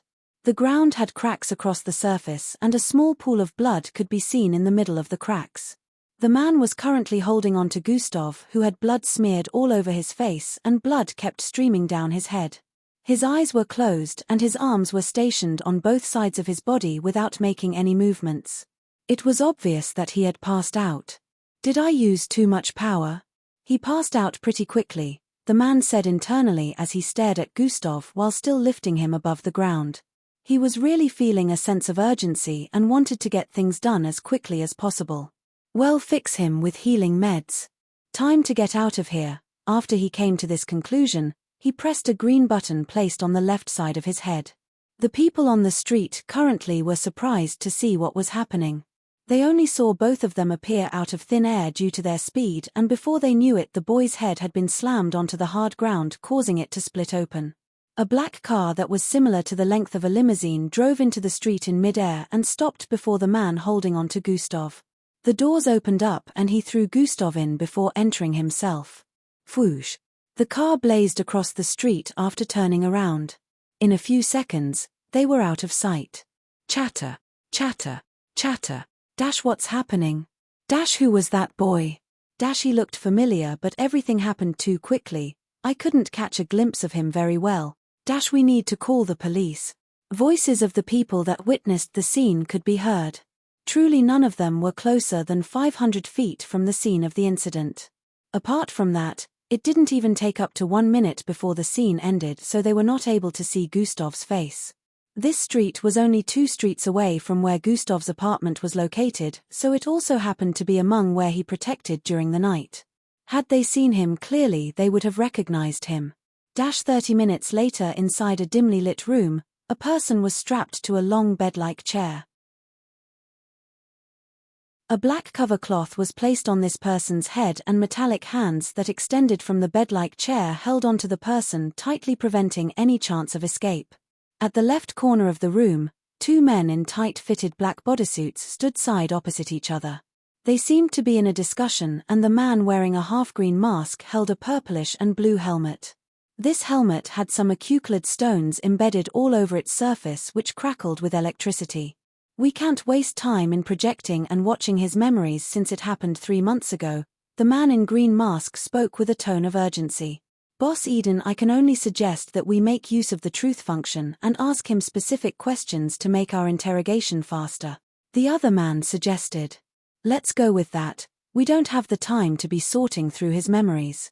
Well, ask him specific questions about that day. Although he might become a vegetable due to his young age, we will have to risk it. No matter how powerful she is, she won't be able to trace who turned him into a vegetable. The man with the green mask known as Eden agreed. After concluding, they walked towards the person strapped on the chair. After arriving before him, Eden grabbed the piece of clothing and pulled it off, revealing the face of a blonde teenage boy. The teenage boy, who was obviously Gustav, stared at the man with a cold look. Good thing you're awake now, looks like the healing med worked just fine. If you had just listened and didn't run, I wouldn't have had to crack your skull open, he said with a slightly bitter tone. Who are you and what do you want? Why are you after me? Why did you break into my apartment? Gustav threw a series of questions at the man with a look of wariness. You don't need to know who I am. All I want is for you to tell me what happened 3 months ago in that forest mountain area. I'm sure you already remember me from that day. Eden spoke while bending down to stare into Gustav's eyes. Now tell me what happened to the mountain. There is no way you didn't witness what happened since you were in your school uniform. It means you were there the whole night. Especially after I found out your residential address is far from that place. I don't even care about how you evaded me during these 3 months. All I want to know is, what happened in that mountain region? Eden stared intently at Gustav as he questioned. Gustav stared back at him for a few seconds before speaking. Beats me. I have no idea about what happened to the mountain, Gustav said with a look of certainty. Why kidnap me when you should be calling an orologist to investigate? Gustav asked with an irritated expression. Oh, you're not meant to answer until after wearing this. Eden replied while raising the helmet. What is that? Gustav suddenly became wary upon seeing the helmet cackling with electricity at the top.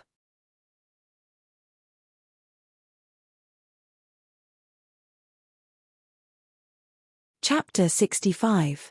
Oh, this is something that will help you in spouting the truth. Eden pushed the helmet towards Gustav's head and tried to put it on for him. I won't let you. Gustav shifted his head towards the side, causing the helmet to be placed on his neck. Behave yourself. I don't have the time to mess around.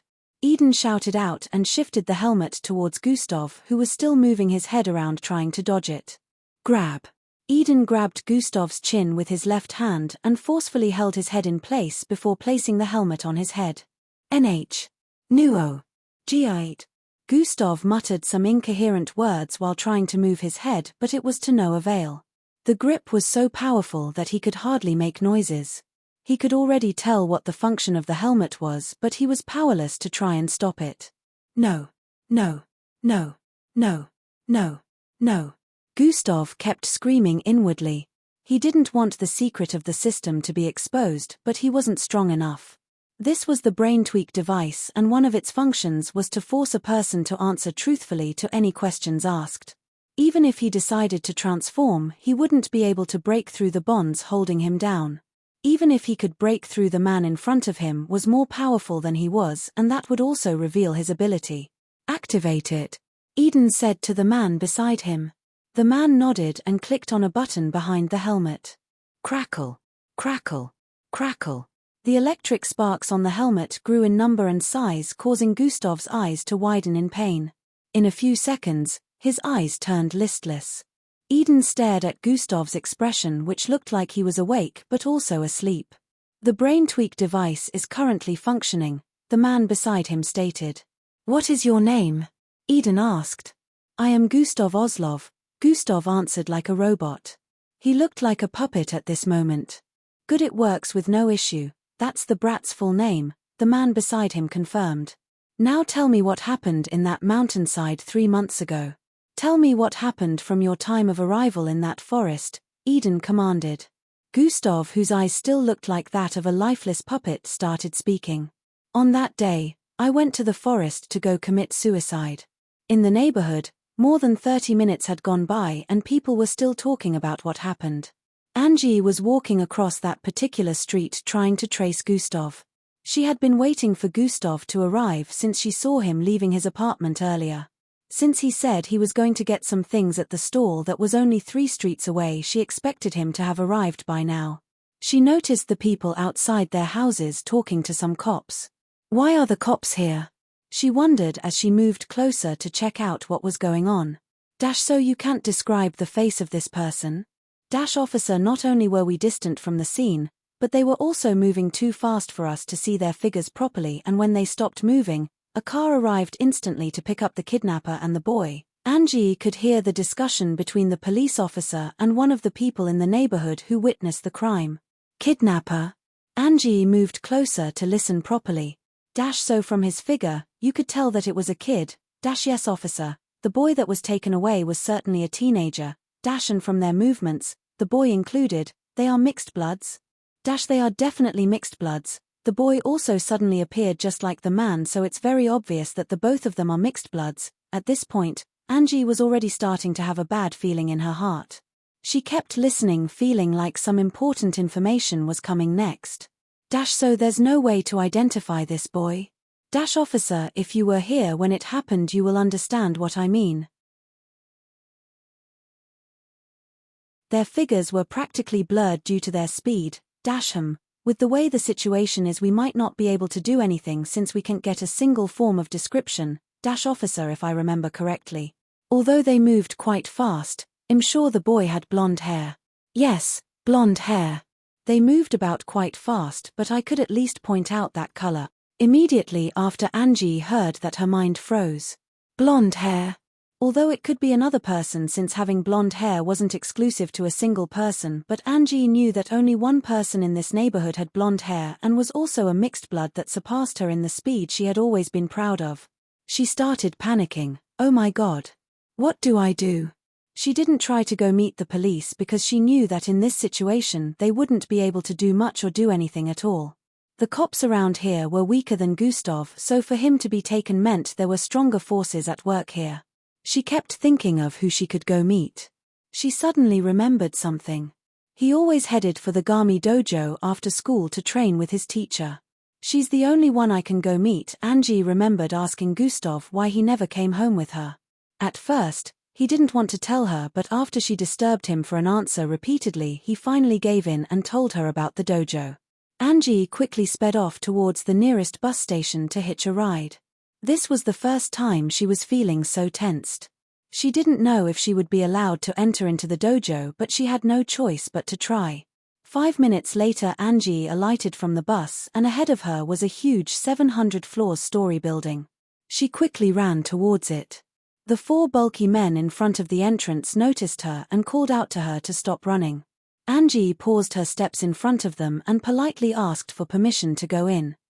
Young girl, I don't know who you are and where you have come from, so I will explain to you. This is the Octavia Group business building. Without proper identification you can't get in. Please, it's an emergency. I just need to inform a teacher here about her student. Angie pleaded. I'm sorry, but I cannot let you in. Call that teacher on your communication device. I don't have any means of contacting her. Please let me in. It's urgent. Angie kept begging, but the guards wouldn't listen to her. They asked her to leave, but she didn't comply. She kept begging and shouting. Her voice even attracted the people within the vicinity. Some of them that were coming out from the building had looks of disgust and suggested for her to be thrown far from the premises. Even with the looks of contempt and disgust, Angie kept begging. The guards couldn't take it anymore. One of them moved forward to grab her when a voice was heard from behind. Falco, what's happening? A smooth feminine voice made him pause. The guards turned around and noticed the lady in red walking out of the building. Young miss, the guards bowed slightly to her as she walked over.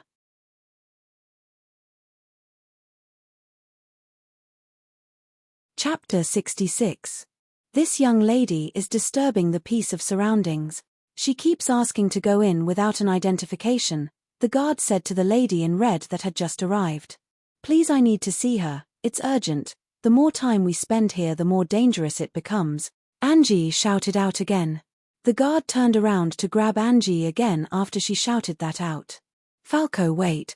The lady in red commanded. She walked towards them and stood in front of Angie. Who is this person you're referring to? She asked.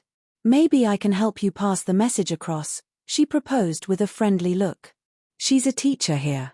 Her name is Miss Amy. Angie responded to the lady. The guard's eyes slightly widened. She's looking for young miss. The guards were surprised by this revelation. Angie noticed the reactions of everyone around her were a little bizarre, including the lady who was staring at her with a contemplative gaze like she was trying to figure out whether they had met before. Tell me, kiddo. Why are you looking for me? Angie heard the female ask her this and her mouth hung open in surprise. You're Miss Amy? Angie asked. A few minutes later Angie had finished explaining everything that happened to Miss Amy. Miss Amy's expression was surprisingly looking bright after hearing that. She had a smile hung on her face as she stared at Angie. The guards felt a chill run down their spine when they saw the smile. Everyone knew that she wasn't the type to smile unless something disastrous was about to go down. Angie. That's your name, right? Miss Amy asked. H&M, Angie nodded in affirmation. What are we going to do, miss? She inquired. Not we. Miss Amy answered. Suddenly a chill spread through the air as Miss Amy's smile grew broader, which made Angie look confused. She wondered why Miss Amy would be smiling, but she could undeniably feel the chill spreading across the place. Go home, I'll take care of this, Miss Amy said and walked forward. The ice-cold tone at which Miss Amy spoke left no room for debate. Although Angie was still worried, she had no choice but to comply. She stared at Miss Amy's back, which was currently getting farther and farther away. Miss Amy, will he be all right? Angie shouted this out subconsciously. Miss Amy paused in front of her hoverbike before tilting her head towards the left to stare at Angie. I don't know, but for the sake of the captives, he better be all right, Miss Amy answered. The amount of bloodlust her words exuded caused the guards along with the people in the vicinity to shiver subconsciously. Miss Amy sat on her bike and started the engine before zooming off. A few minutes later Miss Amy arrived in front of a well-secured and barricaded area. This place seemed to be swarming with different kinds of security operatives that moved around the vicinity. Most of them were laced in armor-like uniforms. The space within the walls that barricaded this environment was as wide as a small city. The tallest building in Plankton City happened to be located inside this well-guarded stronghold. Miss Amy stared at the rocket-shaped building up ahead that happened to be so tall that its top couldn't be seen. She sighed in dissatisfaction before moving towards the entrance of the stronghold, where tons of guards clad in intimidating-looking sci-fi-like armors could be seen. Inside the darkroom where Gustav was kept captive, Eden stood in front of Gustav, who had just finished speaking. Is that all? He asked. Yes, that was everything that happened during the time I was within that forest.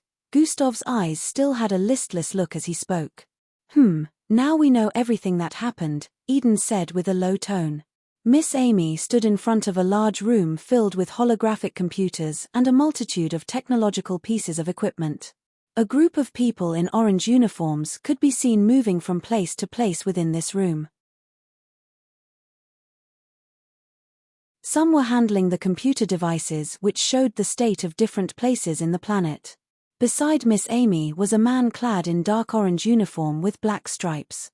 He sported light green hair and was pretty short in height. Around 45 in height. To what do I owe this visit? Amy, he said with a playful tone while chuckling. I don't have time to mess around, I need you to use the Orion satellite to track someone for me, Miss Amy stated without extending any greetings. So sharp, so straight to the point. But seeing your urgent looks, I have to use this to my advantage and make a deal with you first, the man smiled sheepishly as he spoke. Miss Amy kept glared daggers at him before answering. Fine. It's time to get this kid back before that woman figures out anything. Well, decide what to do next after giving young Master Young feedback about his narrative, Eden said while pulling off the helmet from Gustav's head. Canfer, take him back to his apartment, Eden called out to the other man. The man nodded and started unhooking the metallic holds strapping Gustav to the chair. After he completed that he tapped Gustav. Get up, kid. He demanded, but there was no answer. Hey kid, get up. He called out again, but there was no response once again. The man stared at Gustav's face in confusion and noticed that his eyes were the same as before. Listless. Boss Eden, I think this one is gone, Canfer said while raising his hand and placing it in front of Gustav's face. He waved his hand repeatedly, looking for signs that Gustav had regained his normal consciousness, but there was no reaction whatsoever. He grabbed Gustav's arm, raised it and dropped it. The arm dropped back towards Gustav's side like he was dead. He's underaged, so it's normal for this to happen, just get him out of here, Eden said with a slightly annoyed tone. The man nodded and lifted Gustav upon his right shoulder before walking out the exit. Inside the technology room, Miss Amy was still speaking to the short man. "Accepted, just find him for me," Miss Amy said to the man who showed a shocked expression on his face. "You accepted without even listening to my demand first." The man said that with a dumbfounded look. "What if I make unreasonable demands?" he questioned. "Do not waste my time, Zach, find him for me, or do you wish to die?" Miss Amy's face darkened as she threatened him.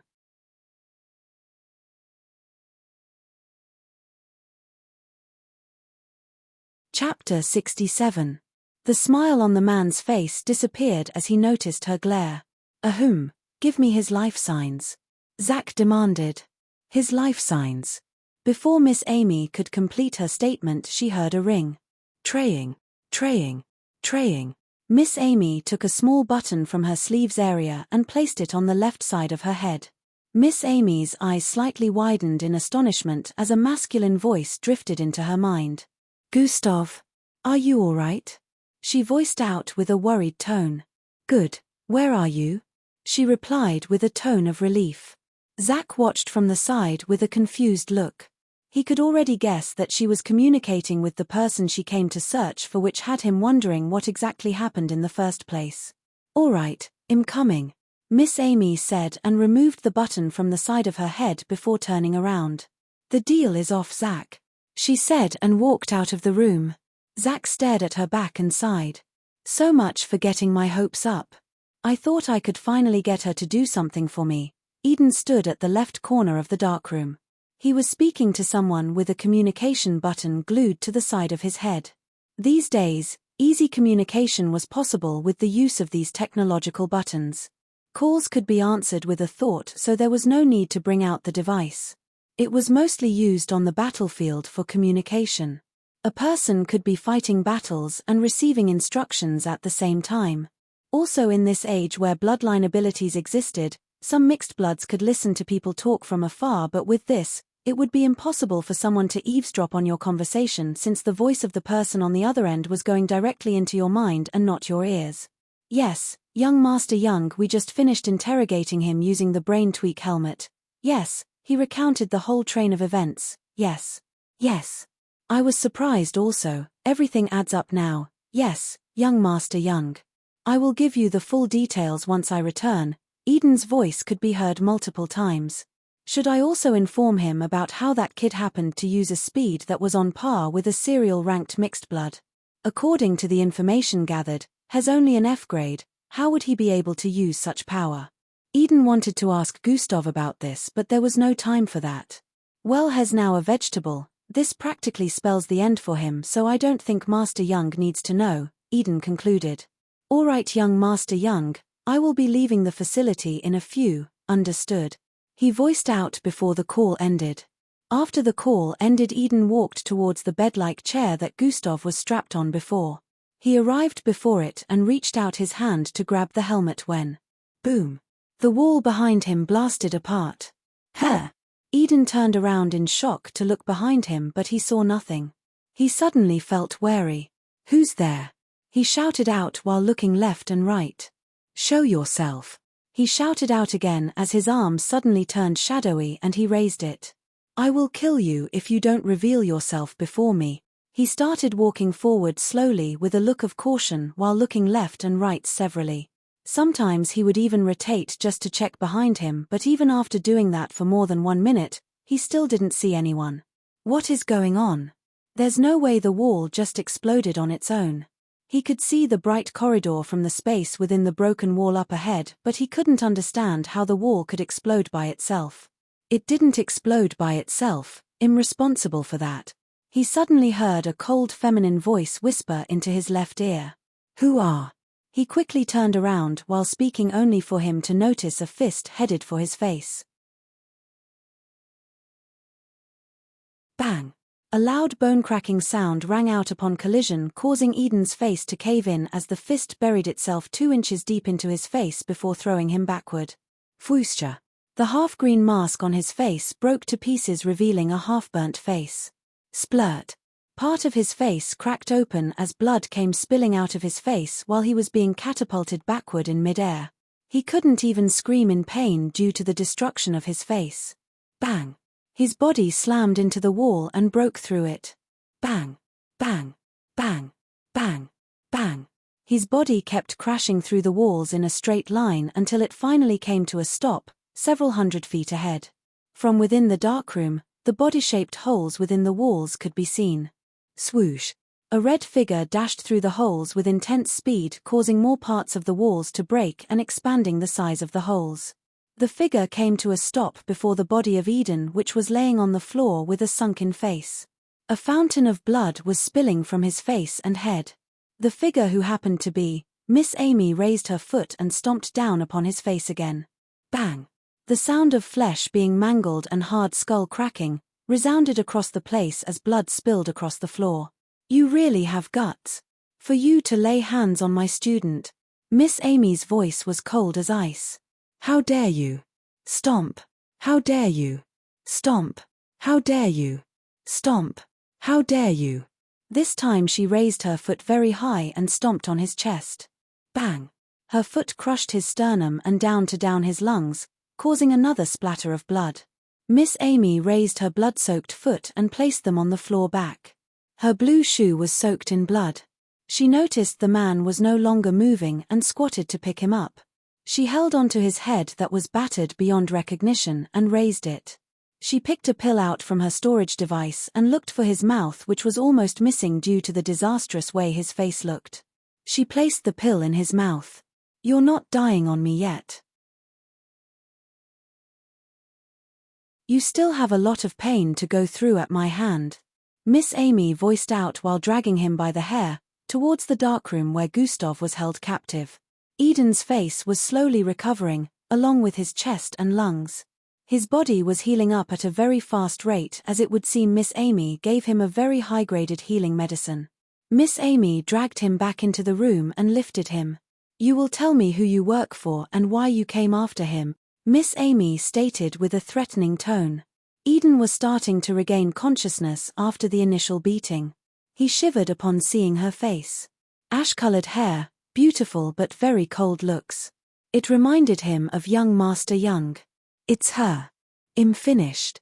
A cold stream of sweats ran down his bloody back. "Before you tell me what I want to hear," Miss Amy said while dashing towards the wall on the right and holding onto his hair. Swoosh! She arrived before the wall and paused her movement before smashing his face into it. Bang!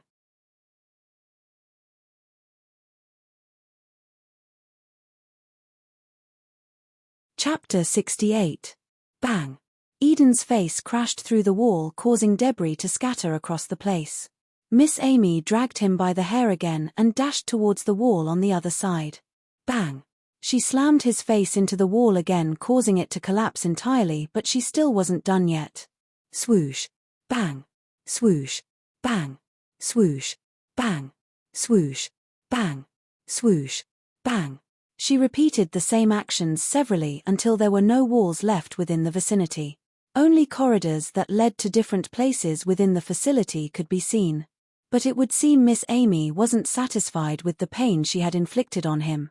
She clenched his hair tight and used it to lift him. Eden's face was practically crushed again. His teeth were missing, his nose completely caved into his face, both eyes were swollen and bleeding. Miss Amy brought out another pill and placed it in his mouth. He started healing up once again. Immediately he regained consciousness. He started pleading for mercy, but Miss Amy acted like she couldn't hear him. There were no longer walls, but the ground was available. She lifted him high before slamming his face down with intensity. Boom! This time it sounded like an earthquake as the ground split open. Cracks covered a radius of over 500 feet from the point of impact. Miss Amy lifted Eden by the head again and raised him high up before slamming his face back onto the ground. Boom! Boom! Boom! Boom! Boom! The entire structure shook like it was going to come crashing down as Miss Amy slammed Eden's face into the ground repeatedly.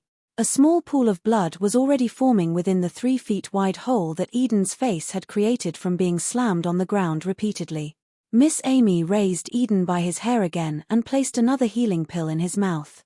"Plies, juest kllme," Eden voiced out hoarsely. "Kill?" Miss Amy said rhetorically. "It's too early for that. I haven't even started, Miss Amy, as she dragged him across the ground towards the bed-like chair on the left side of the room. You strapped him on this chair, didn't you? Miss Amy asked another rhetorical question before she lifted him again and placed him on the chair. Eden was like a weak and defenseless chicken before her. Miss Amy strapped him to the mechanical chair that was glued to the hard ground. She held onto Eden's head again and stared into his eyes with a devilish smile on her face. How do you think it would feel to lose a body part and have it regenerated only for you to lose it again and have it regenerated once again? Wouldn't the repetition of this procedure be magnificent? Eden's eyes widened in fear as he heard that. No, please, no. He started begging once again. Miss Amy acted like she wasn't listening and moved towards his right. She grabbed his right arm and released it from being strapped. Why don't we start with this one? Miss Amy said with a smirk. No, please do nt. Eden tried pulling his arm back as he begged. Miss Amy smiled once again while her grip on his arm became stronger. No, peopleace do nt do. Eden was still trying to plead with her when Miss Amy pulled his arm with force. Yank. The sound of tendons and cartilage forcefully being ripped apart reverberated across the room. Kiara. He screamed out in pain like a pig being slaughtered as he stared at his right shoulder, which was spraying out a fountain of blood. His shoulder was missing an arm. Miss Amy raised the arm she tore off his shoulder and threw it towards the side. Kia. Eden was still screaming in pain. He had never felt such pain since his arm had never been ripped off his shoulder before. Snot and tears filled his face. It was obvious that he was going through indescribable pain at this moment. He wanted to pass out to escape from feeling such pain, but he couldn't. He could only keep screaming out as he watched his shoulder squirt out more and more blood. Oh, this is just the beginning. There's more to come, Miss Amy said as she walked over to Eden's left side. Eden, who was still in pain, slowly turned his head towards the side as he felt his left arm being gripped. His eyes were filled with dread as he saw Miss Amy holding onto his left arm. He wanted to plead again, but before he could, Miss Amy pulled his left arm with force again. Muscles and ligaments disconnected as his left arm was pulled out of its sockets. Kia. Eden screamed out again after losing his second arm. Blood squirted out of the left side of his shoulder. Miss Amy threw the second arm away and moved towards his legs. In Gustav's apartment, he sat on his bed with a small triangular-looking device in his hand. Why is Miss Amy taking so long? Gustav questioned no one in particular with a low tone. If she plans to check the place out, it should only take a few minutes. It's been almost an hour now, Gustav muttered. He looked around with a contemplative expression. To think I'd actually be taken because of the mountain phenomenon. Gustav's mind recalled the last day's event. After his head was slammed to the ground by Eden, he pretended to have passed out. The man was stronger than him, so trying to escape by using more power or transforming would only reveal more of his secrets, which would end up in disaster for him. Since he would still be taken either way, he decided to pretend that he had passed out and made use of that opportunity to observe where he would be taken to using his perception. His perception granted him the ability to see his surroundings with his senses even if his eyes were closed. He memorized the path that the car took, the turning, and movements. None of them escape his senses. When he was strapped on the chair and noticed the brain tweak helmet, he thought that would be the end for him, since he might end up spewing the truth about everything. To his surprise, something happened when the helmet was placed on his head. Host brain functions are being hijacked by external forces, mental fortitude needed for blocking mind invasion. 25. Host has acquired enough mental fortitude to block mind invasion. Mind invasion has been successfully blocked.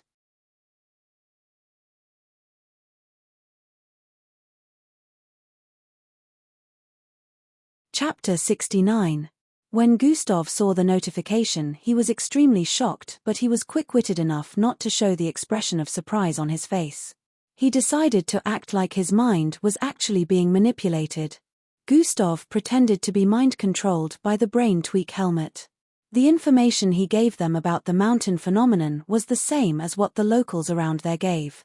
He only added more details to it than they did. He mentioned that there was an outburst of purplish electricity that sent destructive charges across the body of the mountain after the star slammed into it. Since he happened to be closer to the mountain than others, Eden didn't have a shred of doubt in Gustav's words. Gustav was able to easily deceive them with his actions due to the fact that they were in a hurry to get the information out of him and return him to his apartment. If they had studied him a bit more, they may have figured it out. Alas, they didn't. He could tell that they were tensed, but he didn't know why. Gustav also faked brain damage so they wouldn't feel cautious towards him. It would have been weird if he wasn't affected, since the brain tweak helmet could even turn adults as old as 22 years into vegetables. He was able to get a proper outline of the facility and the routes that led him there when he was being taken back to his apartment. He also sensed a destructive force within the facility that made him feel really suspicious towards the abductors. They were already suspicious for trying to abduct him in the first place and successfully doing that now. He could already sense that they probably worked for a big shot in the city, since they could go around abducting people however they wanted. Gustav was afraid they knew about the system earlier, whenever he recalled almost being abducted 3 months back, but now he had confirmed that they didn't know anything about it. They were only suspicious about the energy that radiated from the mountain after the impact of the blast that led to it being halved. Gustav knew the energy probably came from the system which was now inside him, so it would definitely be a disaster if he revealed that. Gustav thanked his stars that he stuck with even distribution, if not his mind would have probably been taken over. The destructive force he sensed within the facility made him feel more suspicious about these unknown people. Immediately he was returned to his apartment, he contacted Miss Amy. He was surprised that she already knew that he was abducted, since it happened only about 2 hours ago. He explained the situation to her and where the facility was located. He had been returned to his apartment an hour ago, which was also when he spoke to her. Gustav had tried contacting Miss Amy again after this, but he couldn't connect to her device. Gustav decided to open the system interface to check on his attributes. Host attributes: name, Gustav level, 5 class.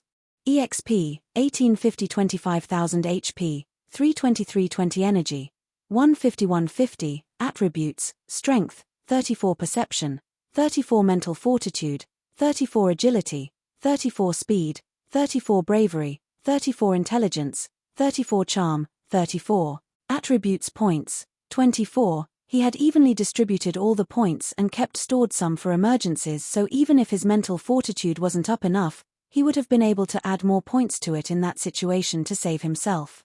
Doesn't this mean mental fortitude can protect from anything that has to do with mind control? This made Gustav see mental fortitude in a new light. He didn't see it as a necessary stat beforehand, yet he placed points in it like the others. Now that he understood what it could do, he realized that it could turn out to be a very useful attribute. Protection for the mind was absolutely necessary. His perception and intelligence had also helped him today.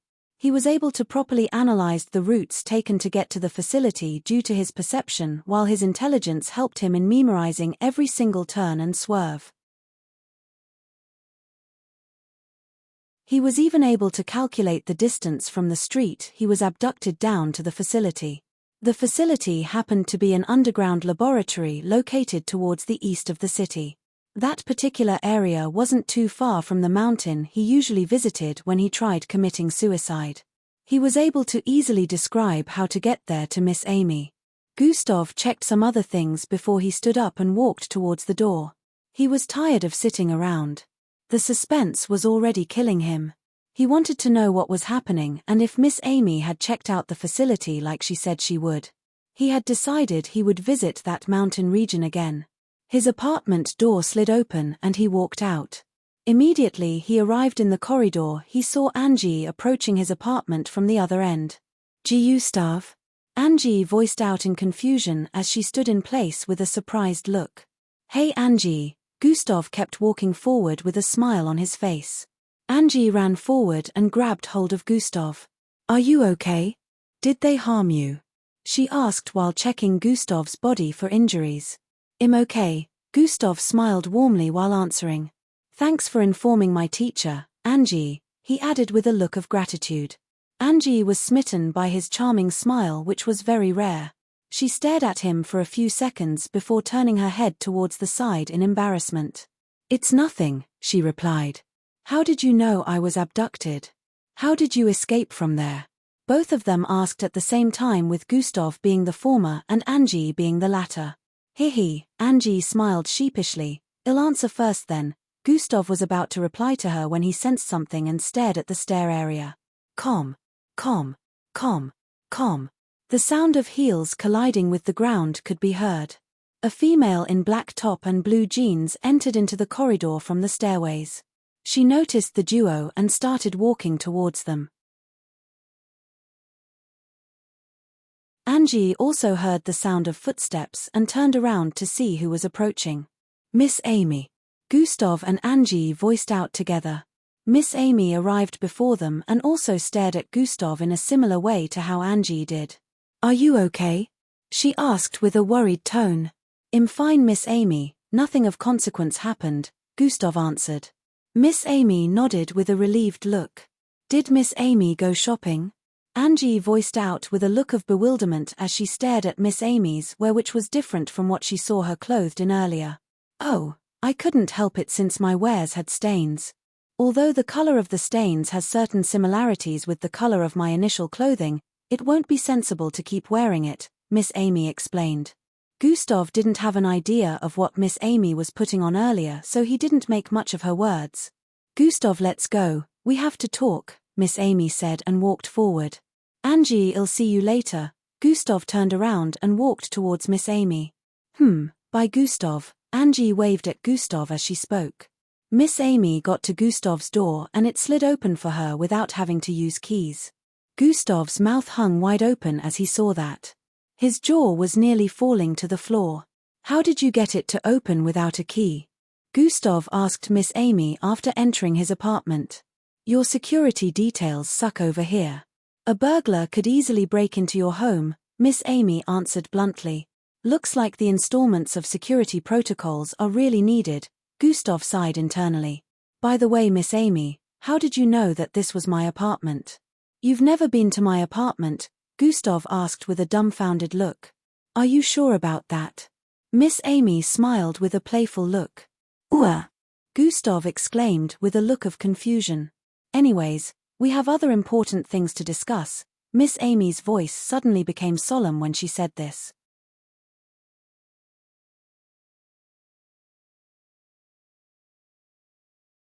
Chapter 70. Did you discover the place?" Gustav asked while sitting on the couch. Miss Amy also sat opposite him. "Did your abductor look like this?"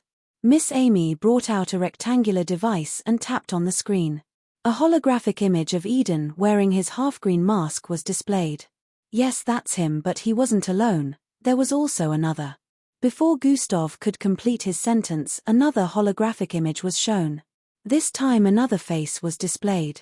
It was a man sporting yellow hair and beards.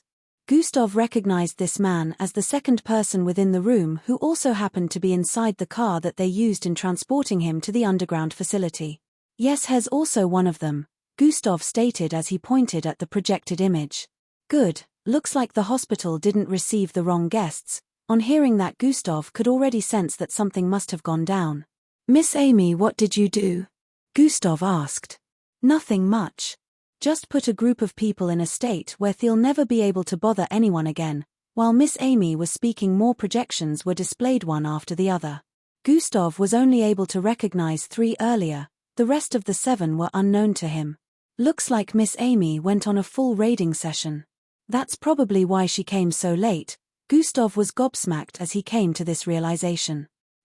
Miss Amy, did they say anything about who sent them?" Gustav inquired. About that, it's a very tricky person. This person happens to be the brother of Hung Joe, your former classmate. His name is Young Joe," Miss Amy revealed. "Also the first son of the Joe technological industry that helps the MBO create their weapons, armors, and other tools," Miss Amy added. Gustav's eyes slightly widened in realization. "Is it because of that?" Gustav asked. "No, far from it.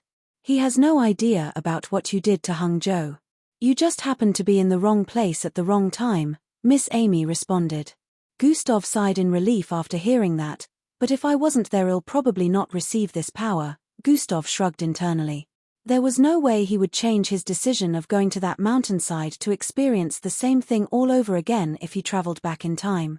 Hes the type that is very shrewd, cunning, and meticulous. Even though I've found out that Hes responsible for this, there is no way to deal with him on the surface, but I have managed to place the MBO on his tail, so he will have to lay low for now, Miss Amy said. She noticed the slight look of distraught on Gustav's face and added, "You don't have to worry about it. Such people won't come after you again, I can guarantee that. You just have to focus on your path. I won't deal with your peers for you, but when it comes to big bullies like these old bastards that are beyond you, I'll step in," Miss Amy assured Gustav. Thanks Miss Amy," Gustav smiled while replying. Miss Amy returned the smile for a few seconds before her face became solemn again.